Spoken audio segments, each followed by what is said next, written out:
We're going to get started. It is 6:33. Today is February 15th, 2016. This is the Trophy Club Municipal Utility District number 1 regular meeting. We do have a quorum. Everybody's here? Correct? Okay. And again, it's 6:33. First call to order, we announced a quorum. Citizens' comments. This is an opportunity for citizens to address the board on any matter, whether or not it is posted on the agenda. The board is not permitted to take action on, discuss any presentation made to the board at this time concerning an agenda not listed on the agenda. Item listed on the agenda. I can't read tonight. The board will hear presentations on specific agenda items prior to the board addressing those items. You may speak up to 3 minutes on the time or the time limited determined by the president or presiding officer. Do we have any, Laura? Yes, Joyce Baker. Come on up. Come on up to the podium. You just have to state your name and address for the record. Thank you. Joyce Baker, 1801 Seville Cove, Westlake. And I think it's item number 4 on here, and I don't know if this is true or not, but somebody sent me a letter in the mail talking about that you guys were going to have a meeting tonight, talking about a bond proposal to increase taxes on Westlake. And I just wanted to find out more about that, because it's, according to this letter that I got, it says that you guys aren't providing any services to us, and as far as I know, I'm paying my water bill to Westlake. So I just want to find out about this bond bill, and as I said, I didn't know anything about this until I got the letter. I didn't even realize I was paying taxes to you guys, and then it says that it should be revenue bonds instead of general obligation bonds, and the revenue bonds would increase the rates to whoever's using the water as opposed to people in Westlake just because somebody thinks that they can afford it. Okay, do you want to Again. speak, do you want to speak on that agenda item? Because under citizens' comments, we can't go back and forth with you to answer your questions. If you want to wait till agenda number 4, the board can, have a discussion with you. But in the citizen Sure. presentation, Yeah, I just don't think it's fair and I don't know if any of this is true. Like I said, someone just was sending out a letter. do you so know I who it figured, let me came go from? and find out what the deal is. Let's talk about it on yeah, floor. do you want to wait till? Okay, sure. Okay, thank you. Okay. Let's put her down for agenda 4, Lori. Okay, any other citizens' comments, Lori? No.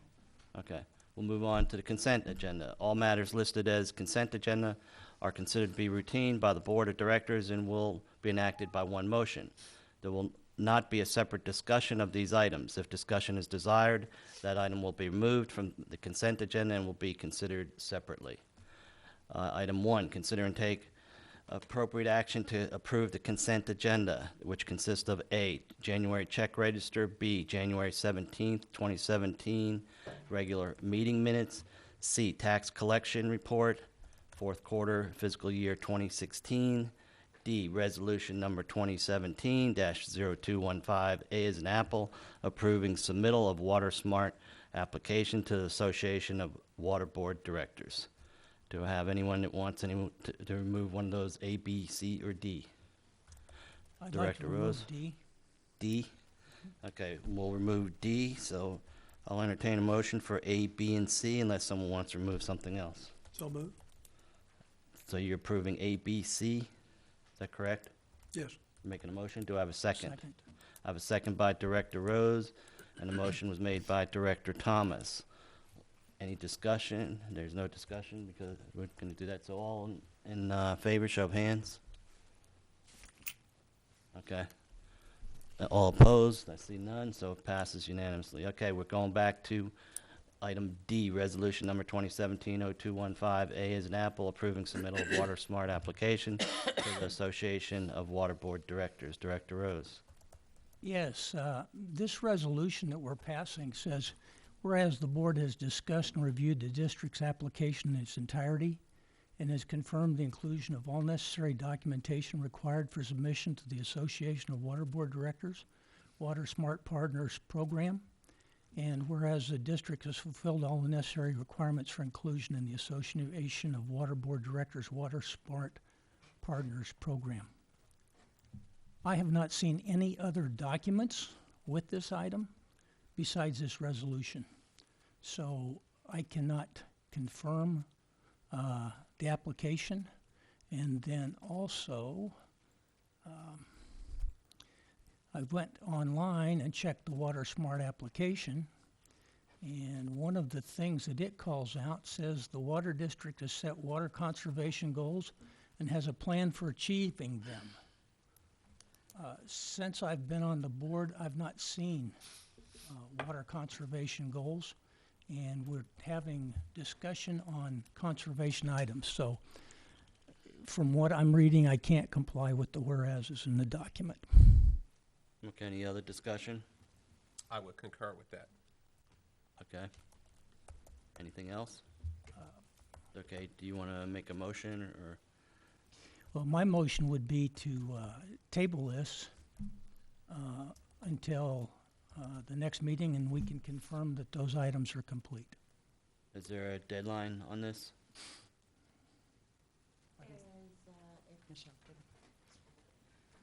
Is a deadline on it? I think it's March 1st. I don't have it in front of me, but I think it's March 1st. That's why it was put with this meeting. Okay, do you have any response to missing documents or applica- I'm in the process of working on it, actually, so I'm actually putting it together.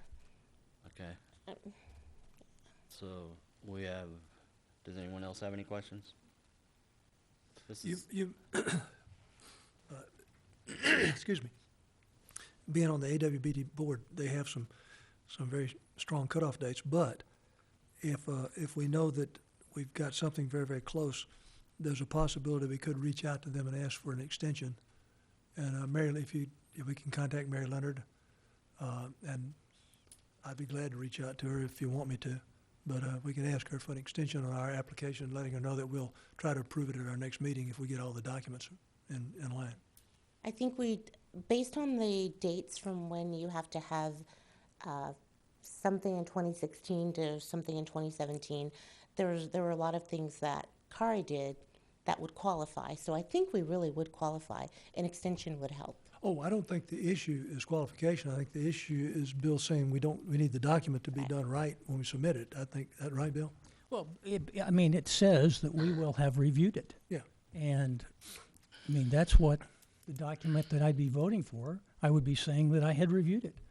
Yeah, I think, Michelle, if you fix that and fix the whereas properly so that it doesn't state something that is not right, Okay. then next meeting we can approve it. And if the board concurs, I'll ask Mary for an extension. Okay.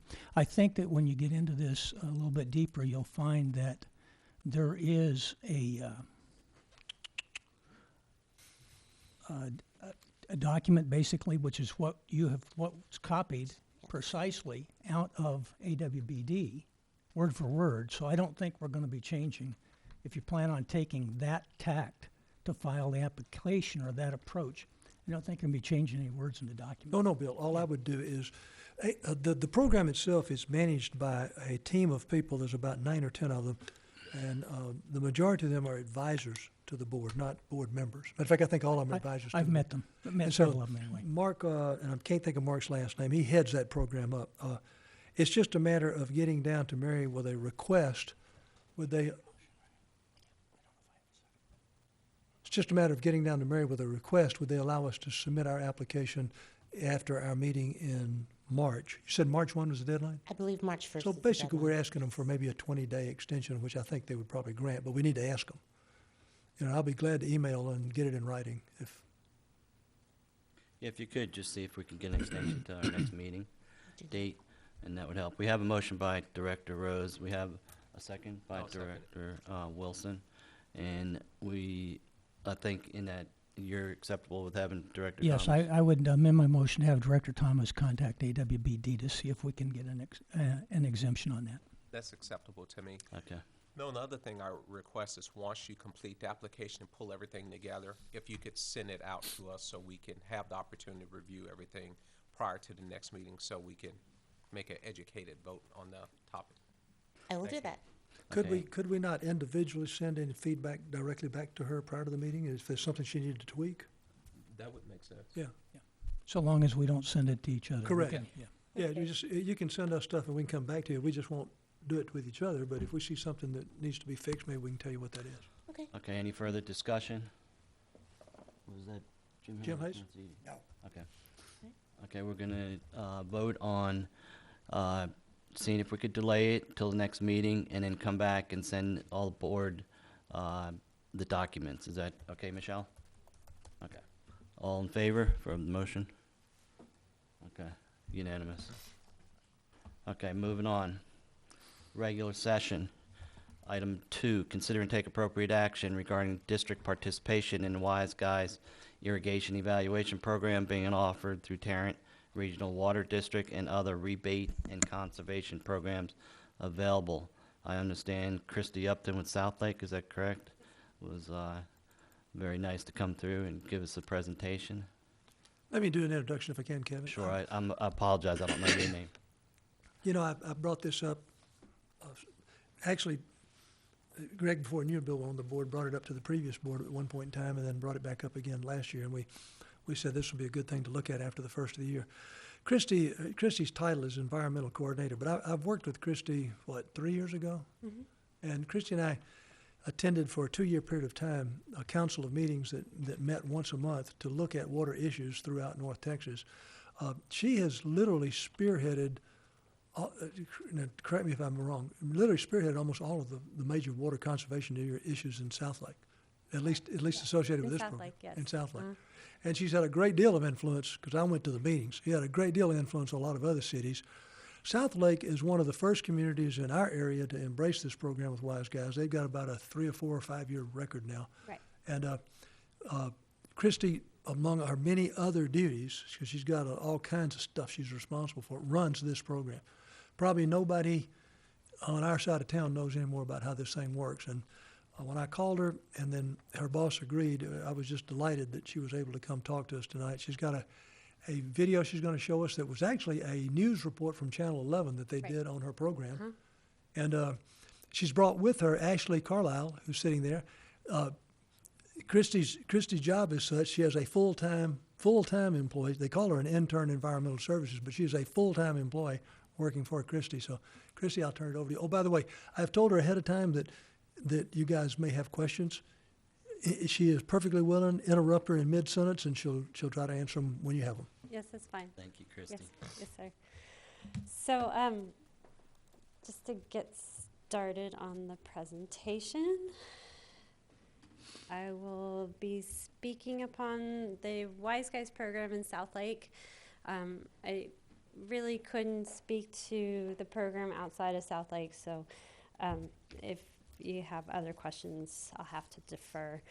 My name is Christy Upton, and I'm with the City of Southlake as the environmental coordinator, and I've been there 10 years, and as Jim said, I definitely do a lot of wide variety of environmental regulations and other things that I'm responsible for ensuring the City of Southlake is in compliance with. So the Wise Guys program was something that actually was brought to my attention from somebody from the city of Allen, and she had met these guys.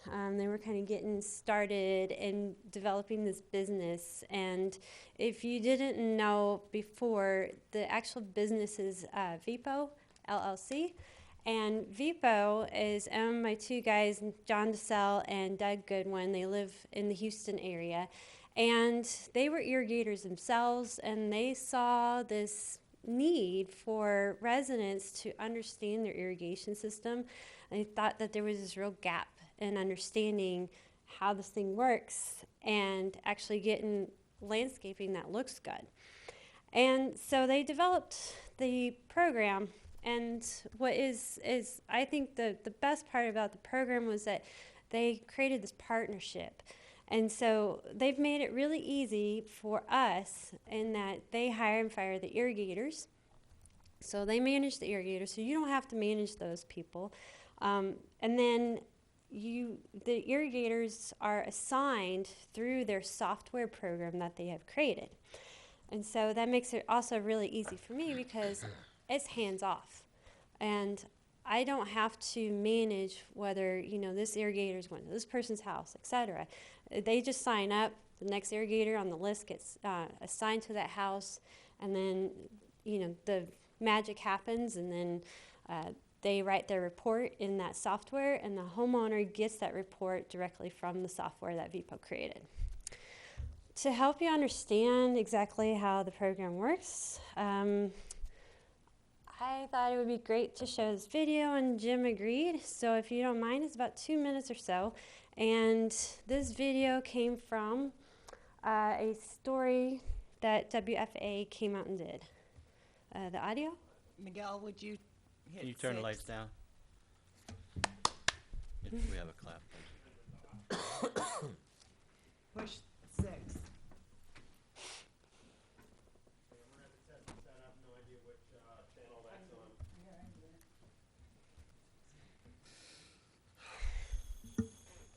So this video is from about 2011, and this was when we started the program.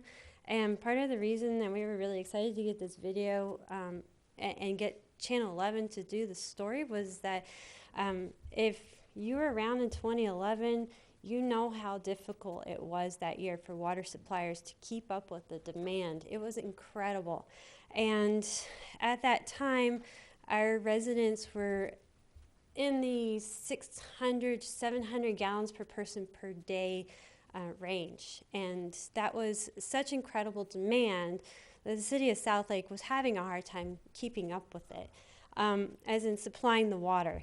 So this program, in addition to enforcement program that we also had to implement at the time, kind of became the cornerstone of our water conservation program for a while. Okay, so the video. Desperate times call for desperate measures, and in Southlake, residents are getting an eye-opening incentive to save water. They can receive up to $200 simply by letting the city send experts out to inspect their properties. CBS 11's J.D. Miles looks at whether Southlake's plan could become a model for other cities, pleading with residents to save water. When the heads pop up on sprinklers in Southlake, money starts draining out of the pockets of homeowners like Mike Farhat. It's painful, spending a lot of money on water. But Farhat's water bill has dropped an astonishing 40% in 1 month after signing up with the city's new water savings program. The month before was $1,100, last month was $650. The program is called WISE, or Water Irrigation System Evaluation. Homeowners who sign up have their landscaping inspected by an expert who offers advice on usage and recommends repairs if needed.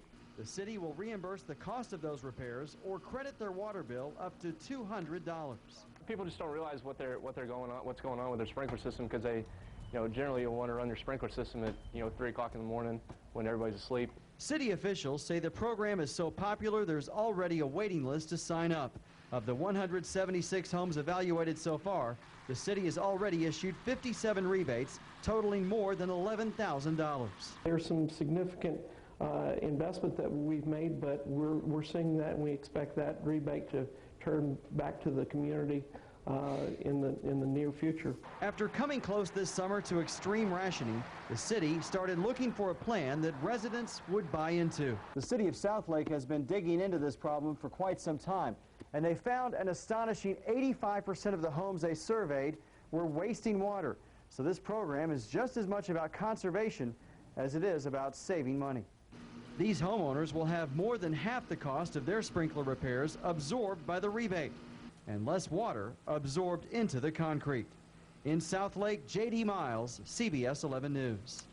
Even though there is a waiting list, Southlake residents can still sign up because the city plans to expand the program in the coming months. Okay, sorry. Okay, so does anybody have any questions about that? From the time you started to where you, let's say 2 years later, 3 years later, what percent decrease did you experience in overall water usage? You mentioned that the water usage was 600, 700 per household. What did it go down to? Well, that's a really hard question to answer, and I kind of do get into that a little bit further in the presentation. Can I kind of? Okay. Yeah, okay. I'll wait. Okay. So the irrigation evaluation is meant to provide information to the residents. Well, our director of public works at the time, Bob Price, he recognized that just because you get information to people doesn't necessarily mean that they would make any changes. So that's where he came up with this $200 rebate and found some funds for us to do this, and I was really excited to run with it. And that's I think is some of the questions also that you guys have. So moving on, Christy, your evaluations are how much per trip? $85? Okay, so at the time that we started the program, it was costing $65 per evaluation. They've raised the price to $85 per evaluation. Plus, there's an small administrative fee that the city of Southlake pays. I understand from speaking with Jim that TRWD is offering you your MUD some of these evaluations for free. We pay for them out of our pocket, which we have funds for, so we continue to fund this. We were talking about this earlier. Southlake has a budget for it, so TRWD does not pay them, but if we enter the program, they will pay the $85 per survey. Up to how many? They have 1,000 of them allocated. It's first come, first serve. So They did encourage me yesterday, if we're going to do something, to do it, soon, because there's about 8 or 10 cities that participate. this is just an example of the the evaluation form. Sorry, not the rebate form, the evaluation and what the irrigator would provide to the homeowner. And the reason I added this was I wanted to kind of give you an idea of what the homeowner would be getting. When the irrigator goes out, he will turn on the sprinkler system for a few seconds per zone, and then he'll walk through those zones and he'll note down inefficiencies in that irrigation system. Some of those things that they often note, and I find this to be some of the most frequent problems, is heads not being pointed in the right direction, the heads being too low, or the heads they're pointed in, they're either leaning forward or leaning backwards. And that leads to homeowners getting home from work on an August evening and noticing a large area of his grass looking yellow, and he wants it green. So what does he do? He goes to the controller and just bumps it up and adds minutes and adds more minutes. Well, that's not going to help that patch of grass, because if the sprinkler system is not aligned right, then it's going to hit in front of or way behind that yellow area, and that grass will continue to remain dead. So no matter how much water you try to bump up on that controller system, it's not going to help the problem. So this helps the homeowners understand why they might be seeing some of those problems and how they can adjust their irrigation system without bumping up the number of minutes. And that's what we're trying to encourage here. Christy, Yes. do the Wise Guys have a particular irrigator that you guys are supposed to use, or do they have a list of irrigators that your residents can pick from? That's a good question. I think there's about 4 or 5 of them that are on our list right now, and they kind of do a round robin thing. So they'll assign the next guy to the list. These irrigators want the evaluations too. They have a purpose in signing up to do this. They own their own business. However, by doing these evaluations, they often get a chance to do a face-to-face with new customers, potential new customers. And I do have irrigators who the homeowner requests them over and over again. Call and ask me, who was that guy again that came out to my house? I want him to come back. So there's kind of you're helping create those partnerships too amongst the irrigators, the homeowners, and yourself. Now, the homeowner's not obligated to have that person do the work, are they? Right. Yes, that was a big part of our rebate. And I'll go into that more in a little bit. So just to kind of give you an idea of the program rollout, in 2011, we had developed a program. We started advertising to our top 200 users. hoping that we could make a change with those top 200 users. And then with the high demands in our water system and the enforcement and everything else that was going on, we decided to open this up to anyone who wants to sign up for it. And it became really popular. So from 2012, 2013 until 2015, we've just kind of been rolling along the same program year after year. And then in 2016, we began to offer a second evaluation to a homeowner if the evaluation had occurred 3 years more in the past, then they could sign up for a second evaluation, which VPO's software could handle, so we were able to offer that. Christy, why did you make a decision to offer a second one when you may have had people that still want a first one? Say this again? Why did you make a decision after 3 years to offer a second evaluation versus, say, offering it to people for the first time? Mainly due to providing good customer service. So we had a lot of homeowners that were requesting it. And because that request was coming in so often, and we felt like our homeowners would have more loyalty if we offered this a second time. But I'll show you where somebody had repairs. He sent me a rebate form again in 2014 where we weren't offering it that at the time, and I'll show you where we saw some benefits. So this slide here is just to kind of show you our participation rates and kind of give you an idea of how many we've offered. Okay, so here's where I wanted to explain our rebate program. Some of the qualifiers, the rebate will only apply towards something that will improve efficiency. I have seen some homeowners after the irrigator went out there and they increased their water use because they decided to add a new zone to their irrigation system. That's not the type of thing that we're going to offer a rebate for. They made that choice, but we're not going to offer to help fund that in some way. So it has to be something that they can show is going to improve their efficiency. Something like replacing old equipment can really help. New irrigation controllers are really popular right now. And see, other efficiency equipment. Jim has probably spoken before. You've probably heard him speak on pressure reducing sprinkler heads.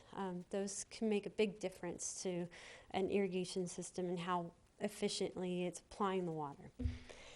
The installation, yes? I'm assuming rain and freeze sensors would classify as well? Yes, definitely. We'll definitely add that to, and provide a rebate for that. The installation has to be either through a licensed irrigator or the homeowner, and that's per state law.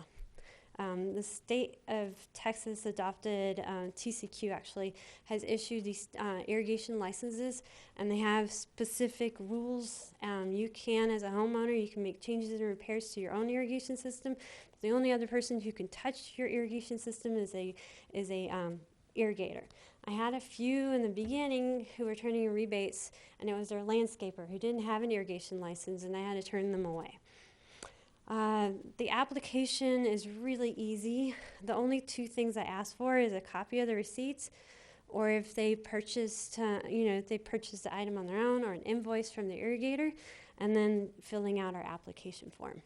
Cindy, you get a copy of the report when they mail it out to the homeowner, so you have a copy also? Exactly, because when we sign up for the program and through VPO software, we have our own username and password. We just go in there, we can see everything that our irrigators are doing. Oh. I didn't think to do that, but the software, to show you this, but the software does kind of lump information together, and so it's kind of interesting to see some of the statistics on our the irrigation systems, like what they find. They can tell you, for example, when statistically, when people are running their sprinkler systems. It's kind of an interesting thing to note. You can also, they tell you how many, and they'll tell you whether the backflow device exists and whether it's functioning or not. And that's another interesting to note is that probably about 85% of our residents have a backflow device. which means 15% of these irrigation systems don't have one. So someday we'll have to address that. Moving on, I do have some limitations. For example, I only pay out $200. At some point, I was paying out almost a whole $200 towards labor, because some of these homeowners would hire the irrigator and do $1,000 worth of work. And so 200 of that could be labor. And so I decided at some point to limit it to 50% of labor, and actually it's all up to $100. And that kind of limits an irrigator from trying to, gouge the system.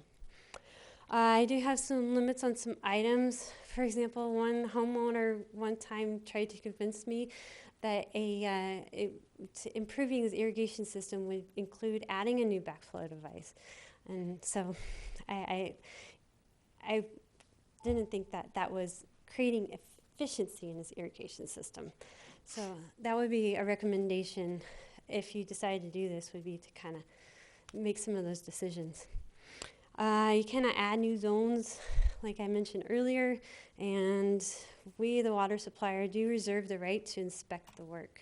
If we thought that, there was something interesting about the invoice, we could go out to the home and see what that work included.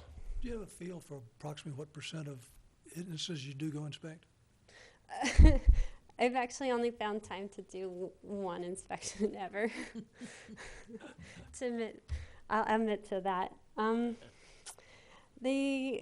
I think some of the water supplier benefits, I was trying to think what I would try to explain to you why you would want to do this. And I think the customer relations is the number one reason why. This increases conversations. It truly does. And one of the things that really surprised me was that these conversations were occurring from neighbor to neighbor. And the reason I know that is because neighbors are calling me and saying, my neighbor, or I would get rebate applications from 3 houses on the same street, and then the 3 houses across the street. So I know all of them got together, and one particular resident may have found this and then told all his friends how great it was. So I think it's really improves our relations with our customers, and that they feel like there's this, something that we're trying to do to help them understand their irrigation system better and trying to save water. Do you feel like it was your rebate that caused that? I don't know if I would say that, or if maybe it was just the program as a whole. I couldn't really say. Sorry. And then, of course, the water savings. And this from Mr. Wilson is where I would love to say that I would know for sure that I've seen a decrease in their total GPCD. And I can't. And I couldn't necessarily tie it to that. I did pick out one resident that I saw this change, and I thought this was awesome. I highlight, and you'll see a little diamond there on the graph in the light blue, and that is when he did some work, and he turned in a rebate for that work that he had done on his irrigation system. You can see he was using over 100,000 gallons a month for a couple months back in 2011. But after those changes, and I couldn't tell you why he used a little bit more right after the evaluation. Maybe he was maybe he installed some new sod or something like that, and kind of doing a whole change out. But after that, I've seen some real improvements in his water use. And the only thing is that I know that there's also a lot more improvement that our residents could make. And in the dark blue, we've recently been studying using weather information, and I'll explain a little bit more to you in a second how that works. But applying that weather data to say how much did you actually really need to use on your irrigation, on your lawn, to keep it healthy and green. And that dark blue is actually what this particular resident would have needed. So there's still there's quite a lot of more savings that we can get out of this resident. And this is where I think our work is going to move towards next. Just to kind of give you an idea of the program expenditures. I showed you a slide earlier the number of participants. This is how much we've spent in the last 5 years.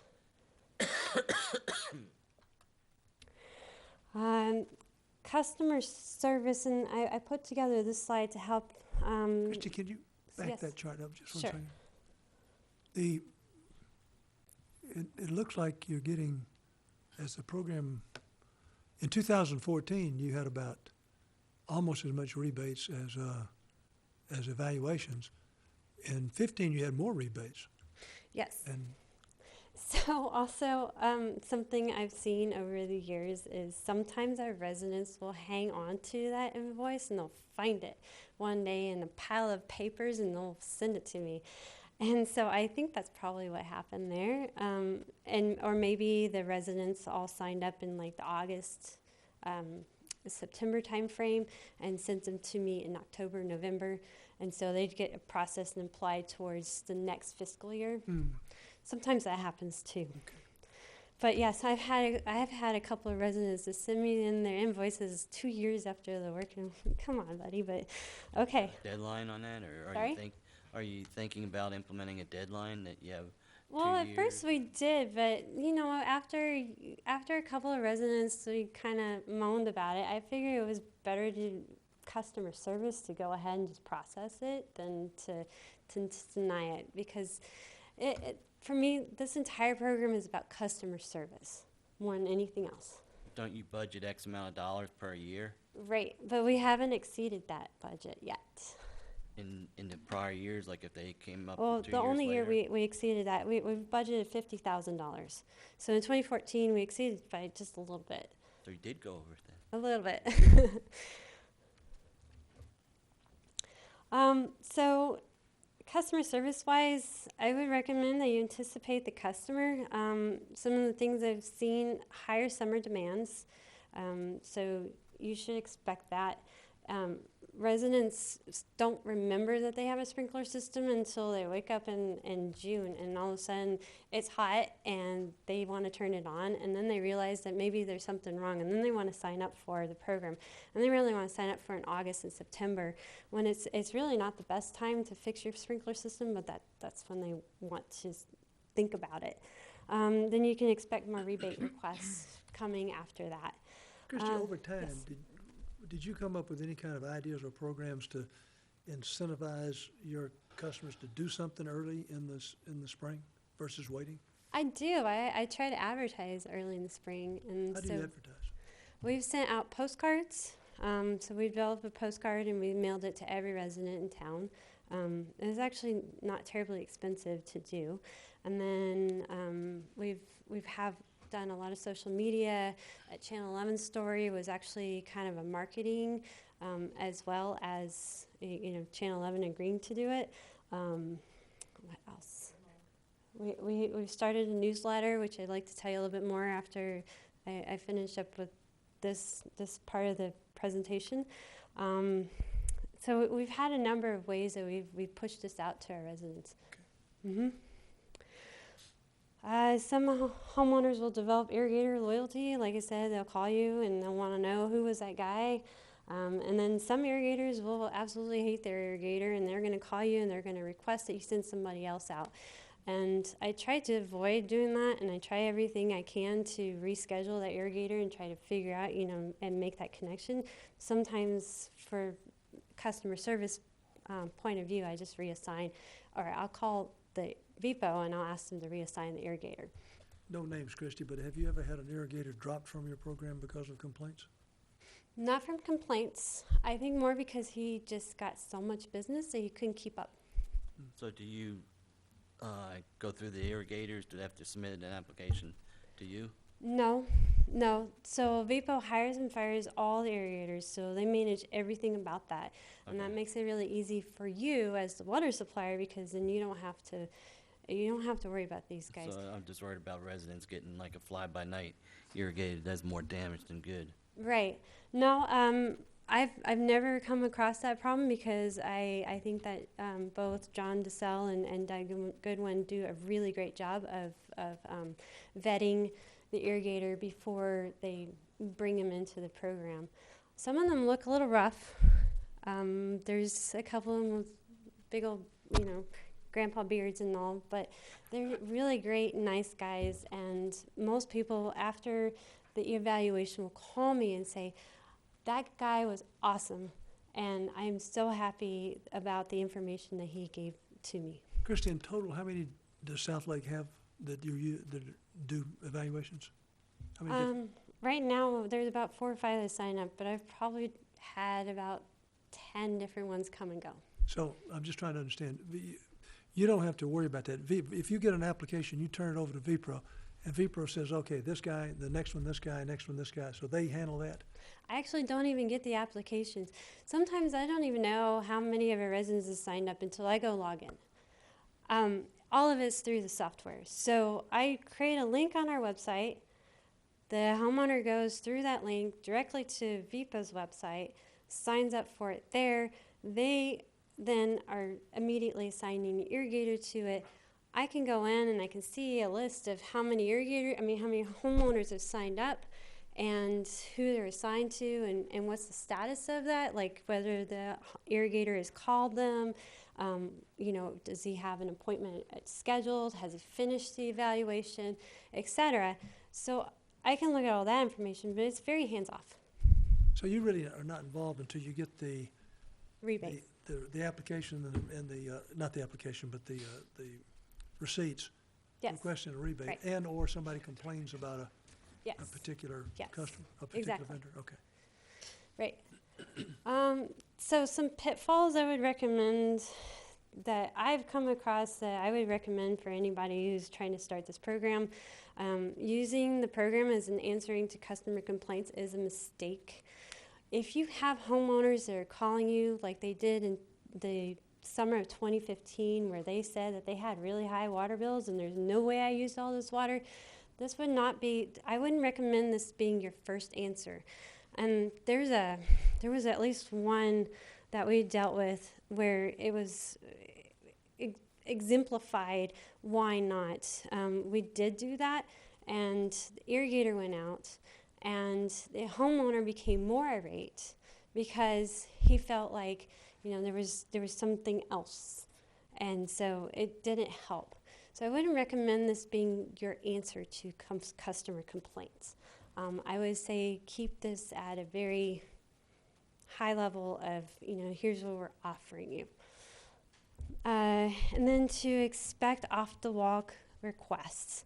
I think I mentioned requesting a backflow device being rebated, but some other requests about, the program elements like wanting to reassign the irrigator or just things that maybe, I can't think of any other good examples right now, but I've gotten a few off-the-wall requests. And so if you can kind of try to think of those before they occur, then that would really help. What liability is there to South Lake from this program if an irrigator, screws up a person's sprinkler system? That actually did happen, and that high water complaint phenomenon. The irrigator, bless his heart, he truly was trying to help the situation. We knew the homeowner had a leak, and so we asked him, can you please help us find this leak? Well, he rings the doorbell, the homeowner doesn't answer, and so he starts trying to figure out what was going on, and so he was poking around, and he poked a hole in the line. So we ended up offering this homeowner to repair that, and it was not a huge amount of money to repair it, but it was just a little something. But that's only happened once in 1,100, almost 1,200 evaluations. So I feel like the risk is fairly low. Now the irrigators also have to carry insurance. So if they cause something, they're going to repair it themselves. So they're operating independent of the water supply. So they're all bonded? Sorry? They're all bonded? Yes. They have insurance. They have insurance. On your rebates, do you publish anywhere on your website or in your materials what you rebate for what?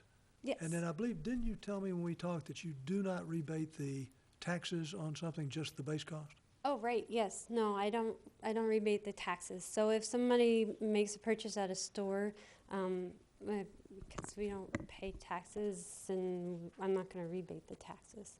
We kind of What, made that decision. Do you have much usage of this on small lawns? I get a wide variety of mix of, lot sizes. But Some the are- savings on a large lot are potentially far greater than you would tend to find on a small lot. Depends I on would how much water they burn. She goes after their top 200 accounts Mhm. initially, but you do it for everybody now. Yeah, so we offer it to anyone who wants to sign up. But initially there you are get- some homeowners who have several acres, there's a limitation of 16 zones. So they'll only go to the first 16 zones. If somebody has more than 16 zones, they're going to stop at the 16th one, and they're just going to assume that the problems they found in the first 16 are probably going to be the same as all the problems they find after that. That's because of just the pure cost of them of doing it. Mhm. Didn't you tell me also that's why you don't do commercial? It's just the cost. The irrigators don't do it because of the cost. And the variability. So, for example, we have that big hospital, the Methodist Hospital on 114 versus the 7-Eleven. And VIPO just couldn't come up with they couldn't figure out how they could stay afloat trying to figure out how, they would deploy an irrigator to the Methodist Hospital versus deploying to the 7-Eleven.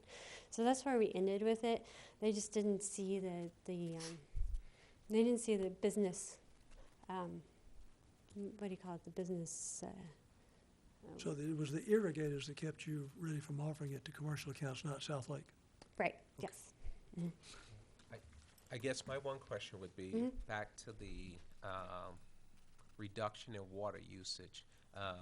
When I first heard this, I really saw it as a way to see a significant reduction in the amount of water used per household, but I want to make sure I haven't gotten the wrong impression. It seems like are you able to quantify that? Because it seems like the benefit in your mind is more customer relations and not per se water reduction. And so I want to make sure I don't walk away misinformed. Right, and I totally agree with you. And that's where I have a hard time answering this question because I haven't been able to thoroughly study our water use of these particular customers who have participated in the program. And that's where I really hate to say I can't completely answer that question. In 2013, I did pull the participants, I looked at about 160 of our participants who had participated. I looked at their water use, and after managing all the data, I came up with what I think was about 30% had decreased their water use, and some of them significantly, like 30,000 gallons a month. Some of them just a few thousand gallons a month. But the other 70% of those, probably about 30 to 40%, roughly stayed about the same. And then I saw some residents increase their water use, which was disappointing to me, but you can't catch them all. And so I would say that's where you kind of have to understand you're not going to convince all of them to move in the direction that you want them to move. And that's where I feel like the customer relations part of it is so important, but we're also recognizing that you're not going to see everybody move in that direction. Okay. I don't want to, and I definitely don't want to. It's kind of one of those things you hate to say, but I don't want to mislead you either. I understand. I appreciate that. Mm-hmm. Thank you.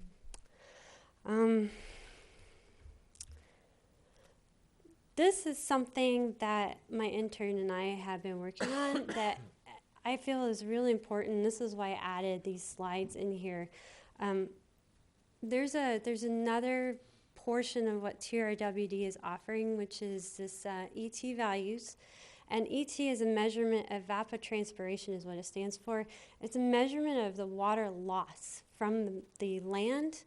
And when you add on top of the water loss, the rainfall, the difference is what actually needs to be applied on the land to keep the grass healthy and green. So in 2016, we made a huge effort to start making this rate available. And this is just a multiplier, so we would send out emails saying, this week you only need to apply a 1/4 of an inch, and to apply a 1/4 of an inch, you probably need to run your sprinkler system about 6 minutes for your spray heads and so many minutes for your rotors, and this is going to get you through the week. And the next week we'll calculate it and we'll figure out how much you need to apply then.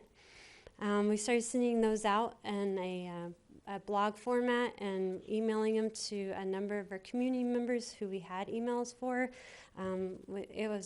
It went over pretty well, I think, and I think our residents really liked the idea. And I think that the reason I want to tell you about this is that I think this could really help you to maybe move the needle a little bit more. Helping residents understand that they could save even more money if they actually follow this recommendation. And then maybe even giving the irrigators some information on the water use and send them out with this right here. You could maybe help the irrigator to talk to the homeowner to understand even more that this is what they actually need. Bill, you've done some of that already with social media, which I thought was pretty effective. This is a study that we did of a commercial property. Because we don't have the Wise Guys program to offer to the commercial properties, we're looking into maybe another way to outreach to these big commercial users. And in this particular case, where we looked at his ET use versus his actual use, his in like this commercial property, this is the difference. And this is where I'm going to try to, moving forward, try to impress upon our customers even more, is that using this ET value and following the ET value, you can still get that lush green lawn that you're looking for, but look how many gallons you wasted just not paying attention to that. And $3,000 is not, a small amount of money. So that was something I wanted to share with you guys about ET, and that's all I have. Thank you very much. Does anyone have any questions? You asked me one question that I was interested in. Why? You asked me if we were to do this, would we have a focal point that managed the program? I told you, with a new GM coming on board, if we did this, it'd probably be his decision as to who would do it. Do you manage this thing, or does your intern manage it, or do you have some specific person that chases this? I manage it almost exclusively, or I did until I brought Ashley on board. She's helped me by processing rebates and things like that. It doesn't take a lot of time. Like I said, you can really kind of let the software run it. But if you process these rebates, you can expect a little bit of time. I was just kind of curious who, within your team would do this. Anyway, you can expect some impact to that person's work. Okay. Thank you. Mm-hmm. Any other questions? Okay, thank you very much. You're welcome. For coming and taking time and doing the presentation. And I thank South Lake for letting you come up here. Absolutely. Thank you. You and your husband have a good trip tomorrow. Thanks. All Okay, this was also rolled together with Director Rose and Vice President Wilson. They requested an item on rebates. Do you want to go into that, Bill? No, the purpose of that particular item, and we can talk to it when we, if we get there. Basically, let Director Wilson talk to it if he'd like to. But as far as what I was looking at is basically a decision on whether to press forward with any particular of activity on doing rebates, looking into it and that type of stuff. Yeah, I guess the only thing I would say, I like the idea of doing rebates for landscaping, but I would also be very interested in a program that addressed toilets, shower heads, and other items that would impact water usage within our home, not simply landscaping, because I think we have a number of houses. I'm not sure what that number is. That may not have sprinkler systems, but we'll have, everyone's gonna have a toilet and a shower head and other features that may be beneficial. So I wouldn't wanna simply limit it to just landscaping. And Craig, without question, if you go from a standard toilet to a low flush toilet, boy, you're talking about a gallon or so savings every time you hit that lever. That would be my only comment. Okay. Anything else on this, Jim?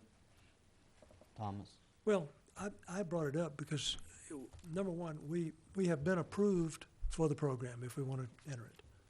And all we have to do now is go back to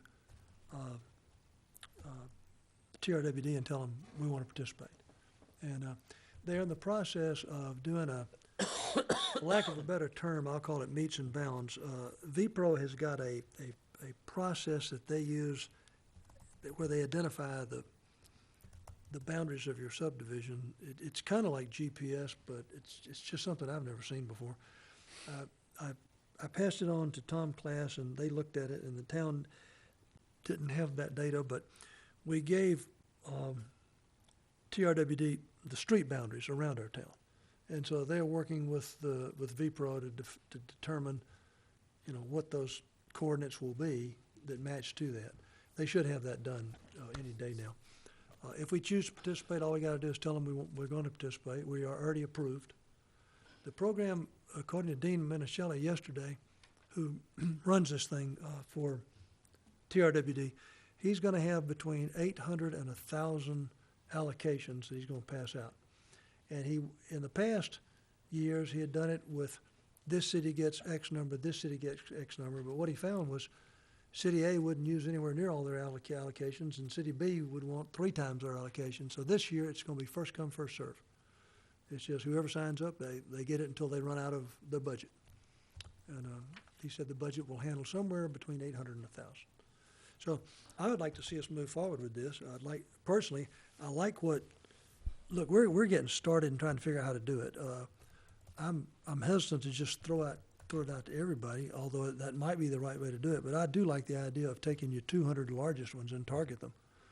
Number one, it's a manageable number as far as mailings go, as far as postcards go, as far as whatever goes. And you go out to that group to start with and see what interest you can generate. They're the largest users, so if they do something, it should have the most impact, Greg, on water utilization. So I'd love to see us do that. Our budget is what it is. I don't know what rebates we could do. 200 is a number Southlake used. I played with it myself at $100 and said, well, you're talking about $10,000 in rebates if 100 people sign up. You want to make a motion, or? I'd like to continue the discussion. I would like to do this program. I'd like to offer rebates, but I'd kind of like to have others' opinion on how they feel about the program and how they feel about doing rebates. Well, budget is coming up. I know. Do you want to make a motion of any sort on this item or not? I'd like to discuss it, and then I'll be glad to make a motion. If I could. Go ahead. I think there is probably some benefit in the program. Let me start there.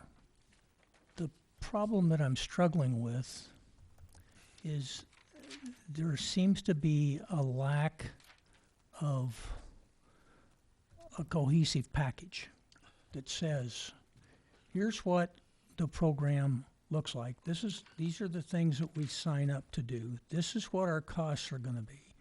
This, without even getting into how you're going to present it to the residents.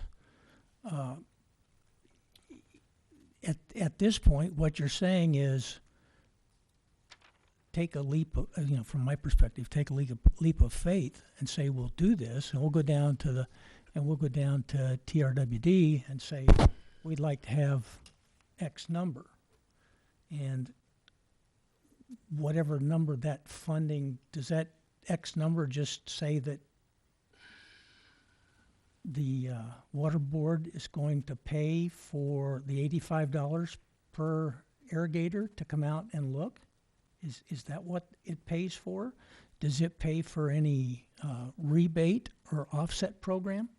No, the No. only thing they do is $85 for the survey. That's all they do. And they'll pay for them until they run out with They'll- whoever else yeah. participates. They have a budget, and they will pay until they run out. Yeah, my issue with it is the fact that there's no quantifiable savings. To me, I don't see this per se the benefit being a customer relations tool. For me, I look at it through the eyes of water conservation, because that was the initial basis. And for me, the fact that she couldn't demonstrate any quantifiable savings from participating in the program, that's why I question the value. I should have asked her in front of you, Greg. Her answer to me at dinner was she doesn't have time. She has so many things on her plate, she doesn't have time to go pull this data. The way I would evaluate that answer would be that it may not be, once, like Director Thomas has said, it may be a factor of South Lake, and in that position hasn't done the documentation to back it up. But that doesn't say that one of these several other cities in here, or VPO itself, doesn't have the documentation to back it up. Because it seems to me I've seen this someplace before, a long time ago, and that there was documentations of savings at that time. I don't remember what they were. And I guess the only thing I can say is I can only make a decision based on the information that's been presented. And what was presented was 30% went down, 30% roughly stayed about the same, and 30% went up. Yeah. And so to me, it seems like it netted out, or potentially it could have netted out. So. Yeah, what I'm sensing is that we need additional information as far as what's the benefit, what's the savings. We also need to, we're coming up on budget season, so you need, if we're going to go forward with this, you need to say, okay, what's a start for a budget number? And then you mentioned only the top 200. And just to summarize, the bottom line is we need someone, or if you want to take the lead, Jim, and make a motion on it, to put a package together and bring it back and get the unknowns together. Yeah, I'd be glad to do that. Plus, if you saw VPRO's package, I don't remember, I think it's in her presentation. There's a list of about 15, 16 cities It's in that the are doing this. It's the time to call those people and ask if they've gathered quantitative information, Greg. I guess my feeling is, even if we offered no rebate, I'd try the program. It doesn't cost us anything. It costs us nothing to try it. And we could figure out how we're going to announce it, and I can certainly have that information ready for the next meeting. But it costs us literally nothing to roll the thing out if we don't offer rebates. Yeah. And I can't see that TRWD would be behind it if it was about customer relations that much. So, Yeah. I mean, Well, Dean's comment was, from his perspective, from them, there were conservation savings. That's why they budgeted so much money for it. And but I think, Greg, I can get answers for you from other cities that may have quantitative stuff. So That'd be great. let's do this. This is February.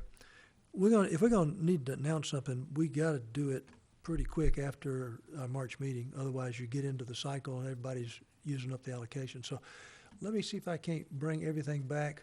I'll send out to y'all what I gather as I gather it. I'll either have Lori send it out so that you can see what it is. And if you have any other questions, you can route them either one-on-one directly to me or through Lori to me. And we'll try to get all that stuff ready so that next month, we could have some quantitative stuff and move forward. well, I mean, even at this point, if you wanted to make a motion that we press forward and make it contingent upon what we gain from TRWD, then there would not be a cost to us other than our putting out the information to the residents. I mean, if we don't do a rebate program, then there would be basically, other than the manpower involved, there would be no. Well, that's a good idea. I sense that you're wanting to take the No, lead. that's a good idea. Mind taking lead, so if you make a motion. Yeah, let me do this. I want to make a motion that we notify TRWD that we wish to enter the program this year, and that for the next meeting, I will come back with as much quantitative data as I can get, and at that meeting, we can make a second decision if we wish to offer rebates or not. And if we choose not to do that, we're still in the program. We'll announce it as such, but there won't be any rebates attached to it. That's what I'm looking That's at. kind of a State- long motion. Yeah, state your motion. I on would make specific. it much more brief, Yeah. maybe the first part. I make a motion that we enter the program and that we reevaluate based on data that I will bring back to the next meeting if we wish to offer rebates or not. I'll second that. Okay, we have a motion by Director Thomas, a second by Director Rose. Any further discussion? I have one question. When we say that we would like to enter the program, do we need to put forth a number of inspections that we would like? No, it's first come, first serve. Okay. Okay, motion on the table. All in favor, show of hands. That's unanimous, okay. And you didn't have anything else on the rebate, correct? Neither, okay. Yeah, as long as Because it's you were not talking costing about us shower heads. anything, On your rebate, I mean, your shower heads and things, I think that would probably be good topic, and I think, Michelle, you're already working on that on the Waterfest, is that correct? Yeah, definitely. Yeah. It's on that big, long list of yours? I do Okay. like Greg's idea, though. I think that, Greg, if you could kind of head that one, if the next meeting come back with some other things that we could add into this, you know, and what we might do in the way of rebates there, because I think there's some points here that have Okay. got value. We're gonna move on to agenda number 3, consider and take appropriate action regarding adoption of resolution 2017-0215, B as in boy, approving January 2017 preliminary engineering report for transmission line improvement project prepared by CP&Y Inc. Who's talking about this, Lori? I can. Okay, Mike? This was a preliminary engineering report that we needed for the bond election.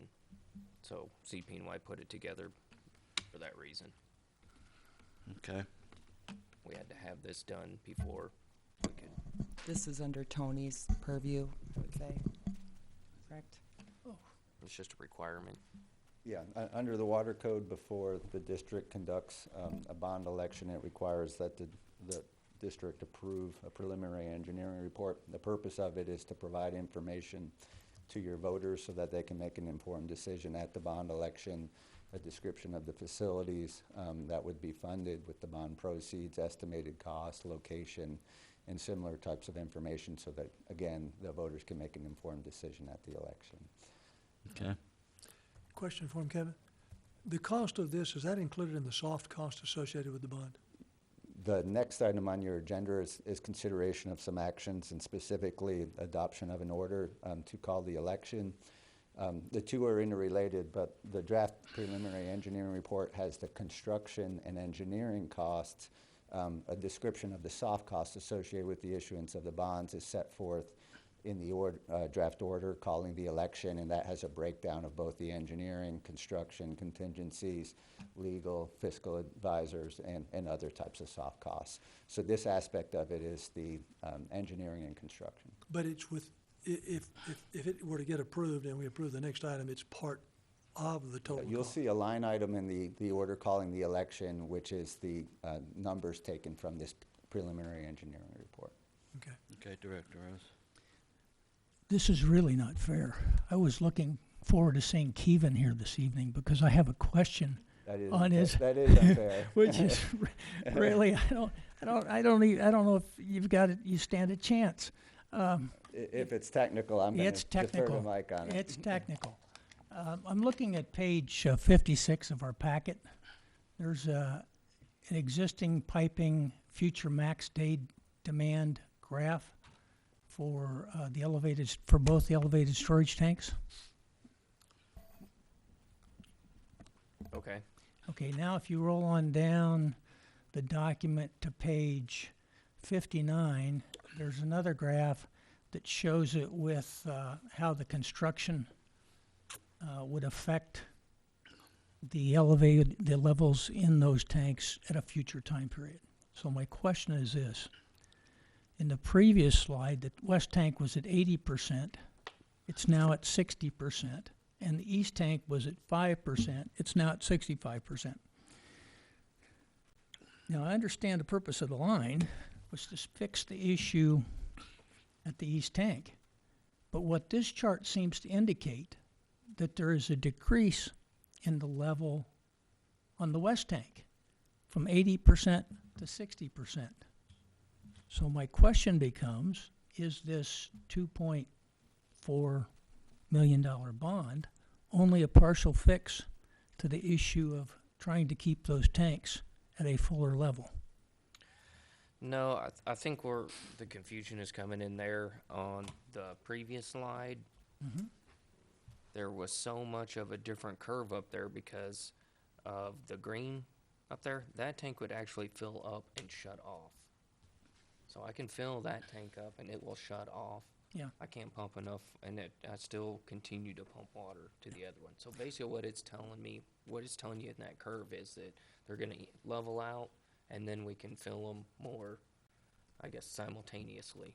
So what I see is that the west tank, in the slide on 56, the west tank is stopping at 80%, and okay, and that's in the future situation where the east tank's gone all the way down, and now we put in the line, and granted, great solution or an improvement anyway on the east tank, but the west tank now has shown a greater decrease in level over before. So I guess my question is here, is when I ask about, is this just a partial solution, is the solution to this particular problem going from fixed speed pumps to variable pumps that was also talked about?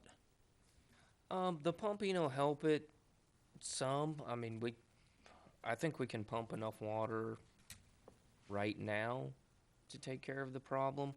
I think what you're looking at, okay, this is what they ran in their model. If you look at that first one, that one the west tank does only drop to 80. But if you look at the east, from what their model is saying, that the east tank is going to be drained. Yeah, it's down about 5%. Yeah. Well, I get that. So what this is doing is basically it's going to even these tanks out. So when I'm pumping water, both of the tanks obviously in max demand are going to come down some, but I can fill them more evenly going back. And I'm not just going to be pumping to one tank and the other one draining. Okay. So it does alleviate the problem. Part of it, and that's part of the discussion on the head pressure loss. Yes. Okay. A lot of the piping. And if Gil was here, he could probably say that all fancy, but. Well, I was looking for Gil to say, well, yes, but I think your total solution to pick that back up to the 80% level is going to be a pump. To hold it up. Yeah, I mean, well, and a lot of it depends on the demand at the time. I'm only given the chart. Yeah. Okay. Okay, anything else? Any other questions on the agenda?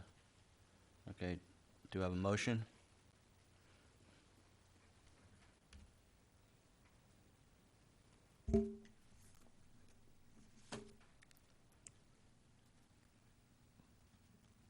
Again, do we have a motion or not? We're going to move on. Yeah, I'll make to- a motion that we take action adopting resolution 2017-0215B.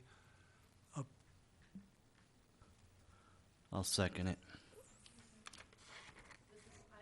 Yeah, wait. Next Yeah, one. Wait, just a second. Yeah. Okay, I second it, so now there's discussion. Now you can come up. Okay. I think she wants to talk about the bond part. Yeah, which do you is- want to talk about this This part is or the just- bond? This is an engineering report. Sure, okay. Yeah.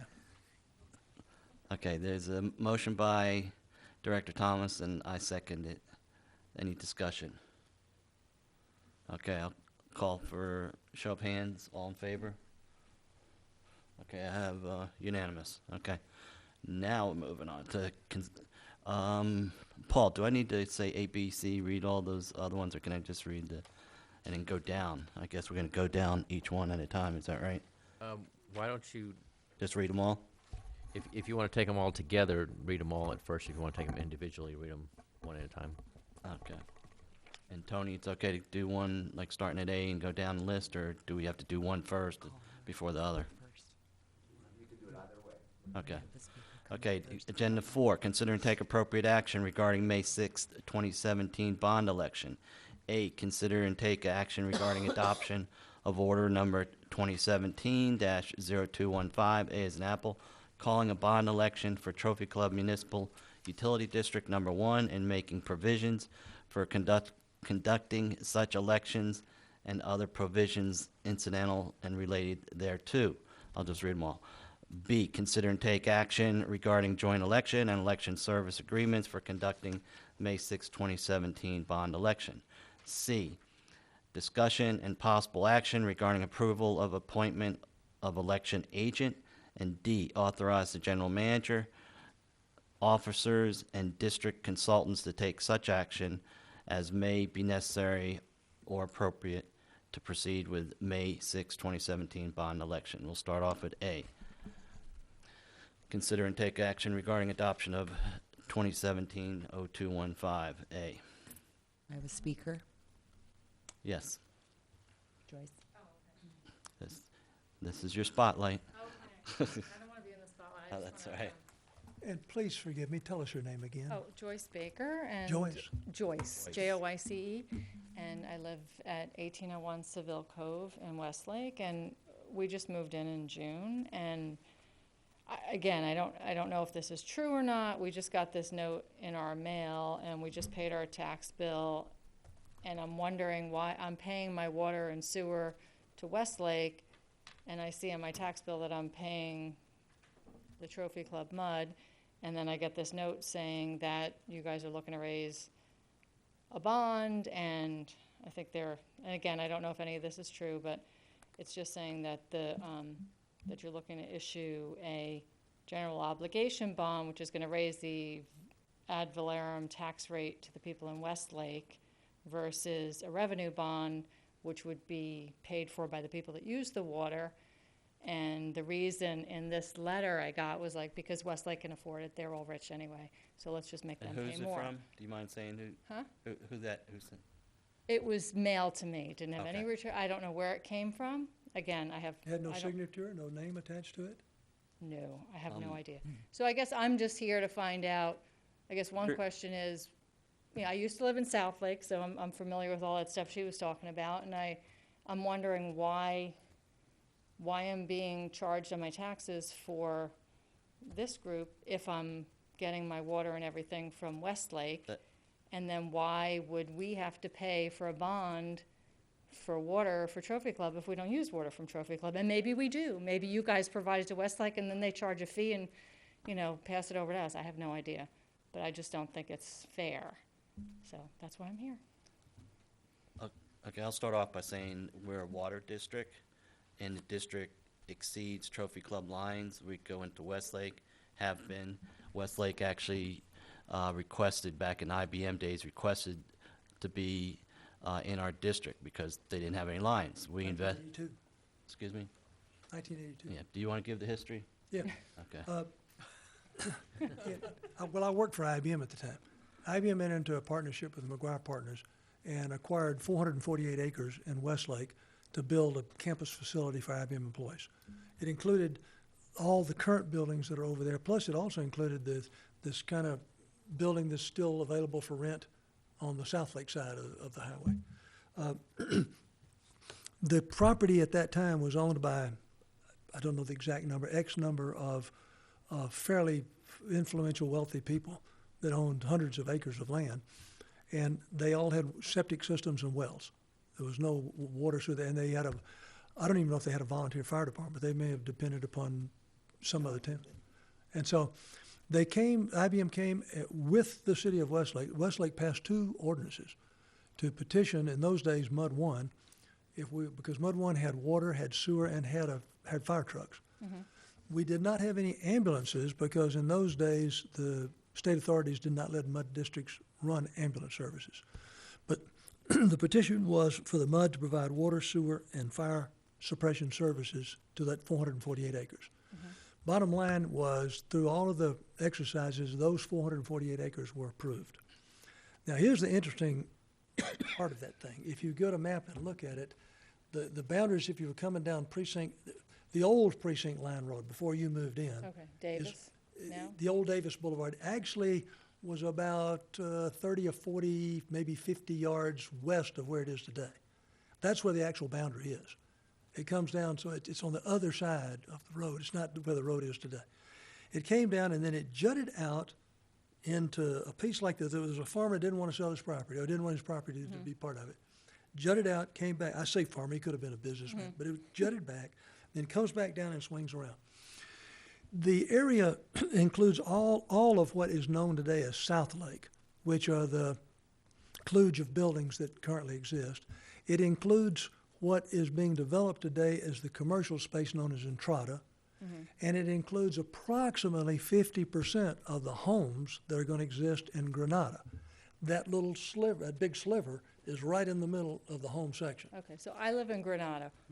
I guess I'm included if I got this There may be a situation, there could be a situation where you live on a street, and the homes on this side of the street are not in the mud district, and the homes on this side of the street are in the mud district. It just depends on where the street got built as it pertains to the definition of the district.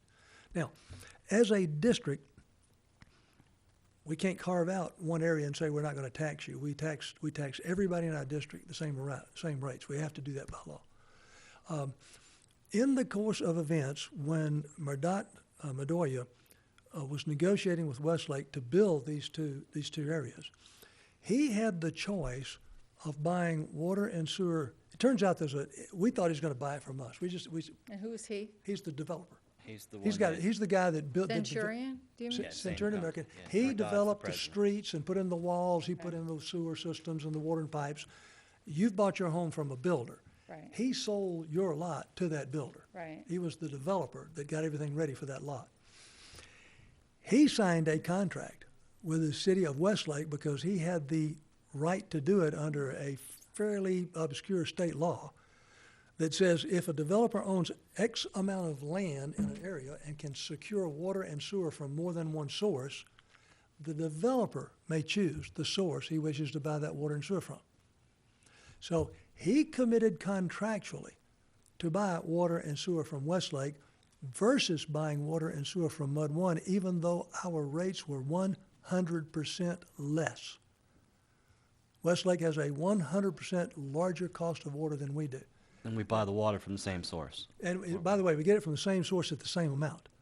So their markup on the water is 100% higher than ours. And I know when I looked on their website when I moved in, I was like, oh my God, it just went up 19% last year. Now, Right. yes. Like, Now should've the stayed in South developer Lake. made that decision. Now look, there's nothing in paper that you can find. The developer was granted a PID to develop that thing. I don't know if you know what a public No. improvement district is, but it's a public improvement district. We have one here in Trophy Club. By the way, same developer did it in Trophy Club. Public improvement district is tremendous for the city in which it's built in because usually it's adding tremendous value to that city. Then there's no question that your home and the ones around you and that $500 million shopping center are going to add value to Westlake, no question.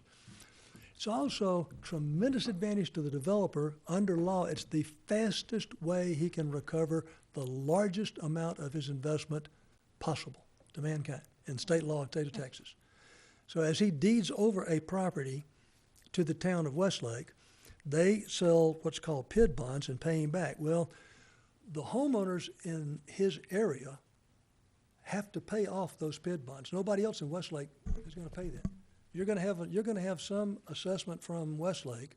I don't know what that amount's going to be, but you and the other property owners that are buying in this Granada Entrada area his PID are going to pay off those bonds over time. Nobody else in Westlake will. It's just the way the law works. In Trophy Club, our PID residents pay off $23 roughly $1 million of PID bonds. So that's not the mud. No, thing but I'm I giving see you on my back. That's something else that I haven't seen yet? Possibly, yes. Or is that Yes. like lumped in with the Westlake? And you should have been told that in your closing. You should have been given all that information. All right, so here's the bottom line that it comes down to it. He made a decision, not us. We absolutely were going to sell the water and sewer to him. He made a decision, to do that. That one's not on us. That's on the developer. Regrettably, that falls on your shoulders. And it's probably going to fall on roughly 42 homeowners' shoulders that are in the district. To me, and this is my opinion only, this Westlake uses it as a revenue generator. We're a district. What we get for water and sewer and fire, we put directly into water, sewer, fire. 100% goes back to our budget. Where Westlake they have the charter school over there, and you probably pay taxes on that. You're in Tarrant County, you might not have any kids going to Tarrant County College, but you pay a tax on that. Right, right. And they have, your water rates are more than ours, your base rates are probably double ours. And it was just a developer decision to go with Westlake to, whether he got, something for it, I don't know. But that's, what it comes down to. You're still in our district, like Northwest School District. I don't have any kids going to Northwest, but I pay their taxes because I'm in their district. And it's pretty much the same thing. Now, we are obligated and have agreed, now Westlake gets to go first because they asked to go first. But if you've got a fire over there, we will respond immediately to that fire, and we bought equipment to do that. Westlake does not own a big ladder truck. Those things are like $1.6 million. We bought one of those things, obviously to support ourselves, but to support your house over there because y'all have such high roof lines. And so we have one of the largest ladder trucks in this part of the Metroplex, so we can shoot water down on the home. And that is an expense that part of your tax dollars pay for. So, go ahead. I was going to say, kind of broaden the discussion out here. Long story short, you are in the mud. Okay? Apparently. Based on the appraisal district, you say that it shows that you're in the mud from Tarrant County. So you would be in the mud.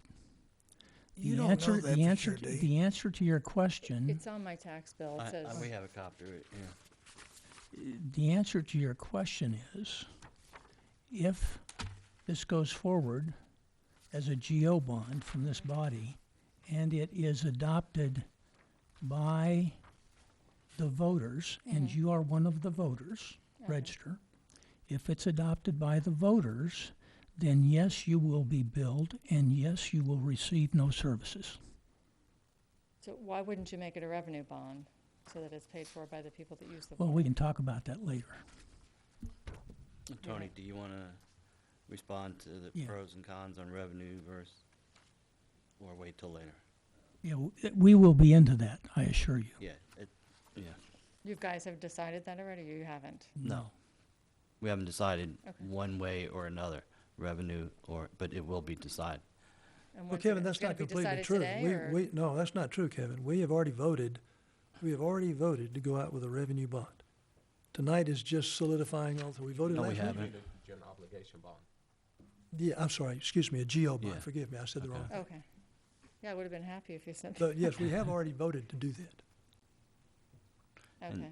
We voted, So- to get it to this point. Can we get our water from you guys then? What do we have to do? You have to go to Westlake, and that's their choice, and we didn't understand it, but, No, the answer is you don't come to us for water.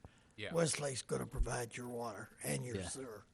and the sewer is Because higher the too, developer obviously. chose to do it that way.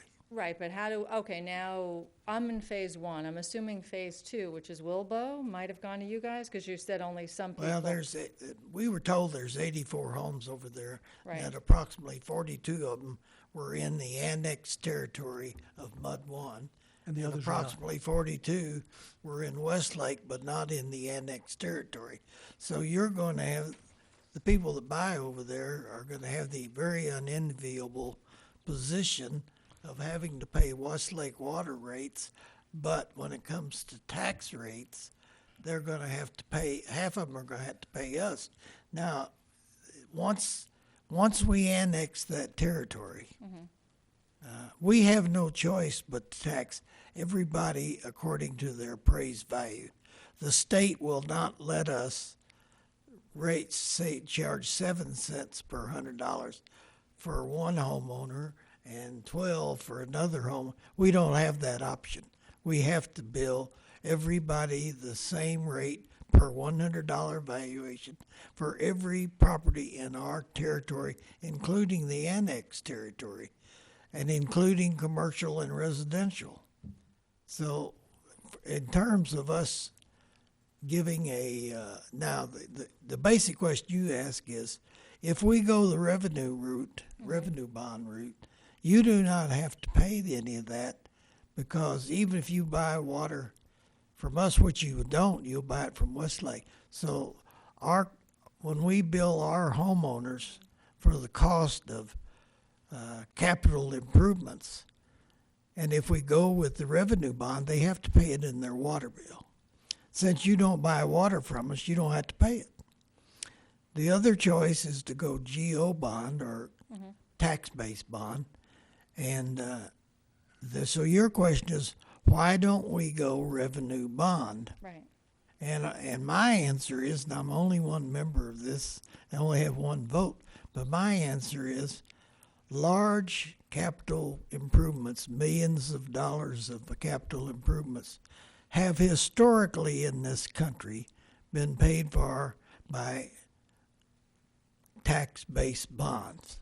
That's the typical way you do it. In our case, it's less burdensome on our taxpayers to go that route because we have commercial development over at Westlake, which is appraised, and they pay taxes to us, so it keeps our tax rate somewhat lower. I'm highly in favor of tax-based bonds because our tax rate, because of the large capital improvement in Westlake, as well as large capital improvements over on this side, is going to drive our tax rate down.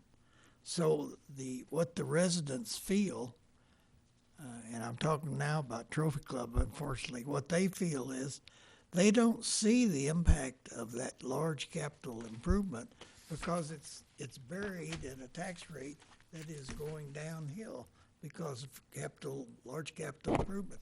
If we put it in the water rate, they immediately feel it. Yeah, I don't mind if I was getting the water, but I'm not getting anything. I understand that. Westlake. And we have known all along that the 42 of you that live in the annexed territory are going to be very unhappy about the mud tax.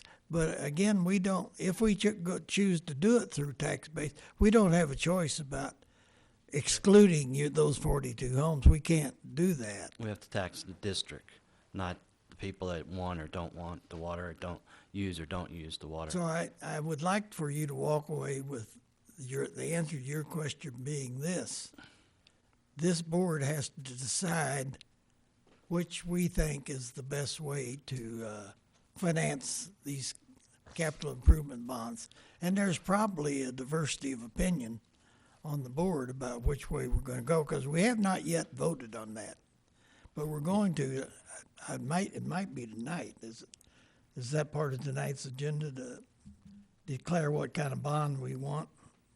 How Well, we want to, with the tax base or revenue? We voted on that the last meeting. This is My to proposal go specifically forward with said the GO bond. GO bond. Oh, we've already voted on Already that. voted on Okay. it. I knew But- we talked about it.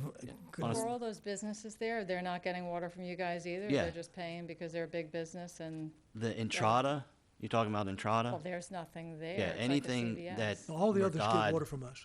Yeah. All the other buildings get water and sewer service from So us. all those Existing, all the New- existing. The health businesses. club, the Boy Scouts. Okay, wait. yeah. Okay, the new businesses that are going up there, like the CVS. CVS does not. And Entrada, The that's a Centurion Merdad or stuff Centurion. does not. Right. That's a Centurion development. They have elected And I to would buy water. recommend you not use that developer because they're really Well, if you look at the letter, horrible. if you look at the letter. We that have you- quite an experience with it. Horrible. Yeah, if you look at the letter that you got and research it, Uh-huh. and I'm just, I like to go to Las Vegas, but I'm a betting person. If you research it, you'll find out that that letter probably came from someone at that company donated money to. Yeah, I think we're going like way Yeah, I don't beyond wanna the waste your purpose of time on this. this. Okay? We'll get back Joyce, to let the me- So agenda. where do I let me- need to go? Do I need to go to the mayor of, like, Yeah, Westlake or what? Westlake is the one that controls who they get water from in that area. So I would go to the town council in Westlake with your complaint and say, why are you charging me water? And I'm in a water district, how'd that come about? And that's, So you got, your water's cheaper. If we got everybody in the neighborhood, we all to buy it from the change, same we could- place, it's Fort Worth. Okay. It comes up the same line, and Westlake does tap into our line once in a while. Is that correct, Mike? There's a, Bill, you're shaking your head. What, You're all plumbed in, You what? meaning the have to go to infrastructure, Westlake. the infrastructure's already in. okay, So you would be looking we're at, stuck. Joyce, this isn't in all gonna, this ain't likelihood, gonna, yes. this ain't gonna be the answer you'd like to hear, but maybe it'll kind of help a little bit. We've known all along that 41 people or 41 homeowners eventually are going to say, I'm not happy with this. And I want to make one thing absolutely sure. If you're in our district and your home is, you can always come before this board on anything. You will be voting in everything associated with the mud. Now, there are, how many connections? 6,617? 4,600, 4,600. 4,000, about 4,700. Well, multiply that, and not totally by two, because not every house has 2 voters in it, but some have 3 voters in it. But if you take that 4,700 number, that's about 9,000 voters living in Trophy Club. We've already done the math on this thing, and we've looked at what is the appraised value is going to be of not just across the street, but, you know, the front entrance of Trophy Club. We've got another 200 homes that should go up here pretty quick. We expect to be completely built out in 3 to 5 years on our side of the road. So we've done a math looking at what it would cost, and if we used GO tax-based bonds to pay for it, versus if we were to use revenue bonds generating water rates. And what we've shown is that to the 8,000 something people that are going to vote, we can do this without raising their existing current tax rates and pay for it. Cannot do it with revenue rates. Their water rates would go up about $40 a house. Because you're getting other people to pay for it. Well, and to a great degree, by the way, it's going to be Entrada. I mean, their $500 million is way beyond your, the price of your home. Right, so if they ever get built, does that mean my rates are gonna go down? Because the rate they're going, if they ever get built, Yeah. is that Centurion company. But my point is this, is that we're, it's not that we're being insensitive, we're also being very sensitive to the majority of our homeowners I living in the understand, district. you're looking out for Trophy Club and you're looking to do it The answer to Most this of them. question has always been, the answer to your problem has always been that we haven't annexed that territory back in the 80s. I have always wondered, Westlake has been, for the last 10 or 15 years, has been wanting us out of Westlake. They would like for the Mud One to somehow be dissolved and leave them alone.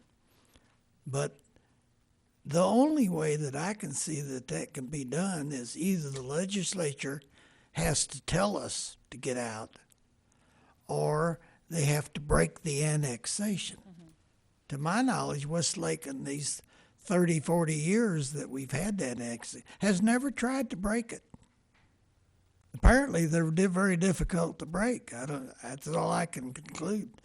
But, it would not be paying the taxes. it would be millions of yeah. dollars. It just came up when Centurion got in the picture, is when they, started wanting out of the district and get their own water. Yeah, we absolutely assumed. Matter of fact, we rewrote them letters and met with them 2 or 3 times, saying we're looking forward to providing water and sewer to your residents, and they said, We Centurion American signed a contract with Westlake. We're not going to buy it from you. And now they're pretty much like backed out of the whole neighborhood. They're not doing anything. Wilbo, who's phase 2, seems to have, be more responsive, but I'm assuming those are the people that you guys are providing water to. That's the other half of the neighborhood? I don't know. Okay, that's this. Yeah. we don't know. Centurion American has nothing to do with the second half of the neighborhood, so, They don't? no. I thought They sold it No, they're off. kind of like, Yeah. they don't have their act together, so I don't know how they're ever gonna build that whole Entrada He thing. contractually committed those people, though, to buy from Westlake. Yeah. That contract signed. Oh, even for the other half? Everything, I thought it everything was in just for Granada, half of the neighborhood. everything in Granada is going to buy from Westlake. I don't wanna hold you guys up. Okay, well, Well, then, just Well, one, thank you one for other Thank coming. you, I appreciate you. one other taking the point time to listen. before you sit down. Hmm? Not only can you vote in the election, you can run for one of these seats Absolutely. because you own. As a Property resident, in the in district. future election, you can run for a board seat. Okay. you can sit right here, but the chair's not comfortable. Okay, well, Thank thank you No, very much. You guys have been gracious. I Thank you very appreciate much it. for coming. Thank you very much. And welcome from the big move, I guess, South Lake. Oh, yeah, I'm ready to move back. Thank you. Okay. Hey, Joyce, for what it's worth, I drove around there the other day, and when I was working on the financial numbers, I don't know which home is yours, but the homes over there are gorgeous. Yes, I mean, they're just gorgeous. Okay, We can make it we're still on consider and take appropriate action regarding adoption of order number 2017-0215A, calling a bond for election, Trophy Club Municipal Utility District Number 1, and making provisions for conducting such elections and other provisions.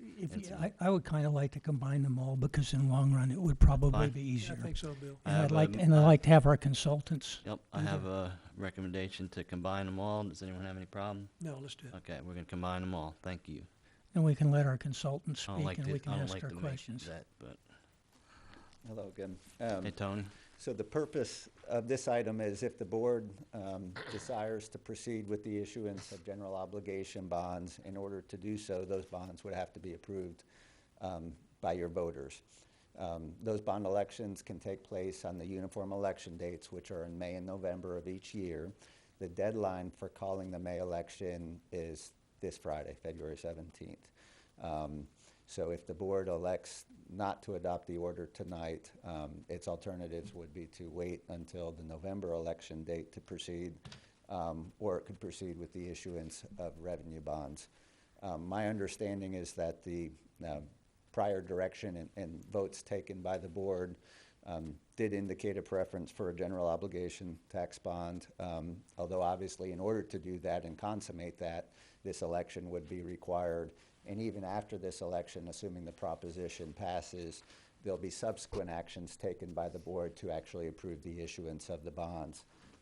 And Andrew would assist you in connection with the sale of the bonds and to prospective underwriters.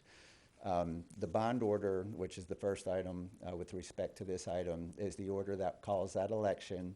It includes a summary of the costs to support the proposition. The amount of the proposition would be $2,420,000. That's a contract between the district and the voters if it passes. You would not be authorized to issue bonds, tax bonds, in excess of the amount approved by the voters.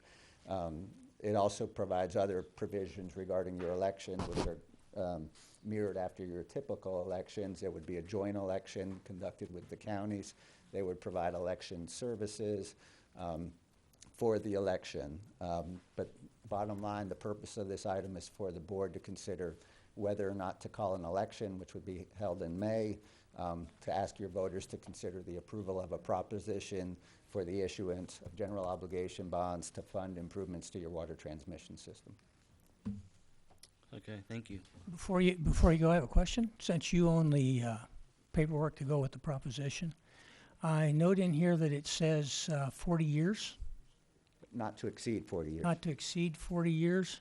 The maximum I found was a 20-year bond from the MUD, so I was just wondering why. Because that's to give the board total flexibility. The actual decision that will be made as to the term of the bonds will be done later, assuming this passes, and if the board goes forward, you will approve the issuance. It'll likely be a 20 or 25-year term, but this gives you maximum flexibility for purposes of that decision. Okay. Thank you. Okay. Jim, are you listening to these people, or not?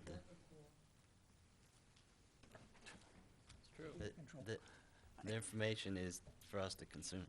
I do have one more item on the verbiage in the document. And this is not going to be good because I'm on packet page 67 where it talks about the proposition. Could you tell me the page number of the bond order? No? All right, I'm looking at We're- Proposition 1, if that's Yeah, proposition, okay. That's 67. That's not in his work. We must be on page 1, 2, 3, 4, I've got 5. At the very top? Section 6. Yeah, Proposition section one, 6. section Yeah, section 6. That help you? Of your, Yes, sir. okay. It just says proposition there at the top. Does that need to have proposition 1? It says proposition 1 in the prior page. And if that's the verbiage that goes on the election ballot, Actually, since would only be one proposition, I would probably propose that under Section 5, we would remove the reference to 1. however. Anything else? Not on that page. Okay. Go ahead.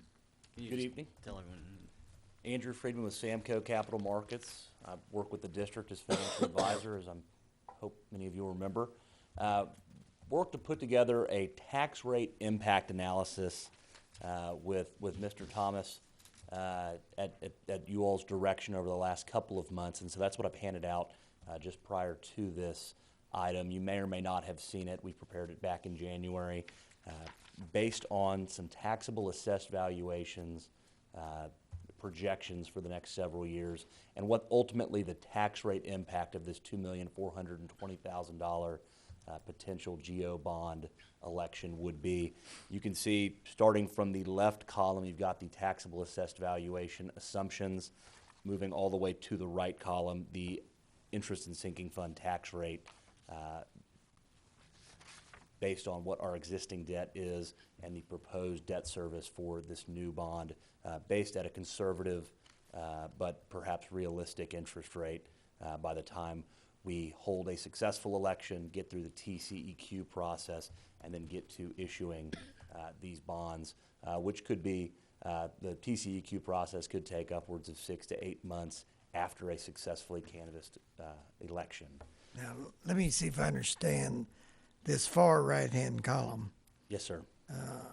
That is the combined long-term debt of the proposed bond issue plus any existing. Plus our existing unlimited tax bond debt. Right. The debt that we already have outstanding today that's paid for from our INS tax See, now levy. we have a fire tax that be added to this Yes, tax. this is of the 3 taxes that you levy: your maintenance and operations, your interest and sinking fund, and then your fire tax. This is only addressing your interest and sinking fund tax This rate. is additional tax on what's existing. The far right rate that you're seeing, and I'll point you to, for an example, fiscal year 2017, it's the second tax rate there. I show a rate of 4.99 cents. What you're actually levying is 4.84 cents. Now that discrepancy is minor and it's based on a different assumption in your tax collections, but that's your overall INS tax rate that you're levying this year. So as you step into the next year, fiscal 2018, where we would start paying for this newly approved bond, you see the total INS tax rate that you would then be passing on to your voters. And what you really see is that it doesn't have any impact on your INS tax rate. Yes, sir. If this bond were not to pass, would there be a tax decrease? There would be. Thank you.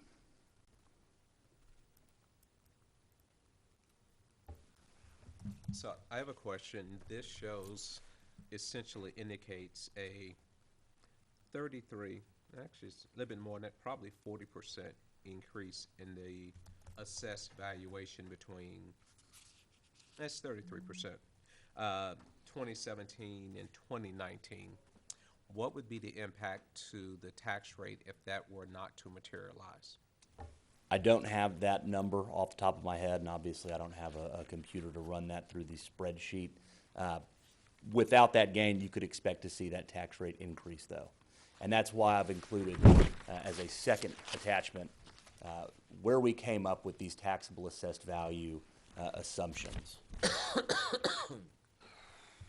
And what we're showing, offering a historical perspective of what our tax year 2016 and 2015 assessed values were, and then showing you where the growth assumptions were derived. We've got growth that we're expecting on our already constructed tax base, and then we've got assumptions that have been made for values that we project coming online over the next several years that are driving this analysis. Yes, sir. Okay, you mentioned that you worked with Director Thomas to determine this information?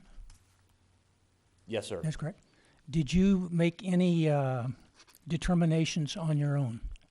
For our existing tax base, I can do that. Of course, the projections as to new construction, that's simply outside of our purview, which is why I've footnoted in our analysis that those projections are not and cannot be provided by us. Okay. So this is very much an iterative process to come up with what the impact would be based on different growth scenarios for the district. Am I reading this correctly that there would be $30 million in new construction Yes, sir. Trophy Club 2018, 2019, 2020, 21, and 22? Correct. And those numbers in particular are based on estimates from the town of Trophy Club staff as to the amount of new construction they're expecting and projecting for over the next several years, is my understanding. Yeah, that seems a little odd to me because everything I've heard is that we're going to be built out in the next year or two. And so I don't understand how we could have $30 million of new coming on for the next 5 years. Oh, let me explain that, because the numbers came from Steve Glickman, but working with Steve, the city is forecasting that at build-out, another $150 million will be added in property valuations. Now, that's from Steve. Now, in talking with him, he fully expects that to occur in 2 to 3 years. But for purposes of this, I took an extremely conservative. Remember, I asked you to participate. I took an extremely conservative approach, and I said, okay, let's start in 2018 and let's spread that 150,000 over 5 years instead of the 2 to 3 years that Stephen said. So the taxable revenue should be significantly higher, but again, I just went the very conservative road. On property evaluations, I went back to the CAC and the Blue Ribbon Panel Committee and used their 2% per year increased property valuations. So the increase in valuations is built off of the last number growing at a 2% rate, adding in the other numbers each year, and then adding 2% to the balance going forward. So I went just as conservative as I could on this thing. Entrada, based on Westlake, is we're into 2017. They're saying that thing will be finished by 2019. I didn't put anything in for this year, but PVS is already online. They got another building that's, I don't know, 50, 80% constructed. It'll be online. So I blew it out for 2 more years and divided it in 2. I took the $500 million and said, half of it will be there by 2018 and the balance by 2019. In the homes, we don't know the exact number. It's been forecasted that approximately 50% of them are in the MUD district. I drove over there the other day, and 30 of the 82 homes are already to the point of roofs are being put on them. And as you saw tonight, we actually have homeowners, living in some of them. Joyce, I'm not asking you what you paid for your house. According to Westlake, these things are going to start at $1 million and go up from there. I used the bottom line number, $1 million, at 42 homes and divided it by 2, of which, like I said, 30 out of almost 50% of them will be well on the way to be finished. So that's where these numbers came from. Okay, and I guess my questions just relate to the Trophy Club numbers. I can't comment on what's going to happen in Entrada or Granada, but from my understanding, we have about 200 sites left. If those houses are $400,000 each, that's $80 million. I don't see how Stephen could have came to $150 million. The numbers just seem not to add up. I have it in writing if you want it. Include PD30 and all that? Greg, it's not my job to dispute him. I sent him an email and he responded in the email. I'm not disputing. I'm questioning the numbers. I don't have a magic ball. The city's got the best one. Did he put PD30 in these numbers? Say that you have one, Jim. I'm just asking a question about the numbers. Did he If we include? don't ask the questions now, they don't get asked. Yeah. Again, did he include PD30 in these? Yes, numbers? absolutely. There you go. PD30 was included in his number. By the way, PD30 started out as a $125 million estimate. It's been dramatically downsized. I think it's under $100 million now in total. Because you got the 200 some odd homes to go also, Kevin. And those things like Greg said are coming in at almost $500,000 apiece. And so. Okay. Anybody, Andrew, you have anything else to add? I do not, as it pertains to the analysis. I additionally put together a while back and shared with staff and for circulation to the board. We talked, going back to the SWIFT bond issue last year, the difference between general obligation bonds and revenue bonds. I just want to point out, as just matters of fact, aside from the security for a revenue bond versus a general obligation bond, revenue bonds, as they are deemed, a riskier investment in the municipal bond industry, carry a slightly higher interest rate. In this case, because we have such a high credit rating, that's to the tune of about 10 basis points, 0.1%. So very nominal compared to perhaps other mud districts, developer-type mud districts throughout the state where that's a much higher number because there's much greater risk in your revenue streams. But I do want to point that out. Obviously, you all are well attuned to the differences otherwise. Are you aware that in our last issuance where we issued both revenue and GO bonds, it was 13 basis points the other direction? That it was less expensive for the revenue bond than it was for the GO bond? But they weren't issued on the same date. And then that would be my point. Issuing into different markets can certainly drive that difference. On the revenue, don't you also have to associate reserves with the revenue? And that would be my second point, that we have a required reserve fund amount that we covenant to bondholders. Again, because of that higher perceived risk, bondholders require that we hold the average annual debt service of all of our outstanding revenue bonds in reserve over the life of those bonds. So as long as you have revenue bonds outstanding, you're required to maintain that certain revenue level in an outside fund that can only be used to pay that debt service. Yes, And sir. those funds that are generated over a 5-year period, You have 60 months to fully fund that reserve account. and those funds can be used to make the final payment. That is correct. That's Thank you. typically what would happen is on the 20th year, on the 30th year, you could use those reserve funds to expunge the debt. So it'd be What's like moving into an typical- apartment where you pay first month and last month. Sure. What's the percentage that the reserve that you have to hold typically run? It's the average annual debt service in our case, if I'm remembering correctly from the order.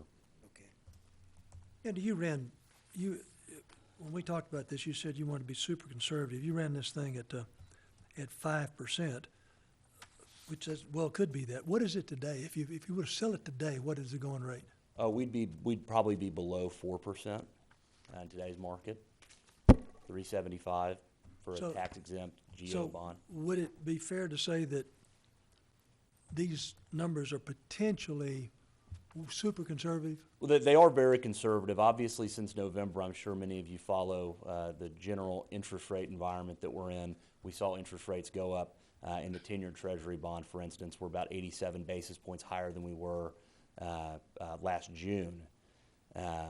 So with that in mind, with the idea that the Fed has indicated they're going to raise base rates 3 times over 2017, wanted to be very conservative. I'll point out, though, that because of the relative size of this borrowing at $2 million, a shift in rates to the tune of 25, 50 basis points, while that will starkly change the total interest cost of this borrowing to your overall tax rate and to the aggregate amount of debt that you'll have outstanding, it's pretty nominal. Now, if I read this right-hand column right, the 2018 number is about a penny higher in tax rates, but the very next year after that, the bottom falls out. I mean, it becomes significantly lower tax rates than what we're printing today. 48 versus 45 versus 44 versus 44. Yes, sir. And So- that's due in large part to, or for the most part, due to growth in your tax base. Because you can see the total debt service for at least the first 6 years is going to be around $1.2 million of unlimited tax debt. So the growth that we see in our tax base is what's going to drive that. So my Would it point be- is, if the town would have come online faster, instead of starting in 2018 at 30, if it came in at 60 in 2017. The more growth that we see is going to generate, we're going to have to generate less pennies of INS Okay. tax service. So a good analysis or a diagram of what we're discussing is with the bond passing, the rate over time is going to decrease. If the bond issue does not pass, the rate will probably decrease along a parallel line that would be less. Would that be correct? That is correct, because the debt service we're proposing to issue is level, meaning that we're going to have equal payments in each year. So if you were to not have those, it would be incrementally less. Again, in either case, our tax rate's going to be driven by the amount of tax-based growth we get year over the next 20, 30 years. Okay. You mentioned that if the bond passes, then it's 6 to 8 months after the election for TCEQ to process it? That's been my most recent experience. It took from a November bond election in 2015.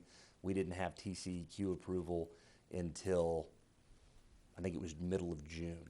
Okay, so after we get we pass the bond election, we get TCEQ approval, then we can go out for bonds? Is that where it's done? And that is the way that it would go, yes. And so there would probably be another month added on there. So we're talking 9 months? 6 to 8, now we're talking 9? There is an expedited review path at TCEQ, and it's difficult with the agency because it's a function of their staffing at any given time. But generally, under that path, we would secure their approval in approximately 90 days after submittal of the application. Before the application can be submitted, it obviously has to be prepared. After TCEQ approval is received, there's approximately a month period for notice of the issuance to be given, to receive bids, and then to secure Attorney General approval. So with the May election, doing a GO bond, when would the MUD look at having funds in hand, realistically? Before I answer that, the timeframes in terms of TCEQ approval, the need to go to market, the need to secure Attorney General approval, that equally applies to revenue bonds. Okay. So conservatively, I would say we might be looking at issuing and closing the loan by the end of 2017. And again, it all depends on the bureaucratic forces at work at the TCEQ at the state level. Okay. Now, the end of 2017 puts us into our 17-18 fiscal year. It does. When in the process will we have to make the first interest, the first rate What payment? we've assumed here in this analysis is that we would be making our effort for this 2018 year. Now we will have to modify the plan of finance. It's not going to change anything. We're going to shift what you're looking at on paper down 1 year if we don't receive that approval, again, as Tony mentioned, in that expedited process. So my point here is, we set our tax rates in September. They have to be in September. We'd have to have the debt sold by the time that we go to set our tax rates. And that would not be possible with the time frame with TCEQ. It's not likely. We're hoping for that. But if it doesn't happen, then what the MUD is going to have to do is come up with payments, because we're going to have to start payments when we get the money. I know where you're going with this. We do Yeah. have flexibility to defer our first principal and interest payments until we get to the point where we can set and levy and collect without having to come out of our fund balance to make our debt service payments, and that's a matter of timing. So you're saying we can defer payments until the following, if we have to defer and we set in October We'd of be making our first 2017? payment February of 2019. Okay. I'm not sure from a timing perspective if it was just geared towards the tax or service needs, and we're getting a little bit in the weeds, but if the board wanted to secure monies for the project sooner than later, it also has the alternative to issue what are called bond anticipation notes. As soon as TCEQ deems the application administratively complete, we can go to market and actually sell bond anticipation notes and get the money in hand. And then when the bonds are actually issued, you refund the bond anticipation notes. Under that alternative, we could secure the funds very, very quickly for the district. The drawback, of course, well, is you're going through another issuance in essence, so you're incurring some cost of issuance that you wouldn't incur if you only went forward with the bonds. And that would work both for revenue and GO, bond So anticipants. revenue bonds, we're not up against a timeline to set a tax rate, so we would just issue the revenue bonds at the time that we received approval, and then we would start making that payment with Change your revenues rate of the to system. reflect the revenue that you. Correct. Okay. Okay. So you do have a little bit more flexibility with a revenue bond. Again, with either option, there are trade-offs for and against. Okay. Why don't you make the motion, we move ahead? Anyone have any other questions for Tony or Andrew? I do. Tony, back in your paperwork again. You just wait till he sat down, didn't you? I have to roll from page to page here, and different things happen, and I'd like, it's not like go from the top to the bottom of all these pages. Okay, how do we find this? I'm in section, let's see, F, G, I'm in section H and I, section 15. Section 15, H and I. Yeah, this is actually going to be you, Andrew. Yes, sir. Okay, good. Section 18, H and I, talks about the aggregate amount of outstanding principal and outstanding interest that the MUD currently has. I have a recently completed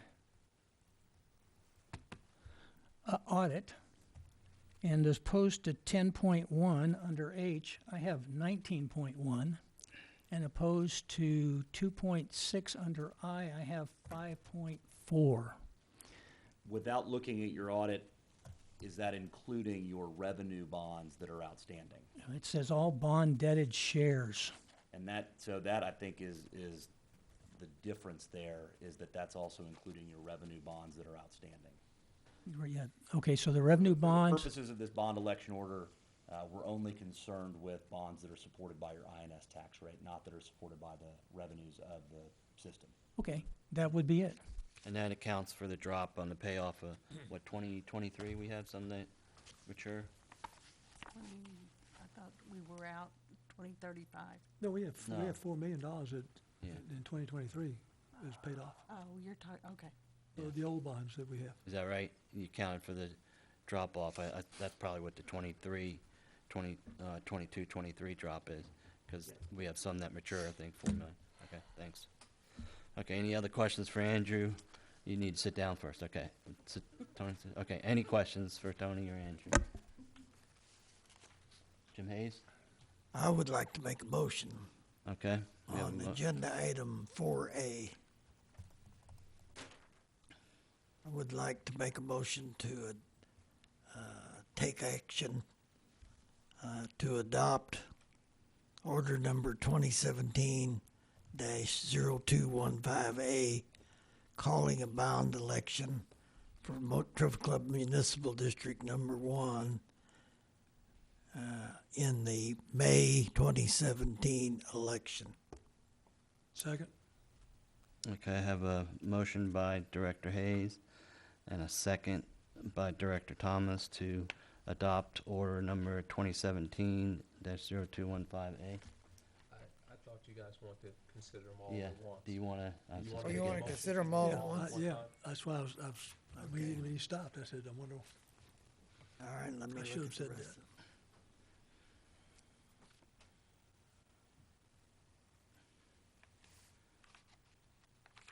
Your motion kind of covered A and B.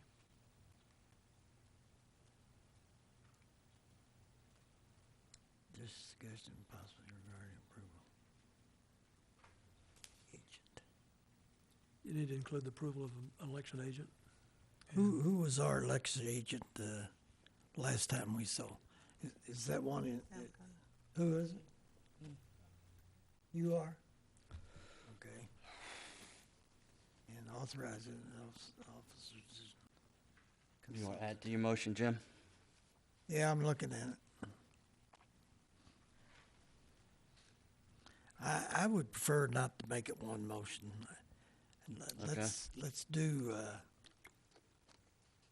Well, your motion covered A and B. it covers A and B. Now let me make a motion on C. Well, you got to vote on this one first, Jim. All right. Well, hold on a second. Paul, does he have to mention the joint election and election service agreement for conducting? You're talking about under B? Is he just made a motion and he said the date, but does he have to include like the joint election? I would. Yeah. Can you, is that right, Tony? I'm sorry, what was the? He made a motion and he said the date of the election, but he didn't include the joint election and election service agreements for conducting the election. That needs to be added to. Yeah, as I understand it, the motion before the board is consideration approval of agenda items A and B. Is that what you mean, Jim Hayes? Yeah, You're that- making a motion to approve. Unless the A. board doesn't want to do Okay, it. let If the me board just wants make- A, B, C, and D, No, you can make whatever motion you want, but right Okay. now you made a motion for A and B, is that Yes, correct? I did. Okay, Jim Thomas, do you, I second it. okay, does everyone understand what's on the table? Bill Rose? Yes? Yes. You understand? Jim Thomas, you understand what you made a second for? Jim Hayes? A and B, Okay. Yes, I understand. as worded. Okay, we have a motion to adopt the order 2017-0215A, and also to include joint election and election service agreements for conducting the election in May 6, 2017. Any further discussion? Director Rose. Thank you. Gentlemen, it should come as no surprise to anyone at this dais that I am adamantly opposed to this GO bond. On more than one occasion, I have previously stated that I am firmly opposed to ARMUD issuing GO bonds. and I would like to say. May I I'm- continue? May I- Oh, you're not Director Rose has finished. the floor. Please finish. Reading from the Star Telegram, Texans are crushed by property taxes. Texas property owners, this is February the 1st, Texas property owners, Governor Greg Abbott, has heard your concerns and agrees you need a break. Declaring that Texans are being crushed by property taxes, Abbott called on state lawmakers Tuesday to develop a plan to bring them relief. Their property tax bills often increase far faster than household income, Abbott told a joint meeting of the House and Senate members in his State of the State address. No government should be able to tax people out of their homes, he said. Texans should not stand for it. We must remember property owners are not renting their land from the city, and I'll insert the mud. James Quintero, director of the Texas Public Policy Foundation Center for Local Government, said there is a revolt brewing in Texas over soaring property tax bills that are neither realistic nor sustainable. In 2015, Texas' 4,171 local governments walloped homeowners and businesses for more than $52 billion in property taxes, or about $1,900 for every man, woman, and child in the Lone Star State. Now, I ran for this seat on a basis of honest, transparent, and fair. And when I was elected, I sat here and I said, I want to be measured for being honest, transparent, and fair. I find this GO bond to be dishonest, opaque, and unfair. The application of this bond across the properties in the mud is dishonest in that residences that receive no services or product from the mud will be charged an additional property tax. From my perspective, when we charge someone to do something and do not provide services or products, that is very simply theft. That's right, I said theft. Just because the mud can execute a GO bond does not mean that it should. Gentlemen, there are other options. I personally do not support theft. The application of a GO bond is opaque. The GO bond costs show up in the annual tax bill. A customer looks at their water bill and thinks that's what they're paying for products and services. No, that's not the whole story. They have to also pull out their property tax bill to find what is levied there, and then add it all together to figure out what they're really paying for the water and sewer. A GO bond is unfair and unnecessary in a mature mud. A GO bond is funded based on property value. Property value has no direct correlation to services or product used. None. The amount of use or benefit derived by a customer should be the determining factor in allocating costs across the customer base. Use and benefit are derived by volume, not property value. In the last 8 months, I have repeatedly heard it said here that we need to consider our seniors and low-income users. A GO bond literally attacks these groups. They are the ones most likely to itemize, so there's no tax benefit. they're not going to itemize. They are simply stuck with another tax that they cannot escape. Under a revenue bond, they have an option. They can decrease their water use and offset the increased cost that way. There you have it, gentlemen.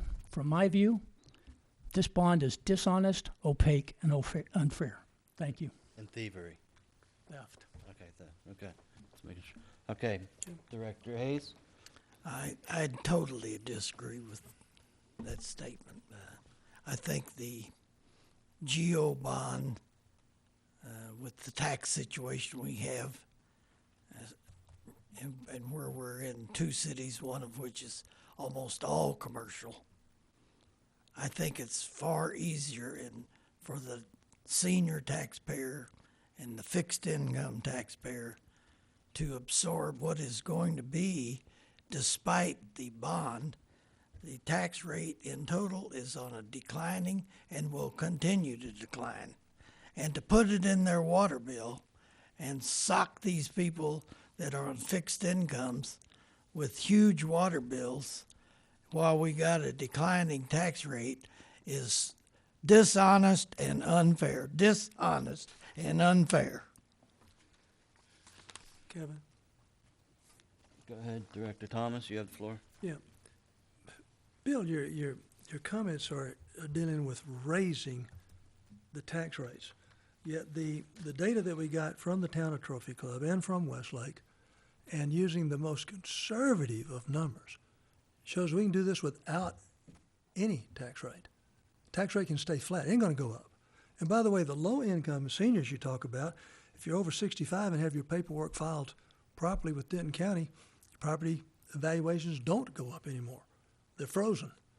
So the people you want to protect are protected via a GEO bond. They are not protected via a revenue bond. Their water rates will go up. It will cost them more money. Now look, I'm going to tell you 30 people is a very, very small sample. That, I told you about the ones I'd contacted the last meeting. It's now sitting right at about 30. And all I've said to them is the financial numbers that I've already given to y'all, this is what we have in the way of financial numbers. How do you feel about this?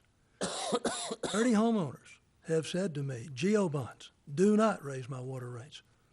I can write whatever tax I'm paying you today off my federal income tax. I cannot write my water rates off. I've always said we need to do what's ever in the financial best interest of our customers. The data clearly shows it is financially in the best interest of our residents to do a GEO bond. You're next in line. I don't have a comment. Okay, I don't either. Okay. I do have follow. Rebuttal? I do have a rebuttal. Okay. We talk about the tax rates. The fact of the matter is, as the consultant has told us, if this bond doesn't pass, the tax rate's going to go down. And you're saying pass it and it stays. Anyway. Pass it, but the point is, it's which parallel line do you want to be on? You want to be on the top one or be on the bottom one? Well, Bill, if you look at the number he presented us, this board's choice on an annual basis. After the first year, the tax rate can go down every year. Can go down. Not stay flat. Not stay flat. We can take it down if we choose to do so. But it would be lower if you did not pass the bond. And your water rates are definitely going to be higher. And how much? You just raised it 30%, Bill. How much? How much does this bond raise the water telling rates? the residents you're going to lower their water bills, then we turned around and raised it 30%. You're not going to be able to defend yourself. How much does this bond raise the water rates? It'll be $40 approximately a year per house. On volume. Per house. On volume. Okay. On volume. The answer to that question is this board doesn't know because this board didn't investigate it. It will go up. I don't care what the volume is. It will go up. How much? It doesn't matter. It'll go up. How much? It doesn't matter. It'll go up. Okay. And the other one, it doesn't. Enough. I It's think like we've established it's that like a it'll rubber go ball up, but going we back don't and know forth. how much. Yeah. Okay. And again, I'm going to tell you, 30 people are not a small sample, but I had 30 people look me straight in the face and Okay. say, don't do it with a revenue There's a bond. motion on the table. No further discussion. We'll call for the vote. All in favor of A and B. Show of hands. Okay, you got Director Hayes, Director Thomas, and myself, all opposed. Director Rose, Abstain. abstain. Okay, so Director Rose is opposed, and Director Wilson abstains. Do you want to make any comments, or no? Okay, just giving you a chance. Okay, we're to C and D. Discussion and possible action regarding approval of appointment of election agent is C, and authorize the general manager, officers, and district consultants to take such action as may be necessary or appropriate to proceed with May 6, 2017.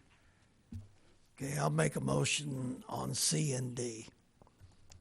The Okay. motion is the appointment of Laurie, help me with your last name, Slot.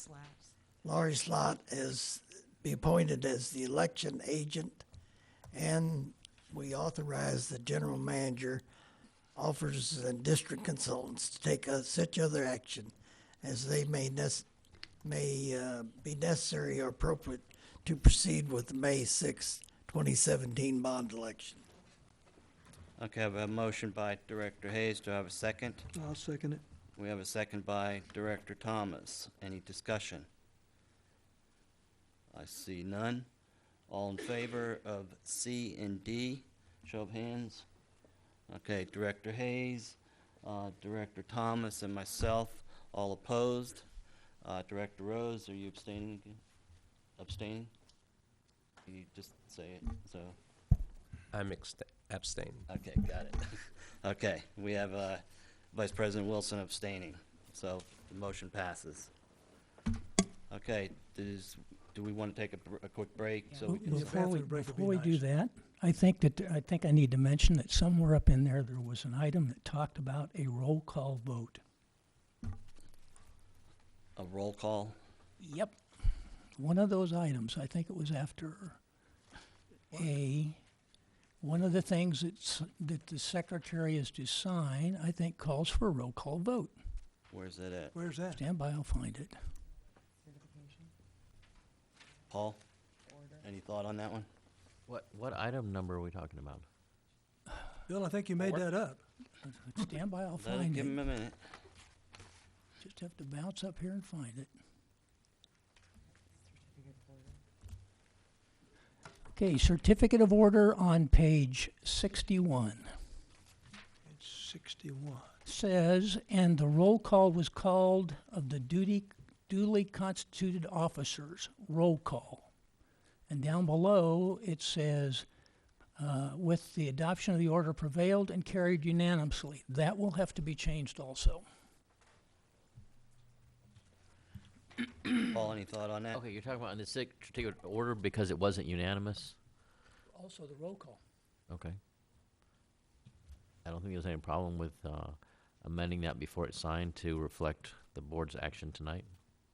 Okay, so where it says, and the roll call was called on the duly constituted officers and members of the board.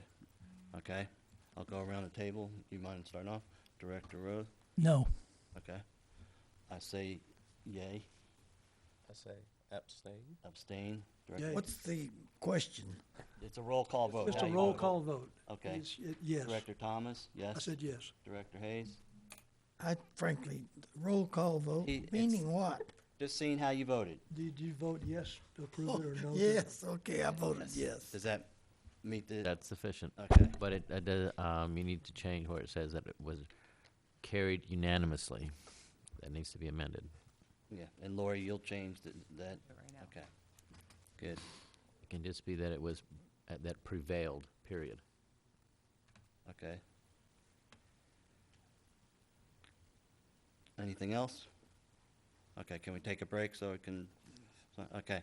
We're gonna take a quick break. It's 8:56. We'll come back at, is It's the little portal. 9:10, okay? There's one outside. Is that okay? Go out, make a left. 9:10?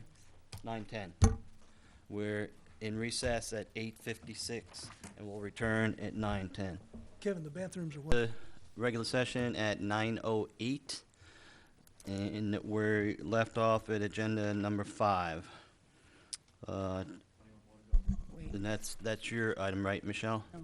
You gonna comment on that one, or which one were you gonna? She's reporting. Oh, number 5 is mine, Kevin.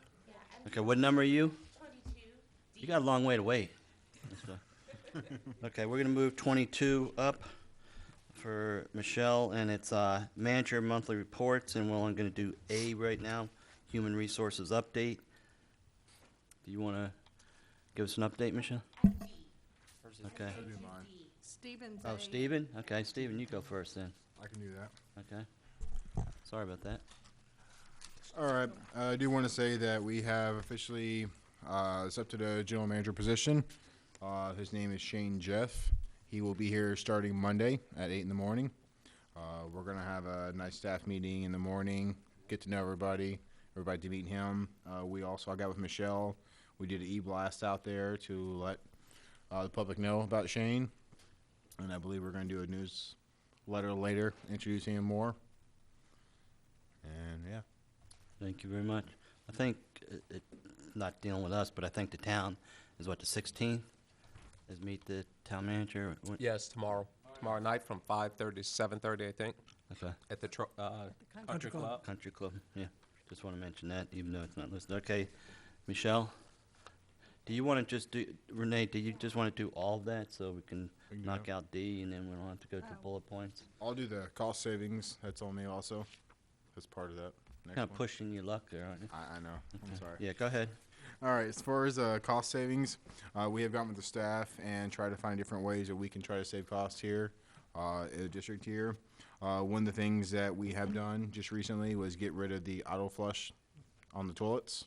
Now that they're remodeling everything there, we did turn those back in, so we will be not being charged for those anymore. Auto flush on. Auto flush toilets. Okay. So now we have to go and manually hit the plunger button. So next one is when we do the new Just pretty much tore the whole bathroom out to get rid of that, right? That's Correct. pretty good. In the long run, you will save it. No. Next one is so we're going to install new low flow toilets when the new installation comes in. That's going to help out also. One of the other things we're looking at doing is cutting some janitorial costs and trying to limit as many times as they get here per week. We can't do anything right now for up until the next fiscal year. We are signed to a contract, but it's something we're going to move forward doing too to try to help save some costs there.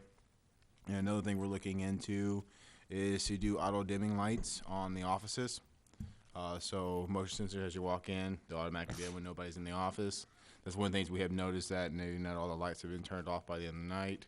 Rather that staff, janitor, whoever, they're still being on. So a few different ways we can try to save a little bit of cost here to help out with everything. And some of the employees are going to turn their computers off during the day, right? During the day? I hope No, I'm not. just kidding. Okay. I'll run the trial for that. Yeah. Okay. Thank you very much. Okay, we'll do D, finance update.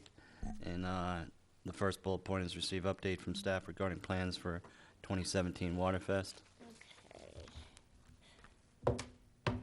Lori, can you drop this presentation?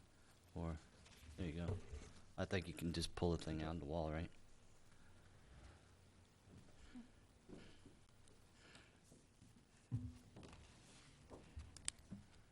You got it, Michelle. Oh, okay. So Waterfest is going to be on March 25th. Same time as last year, 10 a.m. to 1 p.m. I was able to get In and Out to donate, again, 300 meals. Wow. They did 400 last year, but we didn't need that many, so they gave us 300, which was really nice. The theme this year is Every Drop Counts.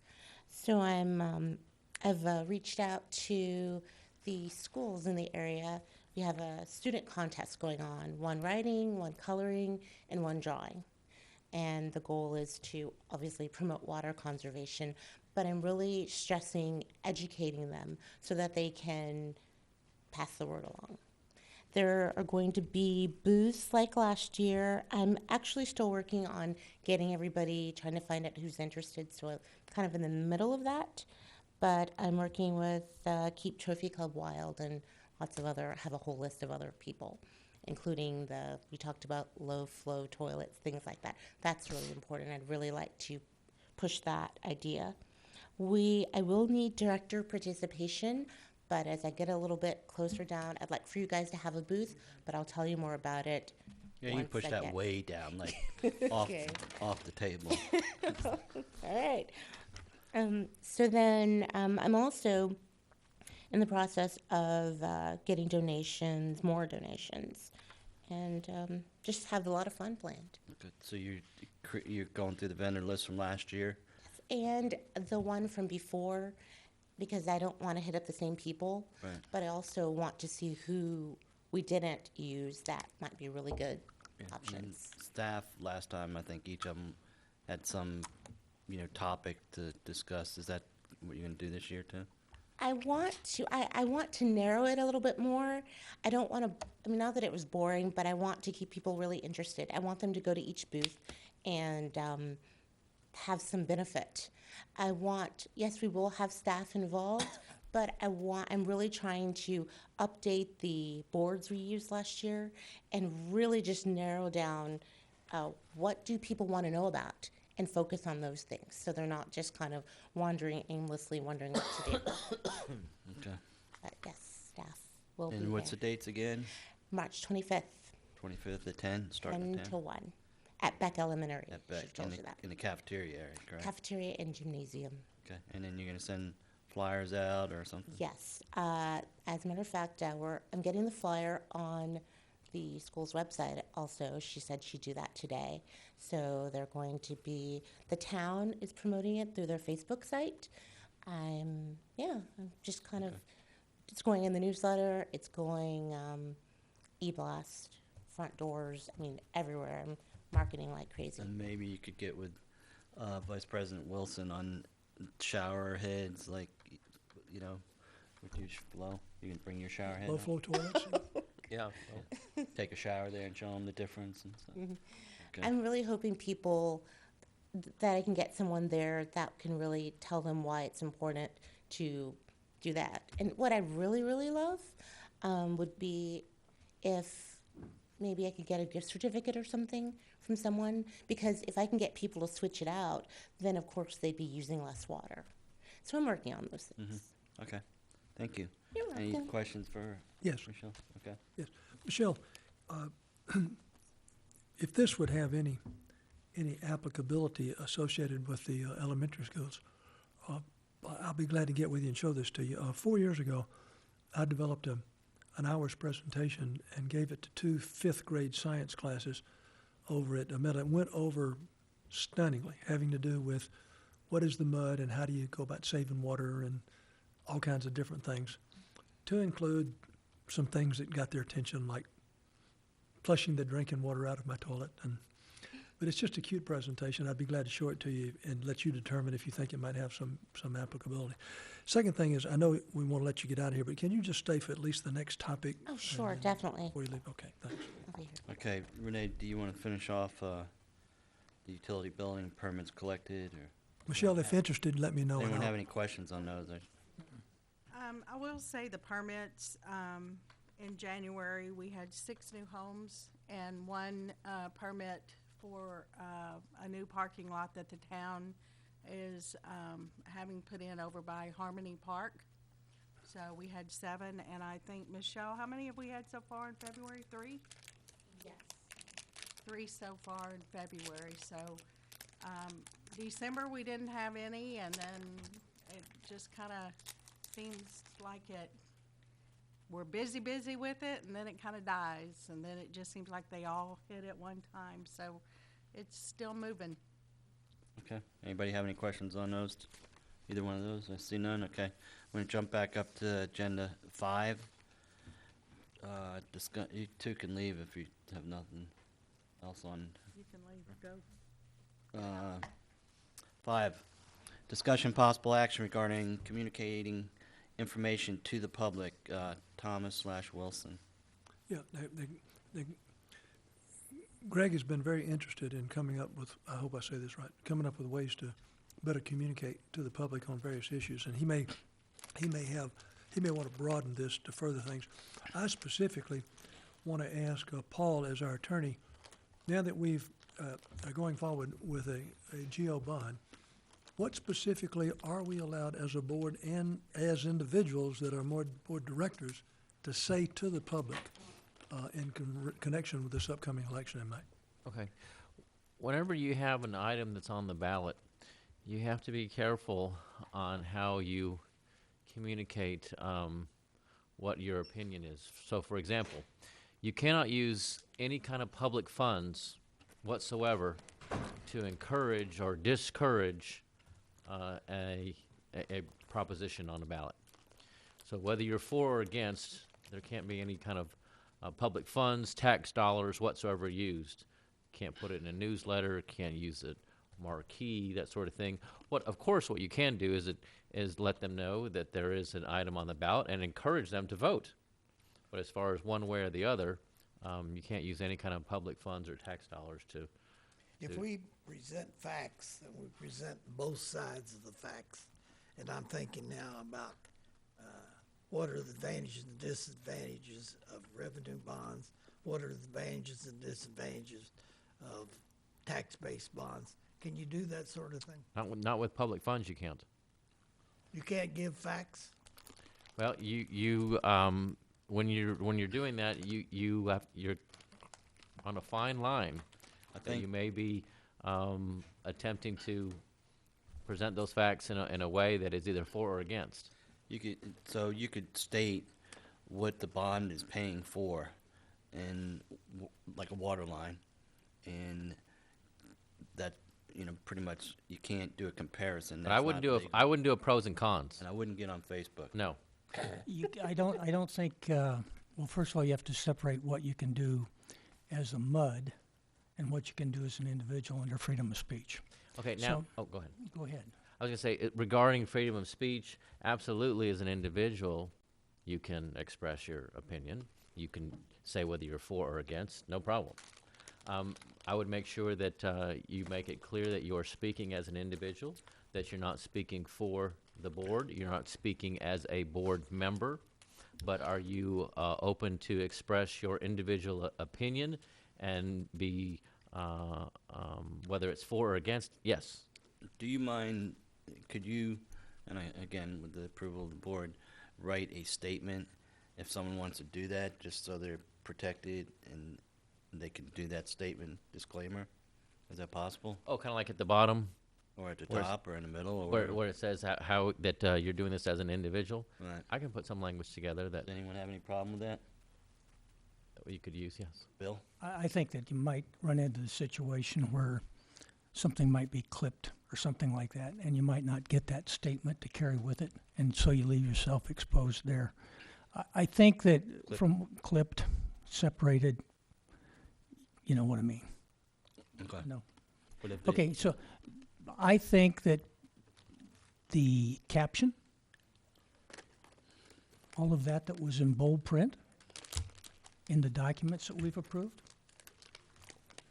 is certainly available to be used as the MUD, for the MUD to go out and say, here's what the proposition looks like.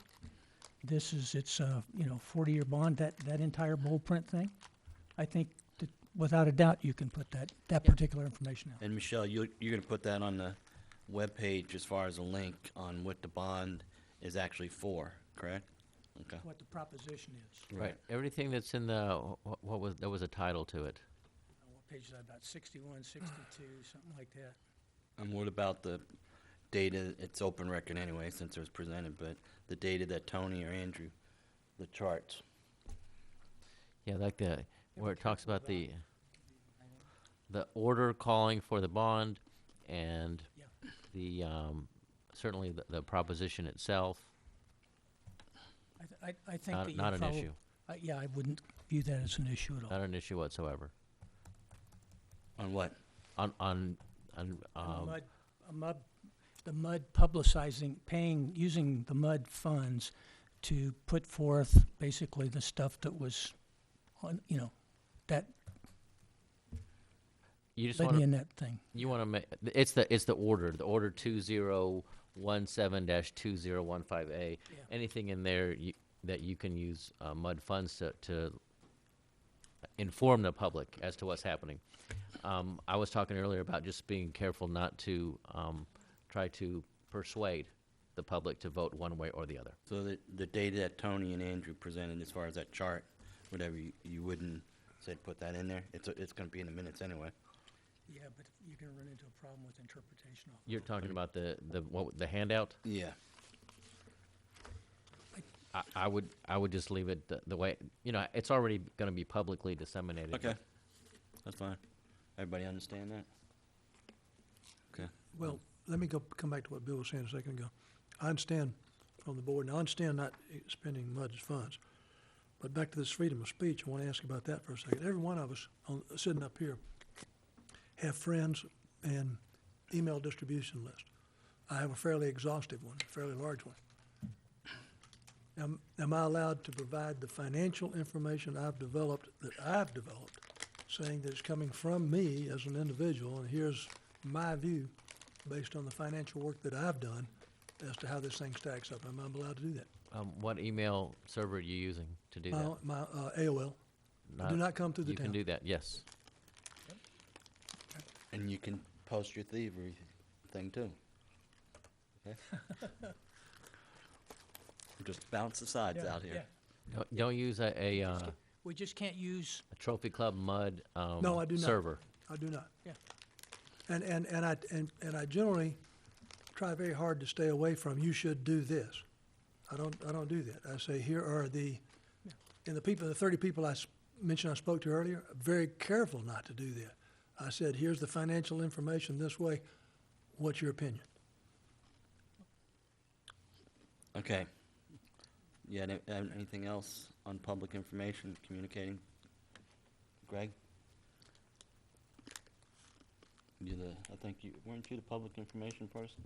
Well, I mean, my goal in public communication is, as I've talked about before, is to talk about where we are, how we got here, and what things may look like in the forward. It's not specifically talking about this bond issue or anything that we may do. It's just to look at the rates, and the only way the bond would come up would be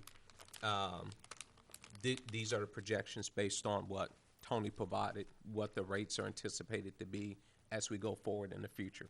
So that would be the extent that I specifically said anything related to the bond.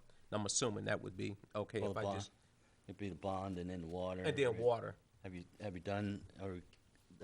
got started on anything? I'm going to work with Renee to do that. Okay. But I'm assuming that would be okay, just taking the projected tax rates. If the bond were to pass, this is what the rates would be projected to be in the next 3 to 5 years. I'm assuming that's not problematic. I think he said. Again, it's kind of the words that you're going to put around it. Yeah, I if think you're just saying leave it that therefore, this is a good idea or a bad idea, for example. I'd No, stay away yeah. from that one. Yeah, I just won't even bother with it. Yeah, Just- I think not I'd stay worth away it. from that one. Okay. This reminds me of a discussion I had about a town hall one time. Okay. Whatever that means. Okay. Anyone have anything else on that agenda item? Nothing, Jim? Okay. Next one, 6, consider and take appropriate action regarding updating internet payments system. Staff?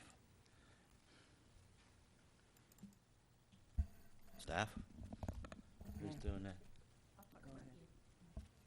Okay. Eeny, meeny, miny, mo. I will. Okay. Okay. Michelle came in to me the other day about calling who to call STW about errors that are randomly happening when people are trying to pay their bill online. So I called Chris Barber at STW and asked him about it, and he stated that that server has a 2003 operating system on it. And it MP3? 2003. Okay, The their M3 server? server that operates our system, right? It's our server. We have a server in there from 2003? It That's has what an I'm saying. operating system 2003 still, right now. And he said that we needed to upgrade that. I asked him to please speak with M3 and give us a quote on what it would take to upgrade to a more What did recent M3 operating system. What did M3 assess when they came in? Did they not assess that server and say, I couldn't tell you what M3 did when they first came in. I don't know. or you know anything? Well, I spoke to Bob about this today. He's on vacation. You pull your mic down, All right, please. pull your mic down. Bob is on vacation. When I got this on Friday, I didn't realize they had already talked to Renee, and I didn't realize what the cost would be, or this would not be on the agenda. However, this was taken to a previous staff member last year, and it was brought up by STW and M3 before, but the consensus was that the MUD was holding off because the time the staff member said that we had talked about moving to a different company for software, for utility billing software, and didn't want to pay an upgrade for STW if we were going to get a new product. So they're not sure why that person didn't put it on the budget. So I have a question. The upgrade is, we're purchasing a new server, not upgrading STW software, correct? No, we're not purchasing a server. All we're doing is upgrading the operating system that's on the server. How old is the computer how old is the server that the software is installed on? Jeez, I think it's fairly old because that was the server that we shared with the town at one time. Have we done an assessment to ensure that this server can accommodate running new software, can accommodate the upgrade? I think that's what M3 I is think doing. that's why STW and M3 discussed it On Friday, yes. on Friday, and then they came back to us and said it would cost $1,680. $1,600. Yeah. And we're talking about this? Well, again, we had a miscommunication. Okay, so yes, I would have just said do it. I don't think we have a choice. I don't think we have a choice. Customers are trying to pay and they're having issues. Right. Yeah, you definitely have to fix it. So I think it's basically a no-brainer, but I mean, I think when Shane comes in next Monday, he has authority to. Well, we both have authority to, it's within then, our I mean, signage, next so this next came in agenda and then. I didn't have a price, We're so done. that's why it was added to the budget. Sure, Michelle. So I talked with Bob since basically a customer called me because he'd been having trouble trying to pay his bill, and he was very frustrated by that point. And he's not the first one. It's sporadic. One customer might have no problems paying, but the other customer might. And when you don't live in the area, or you say you don't work in the area and you want to pay your bill, we don't take credit cards over the phone, and he was helpful. He said, here's my information, tell me what's wrong. But at this point, people need to be able to pay their bill. And if I'm advertising sign up for online billing, and then you go to online billing and it doesn't work, there's no time for delay. I mean, it's almost like I'm not being honest. Well, we're going to take care of the problem because Yeah, we're it going just needs to be, address it. yeah. My problem with online billing is when I give them my credit card, they actually charge it. And there's something wrong there. Okay, Well, so, he wants to I don't give know. his money. It won't work. So, Okay. thanks. Kevin, quick question. I thought when we went to M3 that they took over all of our IT functions. I'm surprised to hear that we've got software running on the town server. no, it's not a town server. It used to be shared with the town. That was the So it server is our that- machine. It is ours. They took one of the servers and we took one of the servers. Okay, And it's all the right. operating system that's expiring. Okay, got They it. don't support it Understand. anymore. Okay, Yeah, Windows even doesn't. go ahead. A small, on page 88, about the fourth bullet down, it says Windows licenses are priced with retail pricing. It's advised the customer obtain TX-DIR or GSA pricing. Have we done that? This came through from Bob, and Bob said it was fine. I'll run this back through Bob before we pay the invoice. Okay, well, I just found it was, it's like, hey, don't buy it here, go with there and get it, and we'll put it Yeah, on. that's just So- basically Texas GS Government Services. Yeah. Okay. Okay, can we, Yeah, I would say if we have other servers that are running Windows 2003, we need to get off it because it's not secure. Windows stopped providing updates in July 2015, Yeah, so long that's time a ago. huge security risk. I thought they brought in did all new say that equipment went because back it sat to right there in a 15. box.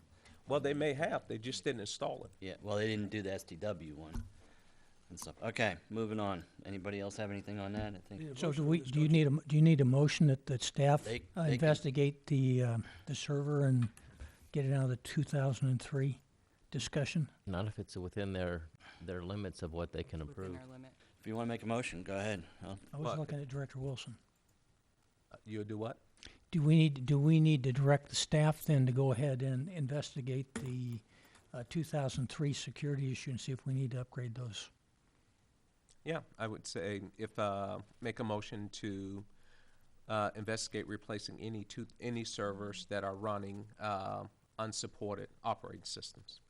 Second. Okay, I have a motion by Vice President Wilson, second by Director Rose. Any discussion? Yes, do you want to give them the authority to approve this 1680 if they find it's necessary? They don't need authority to do They that. don't No. need authority for that. And They it's can really do just it. a report and update, so there's no problem with the motion that's been made right now. Okay. But if you're going to talk about expending funds, then that would need to be an agenda item, specifically action for that. So I would say no. Expending funds above their authority. Right, above there, yeah. Right, okay. Everybody understand the motion? All in favor, show of hands? Okay, unanimous. Okay, moving on. Review December and January sewer usage comparison to prior years. We can blow through this real fast unless Michelle or Renee, you want to comment? What we did was took December 15, January 16, and when we get February 17, it'll complete the picture. We took February 16, we already have. It's in the chart, you can review it for numbers, but it's kind of like a pre-next meeting when we have the numbers and we can look at it as far as winter averaging data. Then we took December 16, January 17, and compared the two. So if anyone has any questions on that, it's incomplete until we get the February number, and then we're gonna have commercial usage too. We'll put that in the chart, right? Okay. And this data, from what we agreed, we will give to NewGen to run numbers on it too. Is that correct? Right, and also, we changed connections to number of bills, because it was not connections. You could have one resident move out in 1 month and somebody else Okay. move in, so you could have. So you looked at the You 0, could 2, have 0, that. 0, and the 0, 1, 0. Right, Okay. so, Good.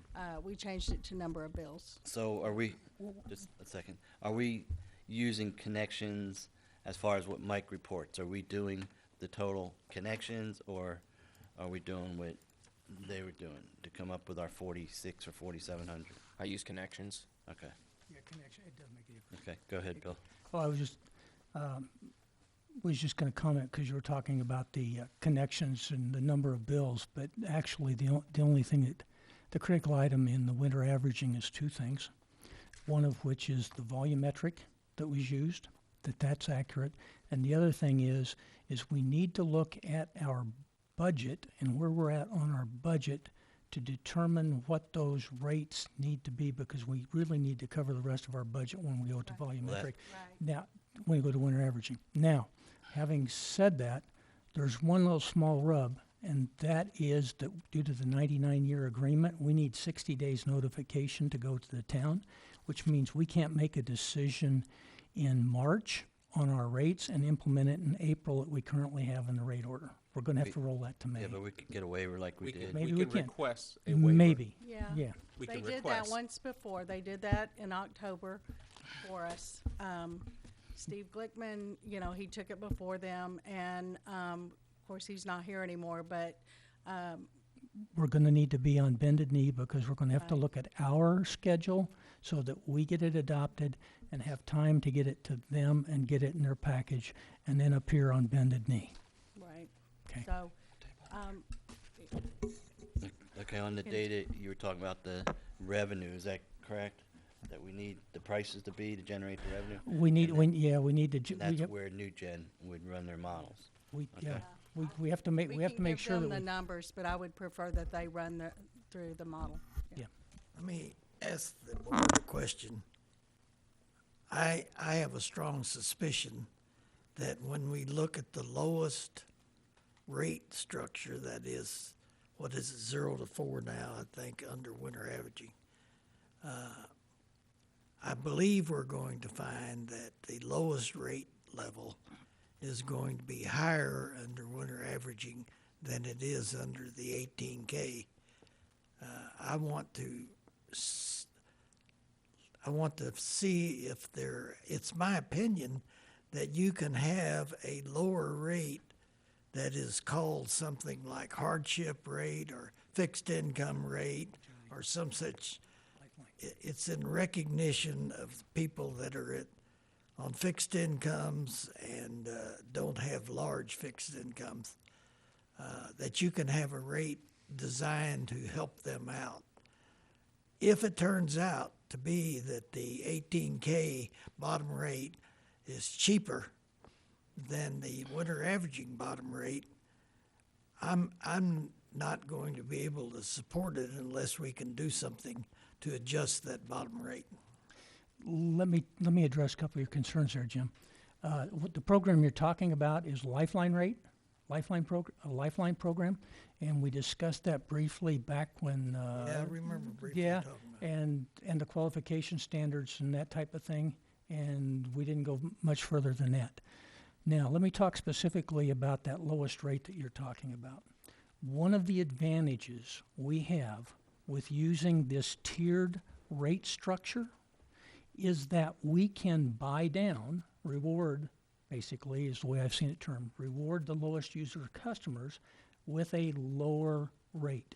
So it's possible when we do the rate structure, if we work with NewGen, to say, I want it equal or I want it 5 cents less, which means that those additional costs, and I'll show you this later on, how this distribution is going, but we can do that. Okay, well, I noticed that the item 8 says, consider and take appropriate action to set criteria.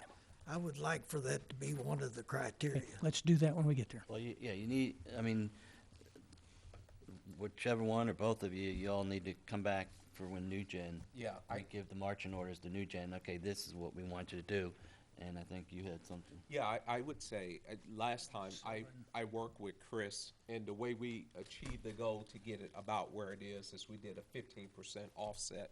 If the board is okay, I'd like to work with NewGen again, and I can make sure that we achieve that goal with a tiered rate structure to accomplish the goal of ensuring that lowest class rates do not increase, their rates do not That would increase. satisfy me. I don't have, we're I not at would that, say we're not a at that motion. point, we're not at Yeah, that I point. think- We'll do that for the next Yeah. one. Yeah, I mean, you can just put that down as, things to do and make sure it goes on the agenda. Number 8, we can do it under number 8. Yeah, we can do it in a new, eight'll be fine too. Okay, nothing else on this? Okay. 8, or 7, no, 8, Eight. right? Okay. Yeah, 8. Consider and take appropriate action to set criteria for NewGen strategies to provide analytical and comparison reports using winter averaging for the months of December 2016, January 2017, and February 2017 against current rate structure and utilizing an INI at 5%. Now you can, Yeah, Well, I asked for that to be put on there for, did you want something? Because you had the floor, if you want. well, I mean, I'll see Okay. to Director Thomas, That's fine. and then I'll make a motion. well, we've talked about this, which is in the previous one, which kind of fits here. The one thing I wanted to bring back up for us to consider, Bill, we had talked a few times about trying to get as apples to apples comparison as possible. Yet when I went back and looked at the motion we made, what we had them doing before I deliberately proposed it initially as yearly so that it would be January through December, comparing December, January, February. But we amended the thing to say fiscal year. So I'm a little concerned that we're going to be taking September through October, September of 15 through October of 16, and comparing it to December, January, February of this year. What I wanted to ask is, I called Chris myself, and he said he could care less. He can run that report with any 12-month calendar we want to give him. Why not give him, March of last year through February of this year and you're as close to apples as you can get it. To me, I would say, it would not make any sense whatsoever to compare February of one month to October of another month. You're not doing the apples to apples comparison. What do you mean? I'm saying I agree with you. Okay. Because if we give him, 12 months is 12 months is 12 months is 12 months. But, you know, rain has a lot of effect. I mean, all kinds of stuff come into play. So if we give him March of last year through February of this year, we got to have the February data in order to do winter averaging anyway. I just say use it rolling 12 months. Yeah, So, but most, and see, that would be the yeah, most the current. most recent 12 months. And so that's all I was through saying. That's the February. reason I brought this back up, is I'd like, as a strategy, to have him do the most current 12 months and not what we said before, to put it on a physical boundary. So I would make a motion that, that I work with New Gen Strategies to create a new rate table for us to consider our next meeting, compare it against our current rate structure utilizing the INI of 5%, whereas the lowest rate class is less than our existing current 0 to 4,000 rate class. Second. And we Okay. including that, the rolling. I'm sorry, and also I'll use the previous 12 months from March of 2015, 16 to February of 2017, end of month 2017. Anyone else? You got a Was that second okay on with that? Yes. You sure? No.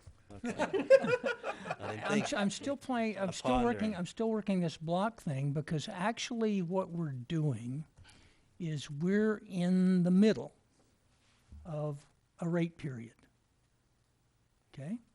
We set rates back in October for a year and said, oh, by the way, in April, we're going to amend them, and we're going to amend them, and when we amend them, this is what the data looks like based upon 2015, no, December, January, February of Yeah, you're right. 2015, and we needed December of 2016, January and February of 2017. We needed that data in order to apply it into the remaining costs so that we know how much revenue we need to generate. Okay, so the discussion on the current rate structure has already been had. We did that back when we set the rates in September. Don't you think that anytime we make a mid-year correction in the rate order, we automatically assume that it's based on new budgetary information for the remainder of the year, just like we did it for the full 12 months? You can do that. Yeah. I can agree do with that. what you said. Yeah, And I mean, essentially, it's- what we're going to look at is where we are revenue-wise, Yes. based on where we would normally be, and then there will be a correction to make sure if we're running behind to account for that. Certainly. Thank I you. mean, yeah, during that earlier time frame, you had physical against calendar. Then you had numbers that you could say were skewed, and they were attributable to a meter not being red or bad or something like that. So I think we'll have better numbers, as you just mentioned, and for comparison. Kevin, would you please kind of eloquate something? You had mentioned once before about we pulled a bad set of data out of STW. I don't want to make sure we don't do that again. I guess that's what I just said. You're I- pulling physical, hold on a second ahead. there. You were pulling physical and comparing it against calendar. Then you're also pulling data, I think it was like August, July, or sometime when Carl had his accident. I think he had his accident in August of 15, and the meter went bad. Is that correct, Mike? Do you know anything about it? I don't know Just say anything yeah. about that. Just say yes. Yes. Okay, so, the meter was being either read incorrectly or went bad, and then he came back and noticed it, and it was put into operation. But if you look at the volume in August, September, and I think even October, it didn't have any rhyme or reason to it. It was real low one month, real high another month. So, I mean, with Vice President Wilson's motion, it'll put more, more accurate Give me data. the most correct data. That's all I'm after. I just didn't want Okay. that same problem to crop back up. Okay, now you have the floor.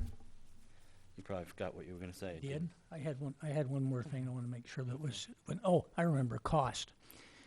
There was an error, you mentioned an error. Yeah. There was an error in the original calculations, and it revolved around the base rate. Oh, You used a yes. different We base used- rate. Yeah, we used the But he- previous base rate. but in the compared to meeting- new one. in the meeting, But in he's- the new one is Yeah, 1750. but my point is, NewGen has agreed to do this at no cost because of that prior error. Yeah, that they- and Yeah. again, in the meeting, Good. he must have said it at Good. least 10 times. Yeah, okay, so I just want to bring that up. Okay. Good deal. We need a vote. Let's Okay. vote. Let's vote. Does everyone understand the motion? Mhm. Jim Hayes? Yep. You understand the motion that you made? I'm pretty sure I Okay. got it. You understand? him. Okay. We have a motion by Vice President Wilson, a second by Director Rose, in directions for NewGen, and then you're gonna come up with additional criteria, aren't you? No, we pretty much discussed it. Okay. Yeah, I didn't know if you're gonna add another set for lower numbers or something. we already did Okay. that. That's in there. Okay, all, show of hands, all in favor? That's an understanding. Okay. All opposed? I see none, passes unanimously. Okay. 9, consider and take appropriate action regarding participation in Town of Trophy Club capital improvement projects. That's yours, Mike, isn't it? Yeah. Part of our last meeting, I reached out to the town to see what their capital improvement project status was like, to see what they had on their books for the next few years. And as you can see in your packet for the 2015-16, that's the one for the 8-inch line on Phoenix and the 12-inch line on Indian Creek. They also did tell me, so let me see if I can find it here. Bobcat to Durango. That they do have some more projects coming up. I think the projects that they were looking at, 17 and 18, were actually on Bobcat, which we have newer piping over there. So it looks like Bobcat to Durango. Which is What kind of meeting was that you're speaking of? Was it a CIC meeting? No, it was not a meeting at all. I just reached out to town and asked them what capital projects they had that they knew about that they were gonna do in the next few years. And this was the response that they, Because I'm real anxious to get the street improvement budget. I guess the town calls it a CIC budget. Yes, CIP. CIP in time, like in the July time frame, as far as street repairs starting in the new fiscal year, because there's been numerous years where we have learned about street improvements after our budget has been approved. This is one of them. yes, and we, if you look at the, I guess it's, what is it, 90, 91 in your packet? Yeah. Those pages, it shows for 2015, 2016, and then it's got up to, I guess 17, 18 in completion in 19. But the Bobcat to Durango, we're gonna be good with. It'll just be this fiscal year, the Indian Creek and Phoenix Drive reconstruction. So that's the only two that they gave you at this point? Yes, and that's through But 2019. that Phoenix, you're talking about going up Shields too, correct? Yes. Okay, to Indian Creek. Everybody know where Yeah. Shields is? Yeah. The steep hill? Right Yeah. by, You can see by page 92 in there, the cost for, I asked for an additional, from the cul-de-sac on Phoenix going up Phil, Indian Creek. you don't need to fill that out if you want to talk. Because, we've had some problems with that line. He does. No, he doesn't. Council member. He does. Hey, Mike, Philip just Schaffner. for clarification for me, please. There were 4 numbers on this thing, 60,000, 160,000, 190,000, 460,000. What is the town asking us to participate in this fiscal year? Because we don't have any money budgeted for this thing. Yeah, the total price, of all of it, it looks like the Phoenix Drive, it says to Pebble Beach cul-de-sac was 190,000. The water line from Indian Creek to Meadowbrook was 160,000, and then also another additional 60,000 for that cul-de-sac. So what is this That's a total. 460,000? Huh? What is this 460,000 on Indian Creek Drive? That was an original quote that Tignall had just given me, but we actually had a lot of newer C900 plastic pipe in that area, so they revised that to the 160,000. Well, let me come back one more time. 60,000 or What do they need from, 160. Mike, what do they need from us this year in order to execute what's in their plan for this year, fiscal year?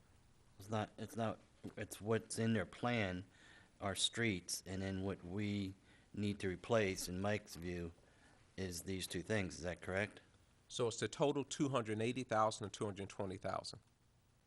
Well, the 220,000 would definitely take care of our biggest problem spot. That it would be Phoenix in that little section from. How do you get 220? What numbers give you that? It is the Okay, this too, 60,000 plus. Oh, I'm sorry. Maybe it's 250,000. It's the 190,000 plus the 60. But aren't we talking about the same thing here? I 92 mean, and 93. 93, on page 93 says Phoenix Drive, Pebble He's Beach to saying cul-de-sac, It's 190,000. $190,000. You go back Yes. to page So that's 92, and it says Phoenix from the cul-de-sac, oh, I'm sorry, cul-de-sac to Indian Creek. Yes, It that's says an additional. addition. Ah, oh, gotcha. See, I think we have three options on the fact that we don't have this repiping and a street repair in our budget. We can either not repair the pipe, or we can get a 3-year loan, or we can take our April rate change and include it in that. I have a fourth option. Once we nail down a dollar amount. So is it the 190 plus the 190 plus the 60. plus the 60, so $250,000. Yes. Okay. I think our fourth option would be to make a request of the town to proceed with it, work with the MUD, have us work with them, approve the contractor, sign off on the work, and then they go forward with the work, and we pay them back at our next fiscal year. We pay for it the following year. Obviously, they would have to be agreeable to doing so, but Now, who's going to pay the contractor for fixing the pipe? the town would cover all the costs now, and then we would reimburse them at the, If they're willing to do that. if they're Okay. willing to do it at our next fiscal year. Okay, we can pay before it back anything next else year is and said, so forth. do you have something to say? Philip Schaffner, 17 Edgemere. You know, I don't like our CIP, and the reason I don't is because it's a constant moving target. So what we plan, if you look at our budgets 3 years ago, there are things that are not on there that we have planned for next year, or things that we've taken off that we thought were important. So it's a constant moving target. So I really think that, you know, in a situation of the town, we only have so much staff. So we can't do 25 street projects in a year. We're only going to be able to do maybe 3, maybe 4 projects in a given year.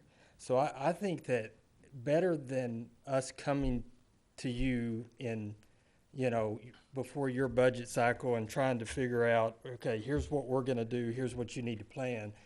I think that you would be better off setting aside 300,000. I'm just throwing out a number. Maybe you get with the town and say, okay, over the last 5-10 years, what have we averaged in street projects?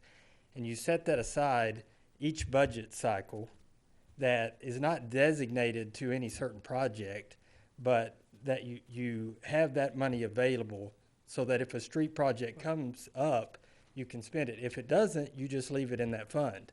If you do have to spend it, the next year you just replenish whatever that is.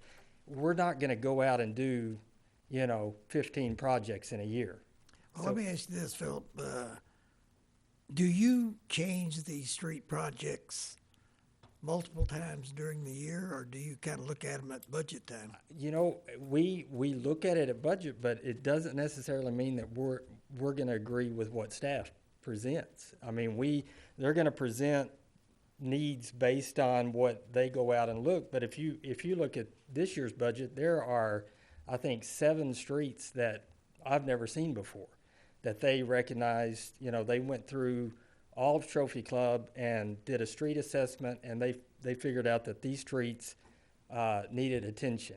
And if you go back to 2015, 2014, you won't find those streets listed anywhere on there. Those are new, and they are pretty aggressive because they're saying in the next year or two, we need to look at those streets. But don't you kind of require them to tell you in the June, July period what they think the CIC budget's going to be? Yeah, but I mean, it could change. I mean, this year they wanted to do, I think they wanted to do the bridge over Marshall Creek, and we decided against that. So that was one project that they presented in our budget, and we decided as a council, okay, we're going to delay that. We don't think that, we're ready to do that project. There are alternative things that we'd like to take care of, and so we delayed that. You'll see in 2015 that is slated to be done this year, and now you look at it, it's slated to be done in 2019, 2020. You set your tax rate. But that's not going to give you enough time to put what you. Well, when you set have your in. tax rate, it has to be finalized, I would assume sometime in September. Yeah, but when do you need yours? You need it way before we finalize. Well, when you work toward that September tax rate, aren't you working out a month, 30 or 60 days out in front of that? Yeah, but those things can change. I mean, change right up to the September oh date. Yeah, we reduced the budget this year, or we reduced the tax rate right at the last. I mean, we went down quite a bit there at the last. You know, they had it at a certain deal, and before the meeting before, we lowered it even more. You know, and so they had to go back and adjust things like that. So I don't think it's fair for you that we may change and then all of a sudden, boom, you've got to change. What he's saying is that you just build a reserve fund Put a based on the reserve, historic put it in there, average. and if we spend it, great. If not, then it's there. That's what I would I would just recommend that. I think that's fair to you instead of us trying to, poor Mike trying to get with him and figure out what he needs. Now, we can do it through a GASB entry. Yeah, but going into this year on any improvements, I mean, we didn't have any improvements brought to us. And so I think what, Vice President Wilson said, and you can head that up since you brought that up. Yeah, I will. I'll work with. I'll make a motion that we that I work with town staff to. Well, I'd work with town manager. We work with town manager to arrange for them to do a loan for the $250,000 until our next fiscal year, and we'll reimburse that contingent upon us having be able to approve the final work product, the vendors, and the coordination that typically go with those construction projects. And I'd think add, if you don't mind adding the general manager and possibly Mike, since he's knows what lines. Yes, in coordination with the general manager and staff. Yeah. I don't mean to interrupt, but one of the things Tignall did reach out and ask me for was an answer by the end of February, because I'm assuming they're starting engineering on all of this stuff. When does council meet again? Well, we got 2 brand new managers. Let them work it out. See if they can work out something. He's looking at his calendar.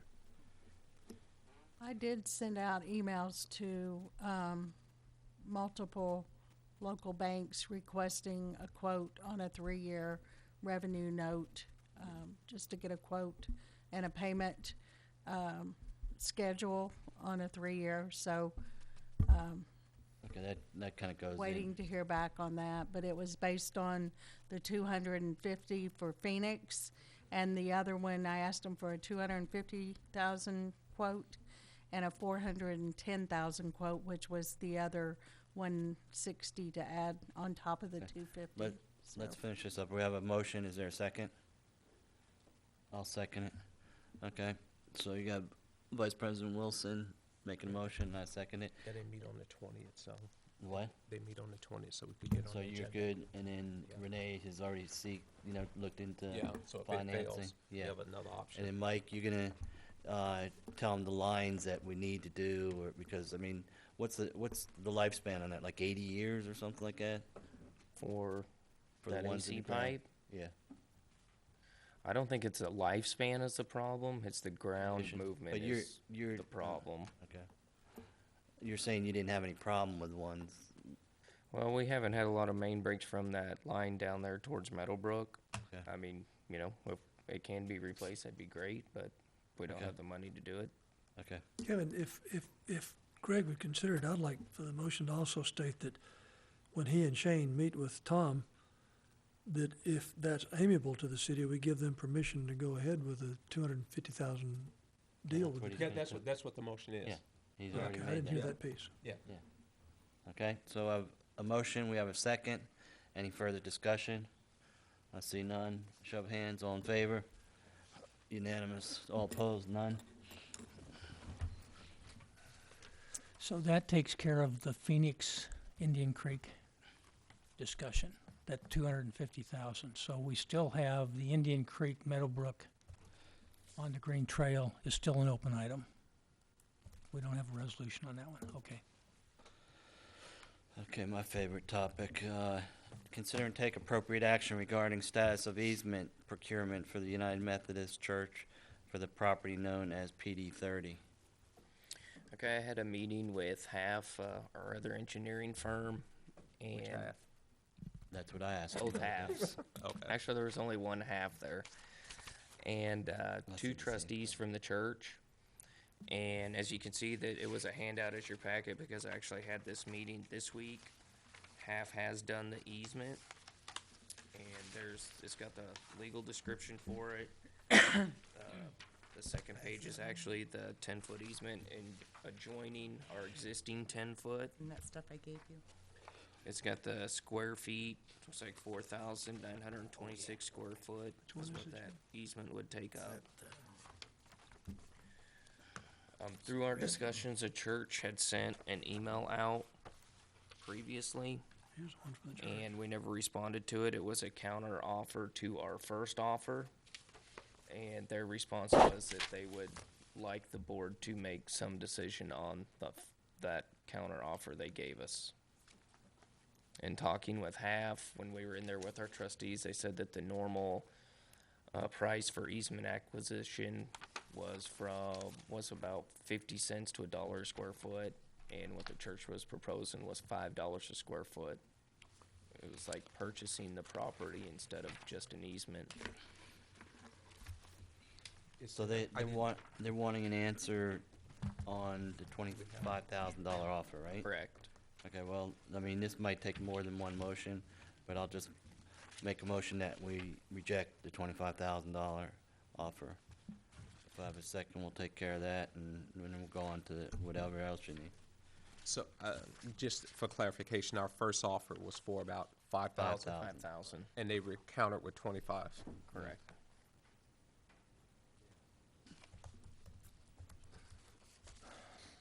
Well, I'll I'll second second your your motion. motion so we can have discussion on it. Okay, I'll acknowledge Jim, he started talking first. That's fine. Director Thomas, seconded, discussion. Okay, one of the, having been down an easement discussion once before and gone to court and come back with a resolution that was more expensive,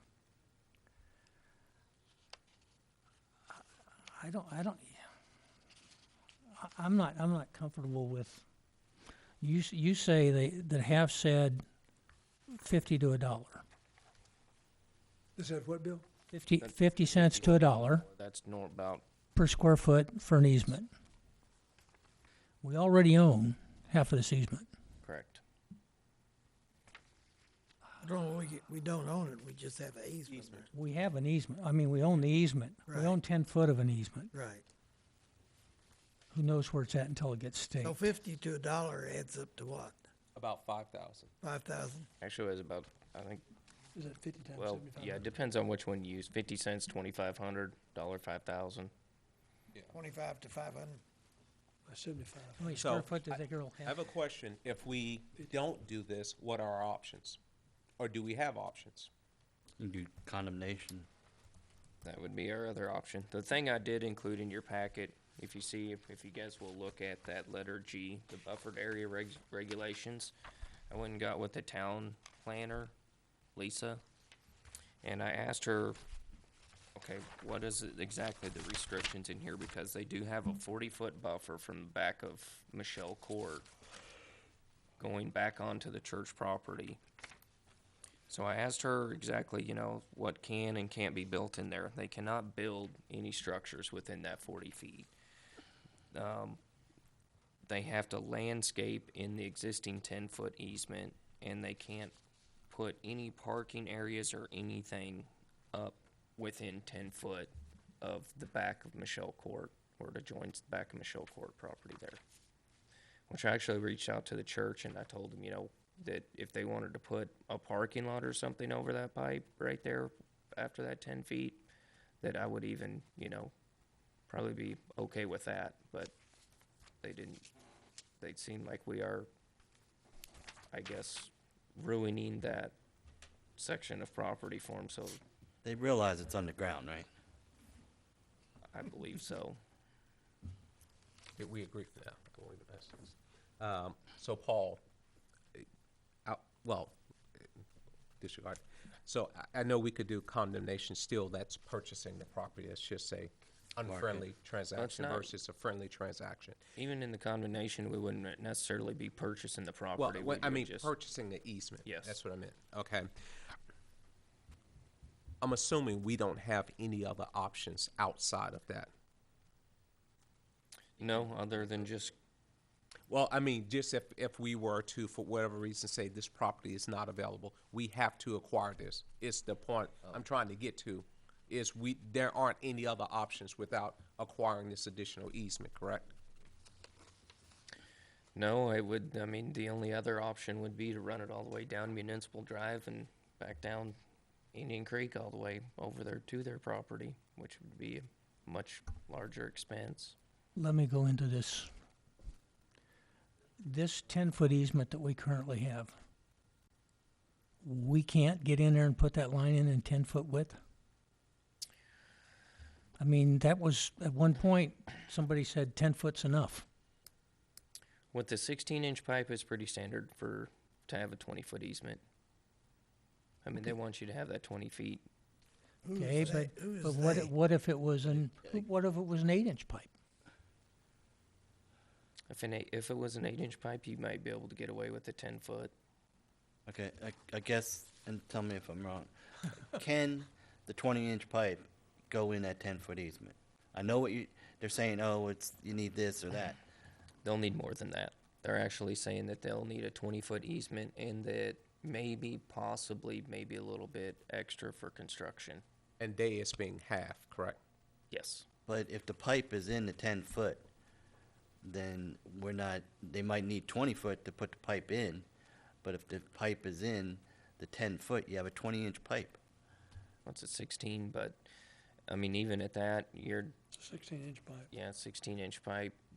You're not going to get out of your easement on somebody's property and while you're installing pipe. The question is, can you put it in? I There's mean, not what enough what room. is what? By the time you have a spoil pile and everything else, there's just not enough room. You got to haul it. I mean, what happens is your costs go up. I mean, if you say Substantially. okay, well here's the thing. You ask an engineer to build a building, and he'll say, "Well, how much have you got?" Because he'll build you whatever building you want as long as you can pay the price tag. We can probably put that line in there, but the price tag is going to go up. The key is, does it go up more than $25,000? Right. I would think it would go up a lot more than that. If you were to do it yourself with the vac truck, you think it would be more than 25,000? A lot more. And You what would can't- be what would be the expense that you would have? For us, well, I mean, even for the vac truck, you've got paving removal out here. You've got a bore, you know, across Trophy Club Drive that you're going to have to, I mean, for that bore pit back down there to do that, bore all those 4 lanes, I mean, that's going to be a pretty big area that you'll Don't you need have there. to do that regardless of the easement size? What's that? Or, We have to bore, yeah, I mean, so it doesn't matter what your easement is, you still gotta do that. correct. Is that part of the contract, or is that something you're going to do? The boring. This line will actually go to bid. I actually got 100% construction plans on it, so we're basically waiting on the easement. Do those construction plans have that line centered up or out 10 foot from that wall, or are they It's centered in the easement, the current easement or the 20-foot easement? 20-foot easement.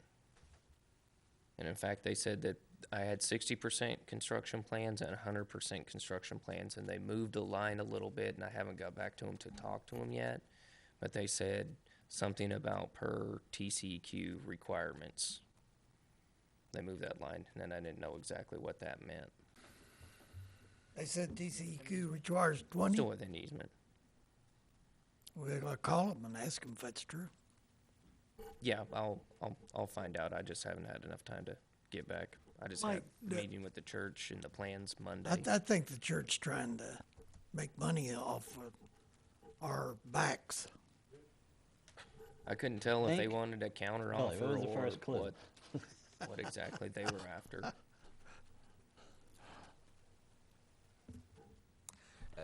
Paul, does any of the other terms that they're requesting, are any of those other terms problematic?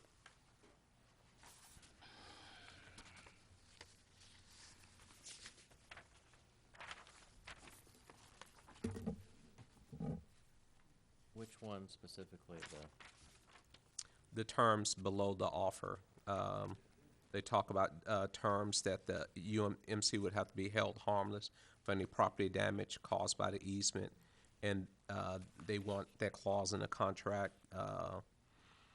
We'd be responsible for replacing trees and other things. We'd be responsible for repair and redirection of impacted area for existing irrigation systems.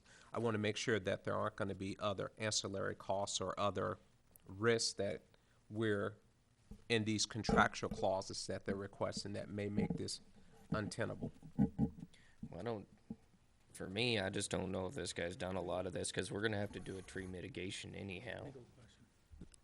I mean, the things like hold harmless, that's kind of, a catch-all. And saying if there's any issues or problems, how deep is the pipe that you're going to put in? I would say it's going to be anywhere from 4 to 6 feet. Okay. Probably deeper as you're going down towards Trophy Club Drive. It's not deep enough that we can't put another wall on top of it, is it? I don't see any issue there. I don't anticipate a problem.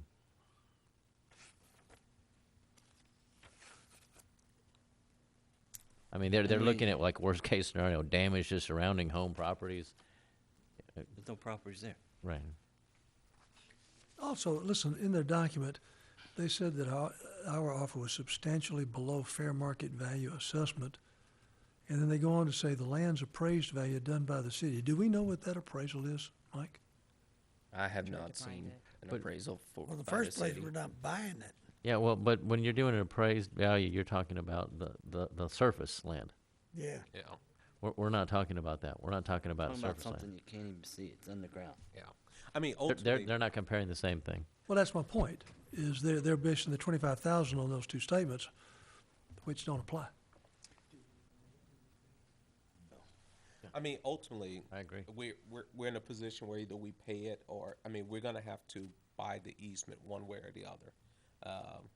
And so we could debate with them on what's fair market value. It's their land. They can be as unreasonable as they choose. And we have a choice to either pay it or not pay it. You don't even know if it's gonna be approved, because from their, in the past, when the town dealt with them, this group could approve it, and then the next, it goes up to a regional level, and they To could. the trustees Yeah, or but the that's others. not a factor. It's not a factor in that the prior history doesn't necessarily come across the current situation. And so therefore, you can only take what's before you and go back with that. I use all the facts. And from what I mean, just because you get their approval, the church, you have to go through a regional approval too, the bishop or whatever they call Yeah, it. the Isn't that right, trustees. Jim? You're on that. Yeah, you'd have to probably get the bishop's approval. Says the Board of Trustees amiable. That's of this church.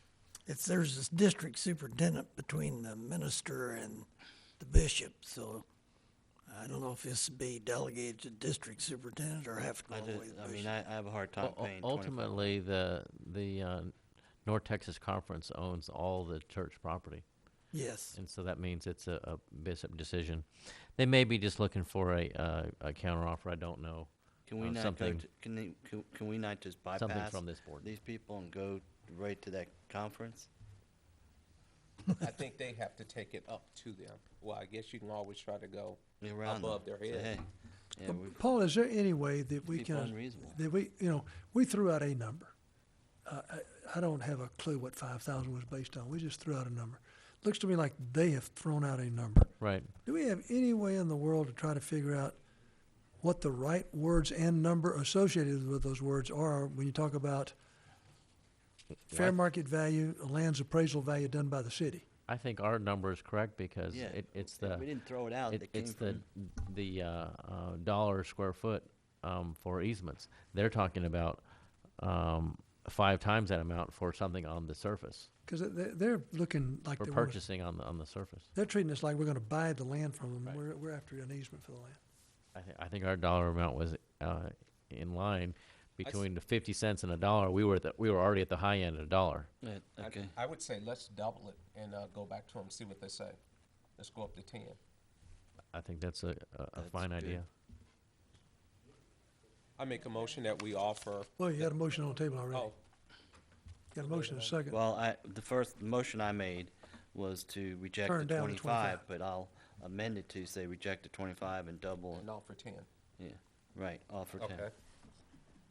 Not that I like it, but I like it when you said it. Oh, okay. I'm glad to know. Yeah, okay. So who seconded his motion? You did. Then I'll second that. Okay. You second the change in it? Okay. We have a motion to reject the 25,000 counter counter with 10. offer and go back with 10,000. Is that correct? That's correct. Okay. Anyone have any discussion?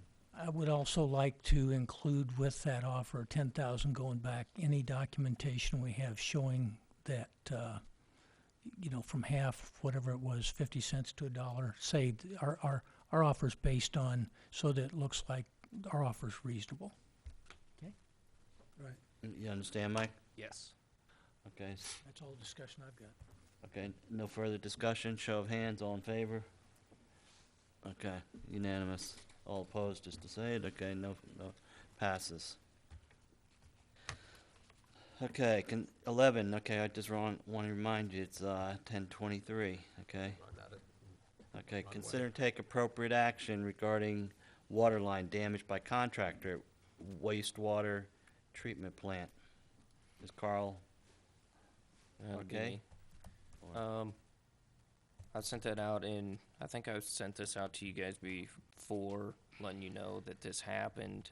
I attached the field report from Joe with CP&Y that basically what I think happened. He said the line was exposed for 2 or 3 weeks with the blocking exposed, and so I could tell something happened that morning because I had 3 pumps running. And I finally figured out that line had blown out due to the contractor leaving that line open and the blocking exposed for so long. So I went back on my SCADA and I figured up the gallons pumped, and I just figured it up at the lowest tier. Have we billed them yet for that water? We have not. Okay. So, They took, It was 1,206,000 gallons. Yep. I'd say bill it on the regular schedule. If someone used 1.2, not just on the lowest, but at the different And that's why tiers. I brought it back to you guys, because I didn't That's want your to write choice. a bill Make a or motion. anything. okay, they took responsibility, right? As far as I know, they have, because They they're. fixed the line and, Yes, in fact, we're gonna have them run Make a another motion. pressure test on it. I make a motion that we bill the contractor responsible for damaging the line for the water rates as they're stated in the rate order. Second. okay, any discussion? I see none. All in favor, show of hands. Unanimous. All opposed, I see none. Okay, moving right along. That's snail's pace. Okay, receive update on 8-inch water line repair located at 1 Michelle Court and take any action necessary. Okay, I don't think we need to take any action on this. I sent out pictures and everything and tried to update all the directors on the repair up there. I don't know if you could see by the pictures, but there was actually 3 pieces of rebar that were pushed down into the pipe. So they cut that section out, they replaced it, and they actually sleeved the existing pipe in there with some ductile iron steel pipe. So Is that gonna be within the 8,000 that we authorized? 9,000. 9,000? To replace, well, the total whatever- amount was yeah, 30,000. Whatever was in the bid is all, The wall. it's all Wall was covered. 8. The wall's covered under all of that and everything. So they're working on the bricks and everything right there. And I think this, either by the end of this week or the first of next week, they're going to start rebuilding the wall. So the line was in the middle of the easement. Yes, the line had it staked. It was in. Just making sure you knew that. I went directly over and in the looked middle at Gotta of get the your tape measure easement. pretty, calibrated. pretty pink marks going down the middle of that guy's driveway. Yeah, and that's saying- another thing, Warren. I think we need to find out who owns that wall, or who's gonna take ownership of the wall. And then that person that lives there, obviously, we've told him that his drive, between a third and a half, is that correct? Almost half. about So a basically third of it. eliminate his ability to go around his house. We So- took all of our easement. He wouldn't be able to make it back to his Okay, garage. so he's been told that, if there's a leak again, that we could tear that driveway up, right? Is he I'm sure aware he's of it? aware of it because he knows that that's in our easement, and I've But visited does he with know him. what the easement, guidelines are? You just need to make sure you send him, I would say we need to send him a letter and Right. clearly articulate what his obligations are and what our obligations are, so there's not any confusion later. correct, Should that come from Paul? I can do that. okay. That's So okay. that's just direction, we don't need to make a motion on any. Kevin, I want to come back to something you said a moment ago. I do want us to find out who owns the thing. Not that I'm suggesting we would do any future action to recover the $9,000, but I'd at least like to know what our options would be once we understand who the owner is. We made our decision earlier to spend the money based on bills showing us the 15-foot easement, that the pipe was not in our easement, but that turned out to be Come on, he not used to correct. be a pilot, give him some slack, okay? No, I'm just saying, we made a decision based on that. And now I think it's very important that we understand who owns that wall. Yeah. We can make a future decision, and the decision may be to take no action. We just eat the 9,000, but I would like to have the option to come back based on who we learn the owner is. Okay, so the direction, there's no motion, Warren, on this. The direction is to find out about easement. You're gonna draft a letter specifically telling the guy about the easements and what that means. Is that correct? Yes. Okay, anything else? And Mike will find out who owns the thing. Yeah. Okay, We'll find out. I'll ask. okay, anything else? Is that a motion? No, it's direction, we don't need. You wanna I'm make a not sure, motion? I'm not sure that it's material on who owns the wall at this point. Well, Bill, I said earlier that I don't know that I would do anything with it. I just. Well, I- my I- point, my we- point we- was. We made that a it's either- decision to spend a bunch of money on information that wasn't correct. I just want to get the correct information, see if we feel that decision's still good. I don't, it's not like, okay, trying to pin something on who owns it. It's just fine. Yeah, we may back away and who's say gonna we've done what take we've done, we're not gonna do ownership that. of it, because there's still a wall on top of existing line. Well, and the point would be, have to notify if it somebody. belongs to the owner, Doesn't belong to the owner. I mean, of the property. Yeah. Okay, that's one option. The option two is for some reason it would belong to the town, and I can't figure out why. But if it belongs to the town, we're talking basically about the left pocket, right pocket again, so in that case, it doesn't make No, any difference. no, no, And if no. it belongs to the owner, we've what if already it- agreed that we're not gonna do anything about it, so But what if it's still but if it's still owned by Beck? What if the developer still owns it? Then you may want to consider an option. the wall Was it ever deeded over? The developer built it. with the property? Yeah. Yeah, the developer built it. The developer may own that. That's why I want to make, just to find out. And by the way, I said it real clearly. I don't know that we will do anything different. It's just based on who the owner is, we may have some options to consider. That's all. I know we own $9,000 worth of it. Right. We've burned $9,000 of our money. I'd like to understand, if that was a good expenditure. Okay, anything else on that? No. Okay, moving on. You understand everything, Mike? Yep. Okay. 13, consider and take appropriate action regarding the data in the hydraulic model and distribution system capacity study. A, third ground storage tank. B, water line from the Westlake vault. And just to clarify, that Westlake vault, you're talking about the one on 377. Correct. Okay, not the one across the street. It's on Right. 377. I don't think that the one across the street is called the Vault. The one out there by 377 is referred to as Westlake Pump Station. Okay, and this one is called, what, just V? Which one? The one right over here. That's Trophy Club Just Vault. V, okay. Okay. Everybody understand what the Westlake Vault is now? Okay, Jim Thomas, you had this on here. Yeah, I asked for this and that we've got the report that was run by CPNY saying that we need that tank in line. We have the data that Bill developed that says we do not need that tank in line, and they've met and they've agreed to disagree. We've got some decisions coming that will come sooner than we may need to do either one of these things, but are affected by these. When the town vacates the premises, all of us need to look at what can we do with the building back there to best use it for the citizens of Trophy Club. I'm very much in favor of that.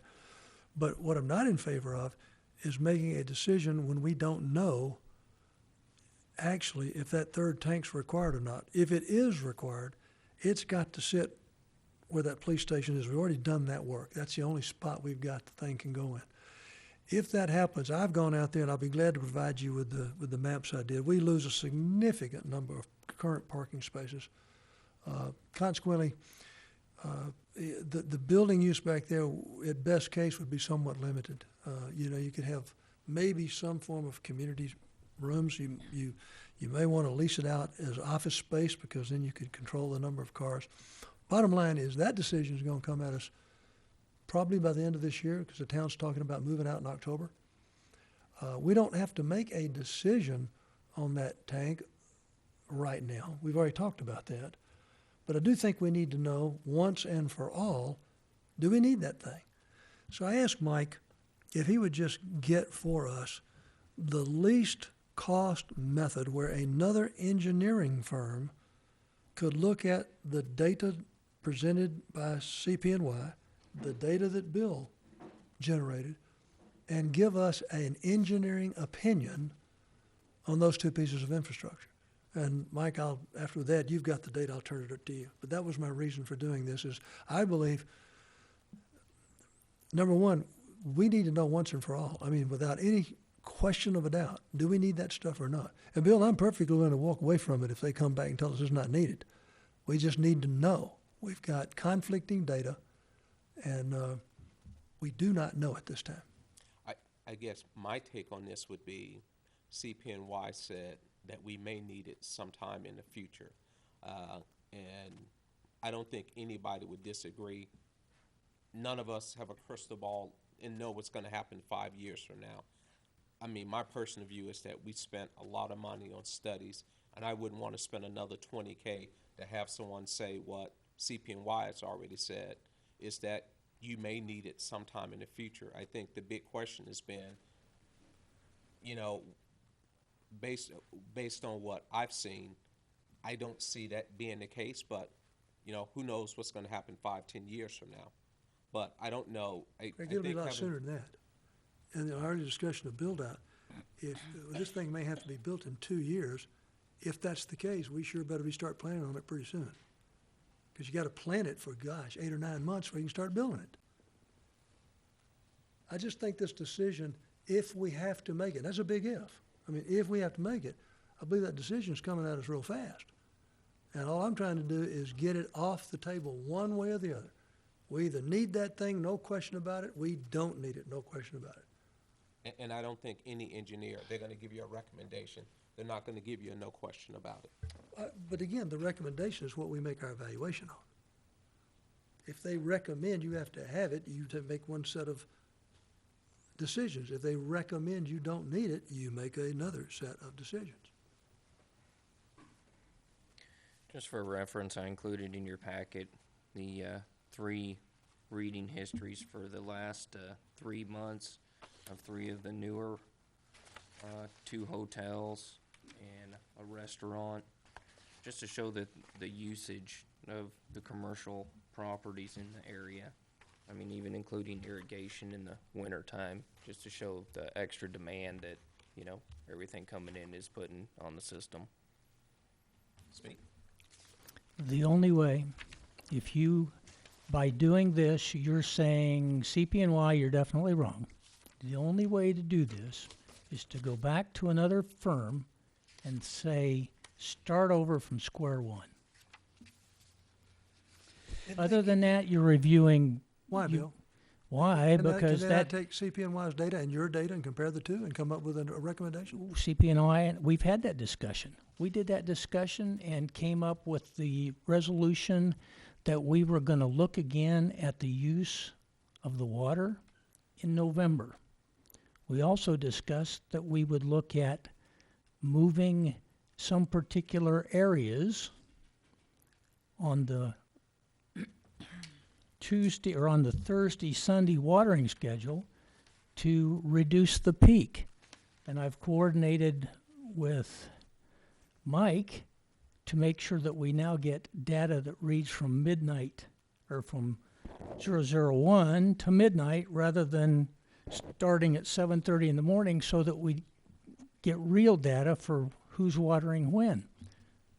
I see absolutely no reason to do this. None. Then, Bill, look, I do, so we have to agree to disagree. And what I'm trying to do is look ahead. We have 2 councilmen sitting in the back of the room. We've talked about this multiple times, how it's the best use of that facility when they vacate. And Okay. let me finish. Go ahead.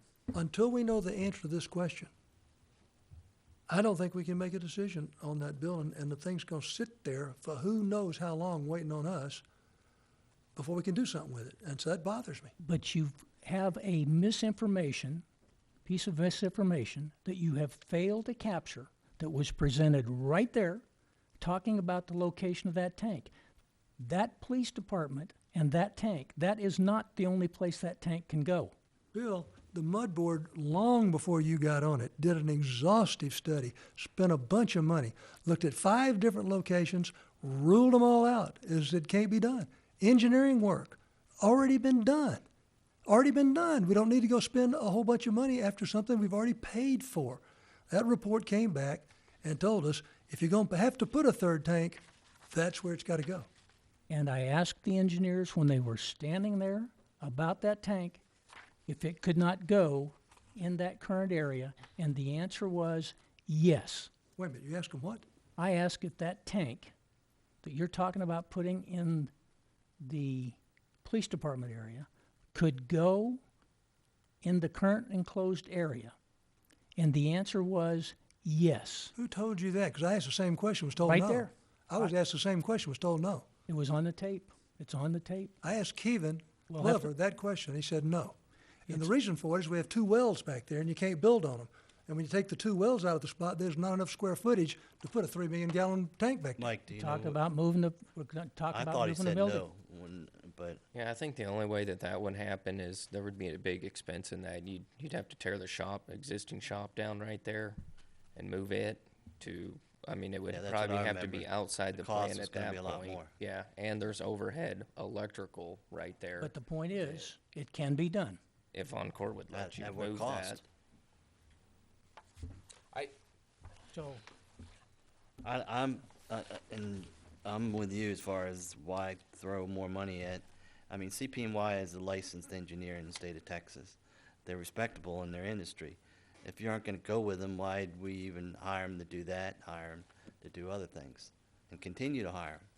I mean, I have faith in their report, so I don't need someone to go behind another engineering firm that's licensed to give a stamp. Okay, that looks good. That's my opinion. In my opinion, they said you may need it in the future. So we're not, if these guys come back and say, oh, you don't need it, we make a decision and they're wrong, you're still in the same boat. Nothing replaces time. My biggest issue is we seem to be in a big hurry to make decisions that don't have to be made. There's nothing that says that we need to decide today whether or not we need to go out and build another ground storage tank. To me, it just, I don't understand the urgency to constantly bring this back. We've talked about this at practically every other meeting. And there's absolutely nothing that forces us to have to make this decision now. We decided 2 meetings ago we would wait till November. Then let me say it this way. The building back there is currently used for offices. I am not willing to allow anything else into that building until this decision is made. You can't tie it to, I mean. it'll be one vote. Yeah, you're I one vote. understand. But I'm telling you ahead of time, Well, what that's my what one you're vote saying. is. We're not talking about, okay, you're getting off topic. We're talking about the study, and you're throwing a building into I it. want to get this done so we can Hey, work with the hey. town to do something back there. Well, let's just, Okay, wait. Okay. I'll You make a mentioned- motion. Wait. Okay, you mentioned that, we agreed to do numbers, in November, correct? In November again, yeah. Okay. I'm looking at these numbers from Hampton Inn and Breadwinners, and they're a lot more than we expected. So do you feel November would be soon enough, or Well, I think the thing about November, the reason I talk about November is you just like because, Thanksgiving, or? no, it's not, because you're usually finished with the watering season. Okay. And if you hit December, then everybody's gonna be back into saving, saving their water, so, keep the rates low. So if we look at it with November's data, then we've got a good idea on what's going on, and we can start looking again on That's what fine. our use is. we and have no stuff. So idea it's- what's going to be the ramp. Everyone knows if you increase the cost, your demand goes down. There's a ton of things that could impact our rate and the water usage. I think Bill identified there was 2.5 million gallons less water used this year compared to last year. Yeah, I it's mean, later to on. me, it doesn't make sense to spend another $20,000 to rehash something that we've already rehashed 5 different times already. I'll make a motion that we do not proceed forward with the half With a second hydraulic opinion? study, With a second opinion. with the second opinion through half. Second. Okay, I have a motion by Vice President Wilson, a second by Director Rose. Any discussion? Yeah, I have a point I want to make. I'm getting off of this board in, 15 months or something like that.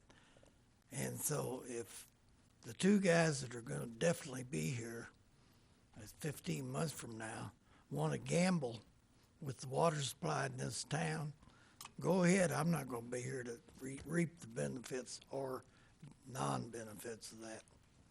Okay, but what they're saying, and we're talking about having another engineer confirm what CP&Y Yeah. has said.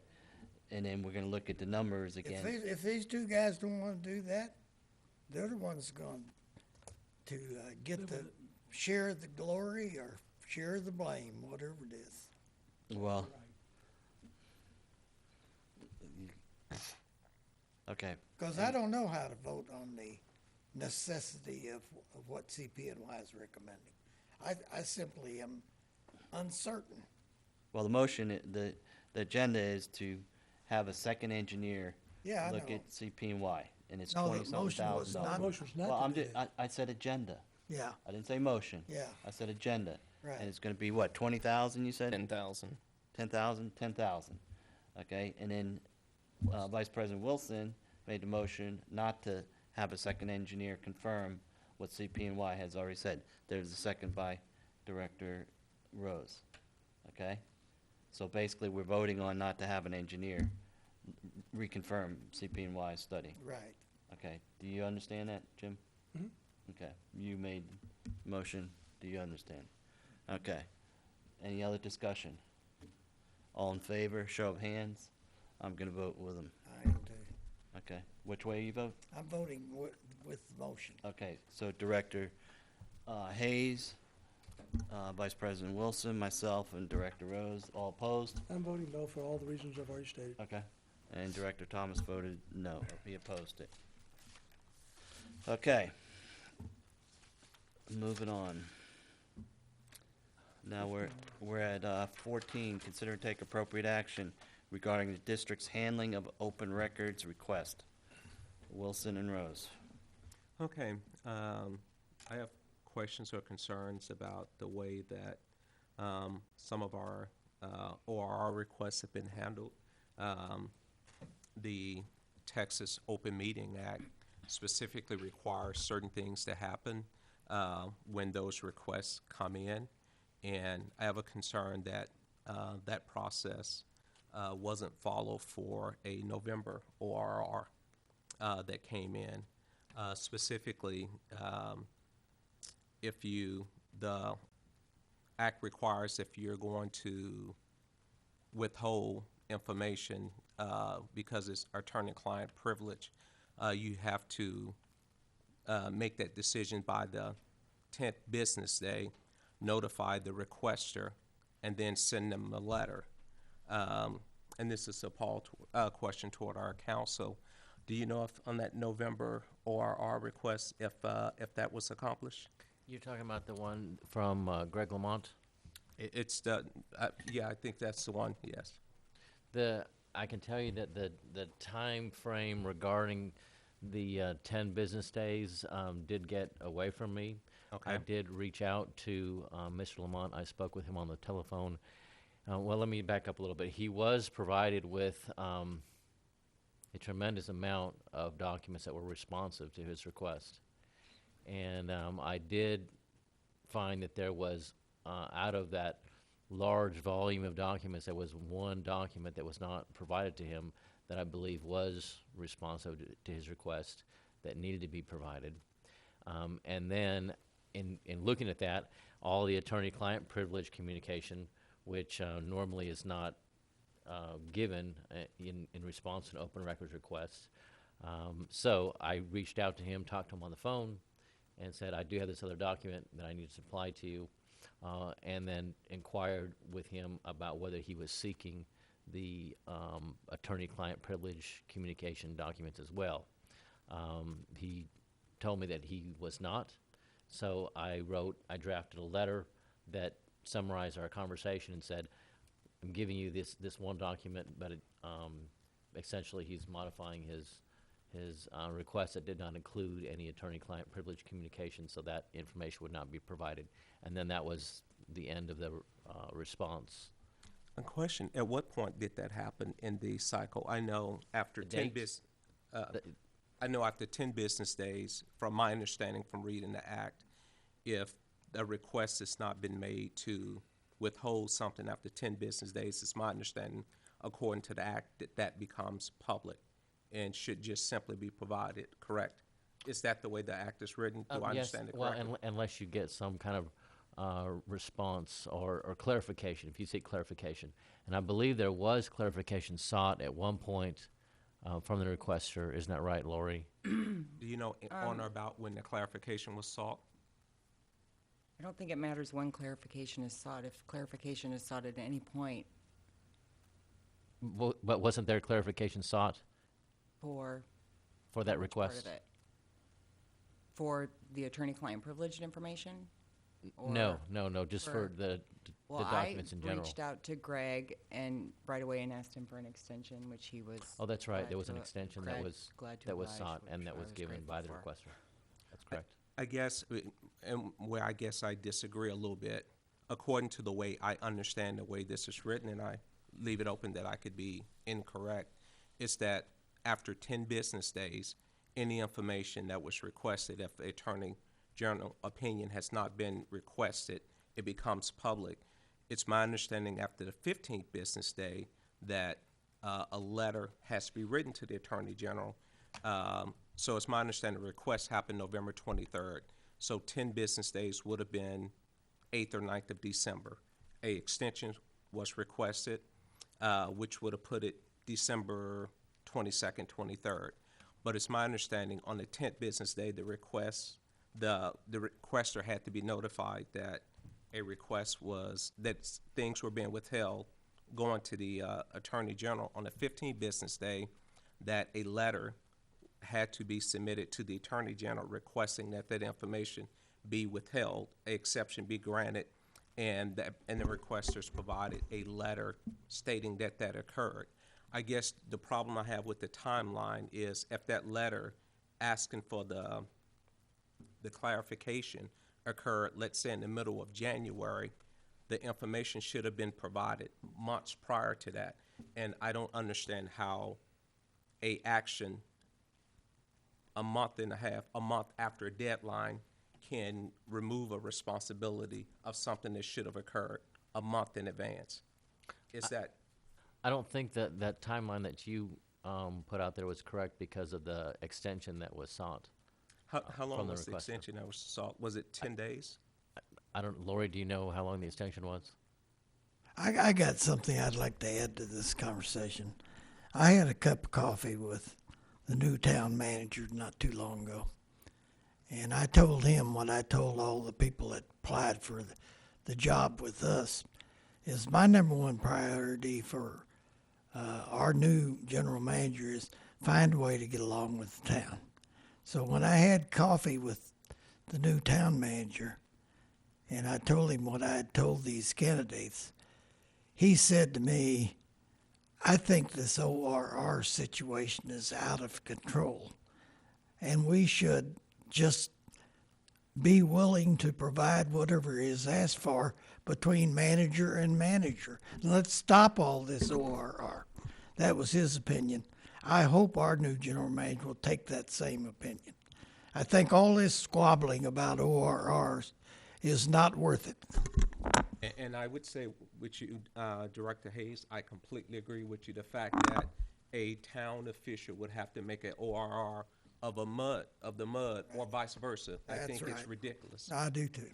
But the only reason why I bring this up is I just want to make sure that if we do go down the path of going through this ORR process, that we abide by it, because the district could be put at risk if we're not meeting the letter of the law if we don't have a suitable exception. And that's the only thing I would just want to make sure that well, from where I sit, Greg, it looks like to me you're trying to build a case against Paul, and I'm not interested in that. Well, well. Let's stay on top. Okay. What I'm doing is I'm asking questions. This is the law that we have to abide by. To my knowledge, we can't pick and choose what law we abide by. What class is recommending is let's have some interaction without all this formality, and then you want to argue about the formality. I don't see the purpose. Just to summarize, I mean, there's a Texas Government Code 552, correct, that deals with the Yes. open. Okay, the bottom line is there's an agenda item on here about open records. All we have to do is make sure, or do a better job if we didn't do it, is to follow that 552. End of topic. Like I said, one thing I would That like okay? to say too, I want to make sure the board is aware. Lori, what was the total number of pages of documents that were provided to the requester in response to that open records request? Lori, do you know that It was number? close to 4,000. Close to 4,000 pages. How many pages were withheld? 3,999. It was, I don't know that exact number. I don't know if Lori Yeah, I'm knows just it either, curious but if she knows. I can tell you it's very small percentage compared 30. to what was provided. I'm sorry? 30. 30? Okay. 30 pages withheld out of 4,000? Yes. Yes. Yes, that's what we're talking about. As I look at this situation, we have a set of statutes that are required to be followed. From what I've heard, I get the distinct impression they weren't followed. In that, the timeline wasn't followed. Was there ever a submission to the Texas Attorney General under that request? No, there was not. Okay. So the timeline then clearly shows that it wasn't done and it should have been done. Okay? Is the way I read it. What's your Those, point? my point is that, as Director Wilson said, those records, those 30 pages of classified documents, should have been released to the requester by statute, as I understand it. Based on what timeline? Based on the timeline of the original submission, and then the question becomes, is if the question becomes, and this would be for the district secretary because she's the expert on this, is if I have an extension, does that then change the filing requirements with the Texas Attorney General? My understanding to that was no, Okay, your understanding is no. but that's my understanding. I'm not the attorney. So. Okay. Kevin? My understanding, there was no waiver to the 10-day, but that's a Paul question. But even if there was a waiver, the timeline that Director Wilson has indicated tells us that once again, there was no submission to the Texas Attorney General, and that the communication and the letter of non-request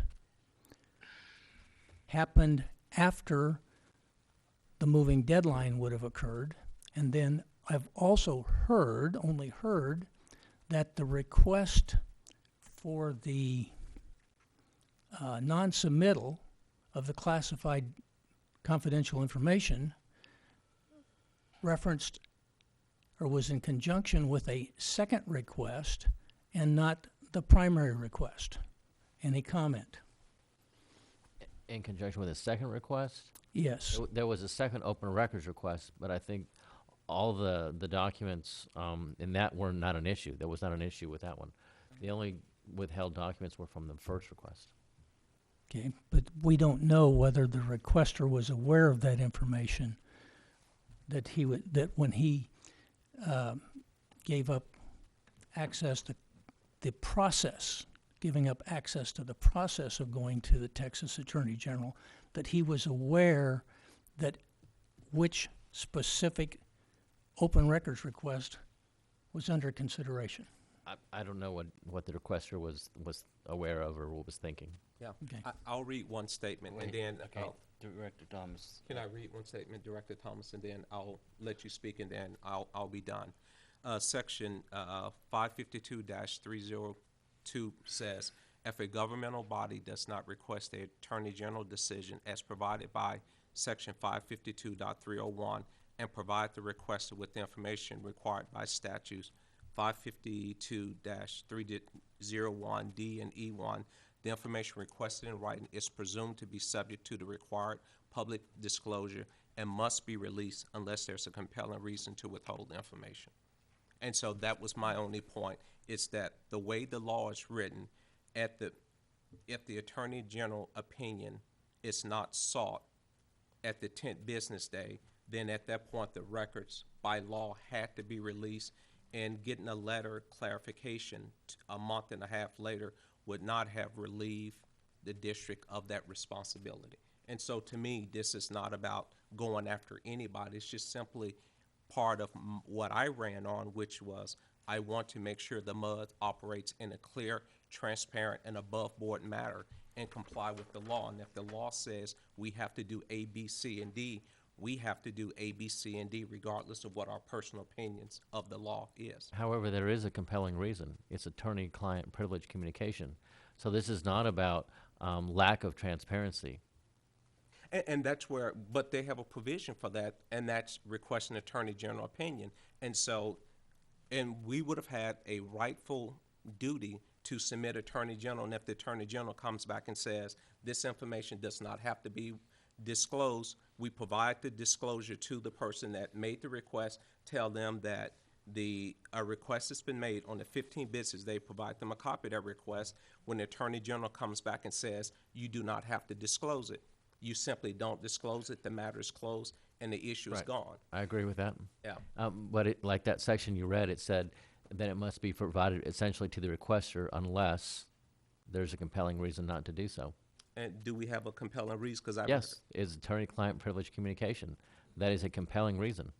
when I look at the statute above, that's not one of the ones that's listed. That's the purpose of the Attorney General opinion, is to say, because these information, there is a acceptable, I think they call it acceptable deviation, where you don't have to request opinion. Everything else, a opinion must be sought. And that's the whole purpose of that. If there's something. I don't disagree with you. Okay. I don't have any additional comments. I'll turn it over to Director Thomas. Well, look, you should always adhere to the legal aspects of an open records request. I don't care what it is. You should adhere to it. You know, and it's pretty laid out what it needs to be. Now, having said that, at the Veterans Breakfast this past time, Tom Class, the new town manager, and I had an interesting conversation. Jim, I did not know he said anything to you. But he came to me with the same statement. He said, this open records thing between the town and the mud and the town is out of control. He said, we need to fix it. We need to find a way to fix it. And I told him point blank, I said, Tom, listen, when Shane Jeff comes on site, I'm going to look him straight in the face and say, you two guys work together. You know, if Greg wants information, then he can ask it of you, and you can ask it of Shane, and we'll get it for you.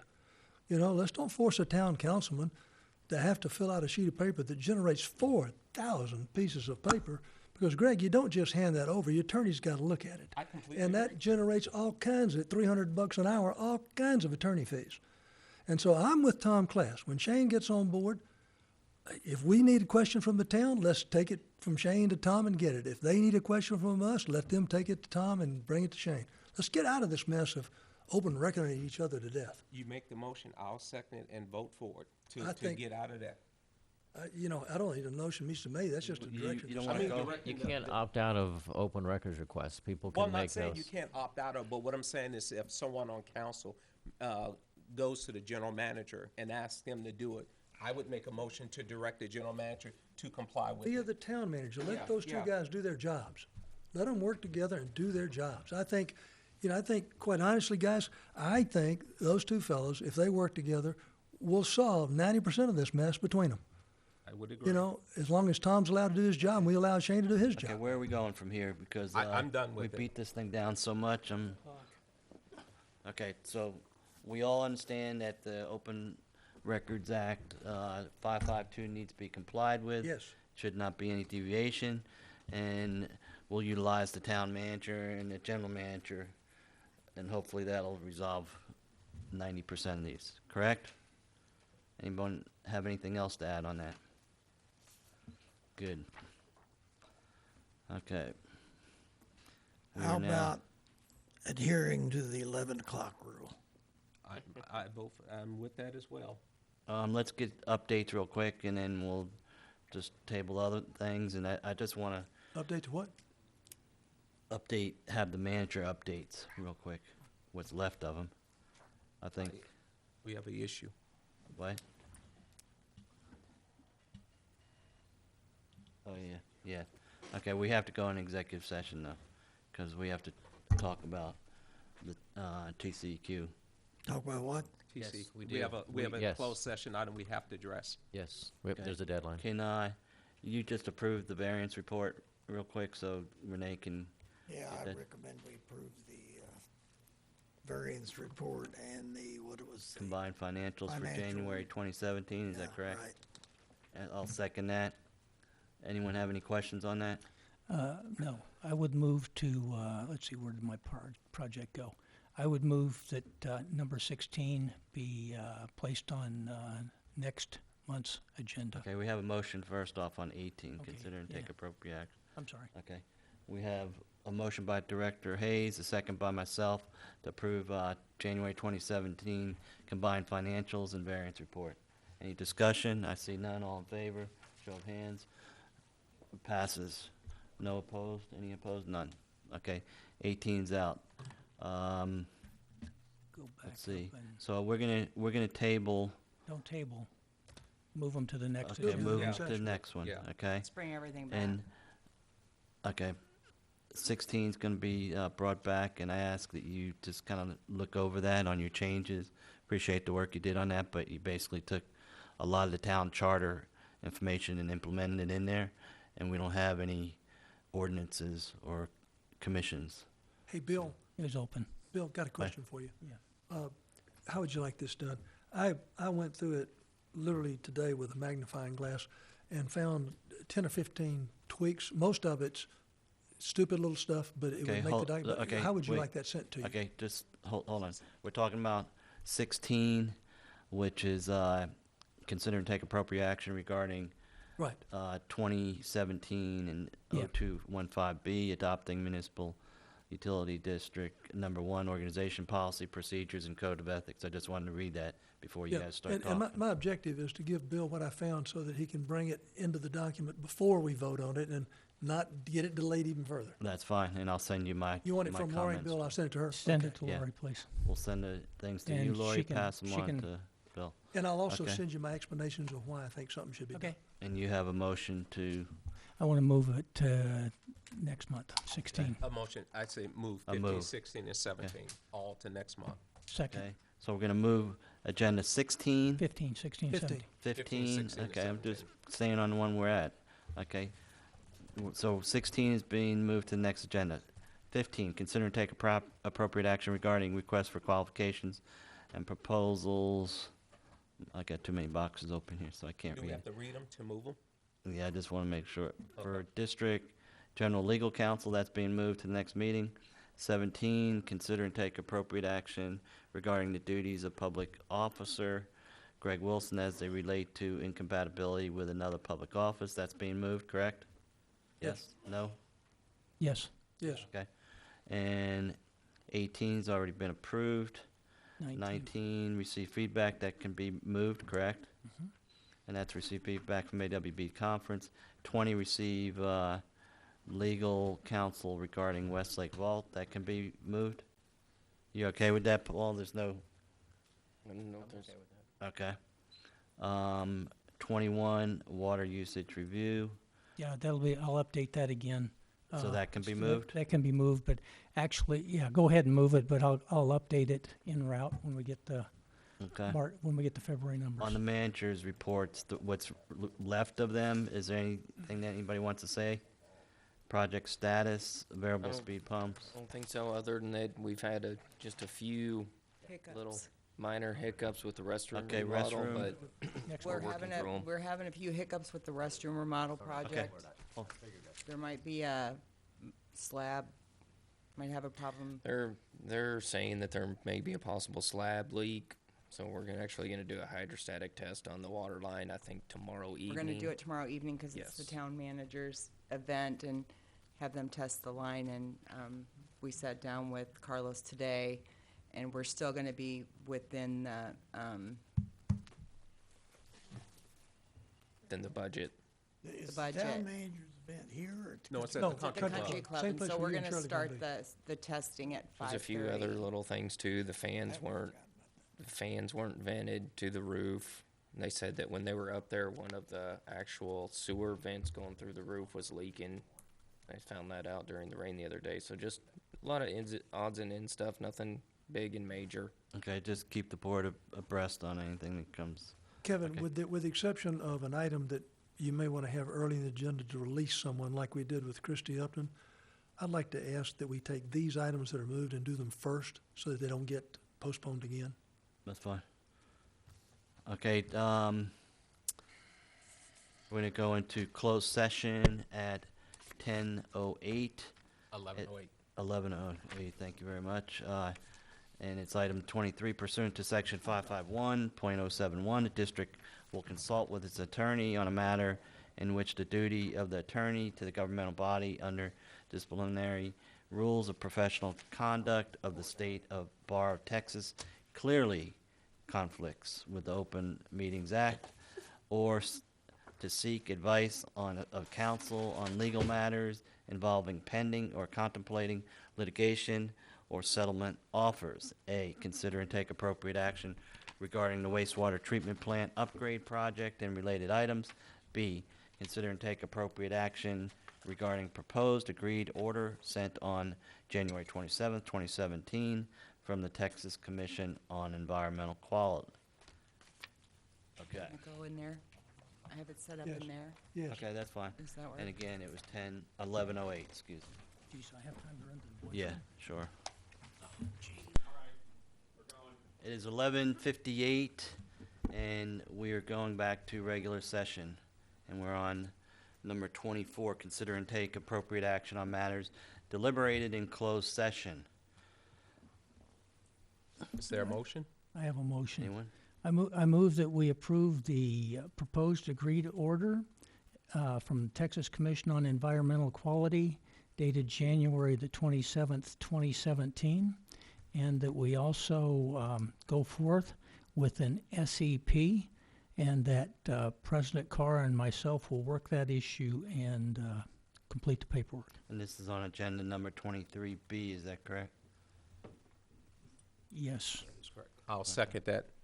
Okay, we have a motion by Director Rose, a second by Vice President Wilson. Any discussion? I see none. Show of hands, all in favor? That's unanimous. No one, any opposed? None? Okay. 25, items for future agendas. You have the list of the ones we moved, correct, Lori? Yes. Anything else? Did you want to bring that, your shower head back? No. Your lemonade? Okay. Well, I owe a report back on the Wise Guys thing. Yeah. with some data. Okay, so Jim Tom's gonna have a report on Wise Guy again. Okay, 26, set future meeting dates, March 21st, 2017. Anyone have any issues with that? I hear none. Okay. What? Okay, I hear none. Okay, so we'll have the meeting on March 21st, 2017, and then we have an adjourn. Motion to adjourn? Wait a minute, on the meeting date. We need to. It's my 10-second rule. I know, but we need to move that, we may need to move that up because we're gonna be doing the winter averaging, and we need to make sure we get it done to get it to council. So if we meet on the 21st, When's council? this is March. Well, they meet 'cause we're- twice. And so I don't have Renee here. Can we be flexible on the next date? Can you tell us when the council meets in here, Lori? Hang on a minute. When's your I'll get back. 28th We will need work to then. go meeting date next month. Second and fourth Tuesday of March, whatever that is. No, we're on the third Tuesday, so it'd have to be a week after that, 28th. Okay. There's still 7 days in a week, right? Yeah, Yeah. so the, So it works then? So we we're can, good. so we can do it and then get it in their packet? Yeah, the 21st. Okay. Okay, anyone else have a That's problem? it. Nope. I make a motion, we adjourn. I'll at second that. 12:02 on the, whatever day it is now. Wave at me down there. I'm voting 16th. no. You want to stay? Garrett Reed did that for over a year.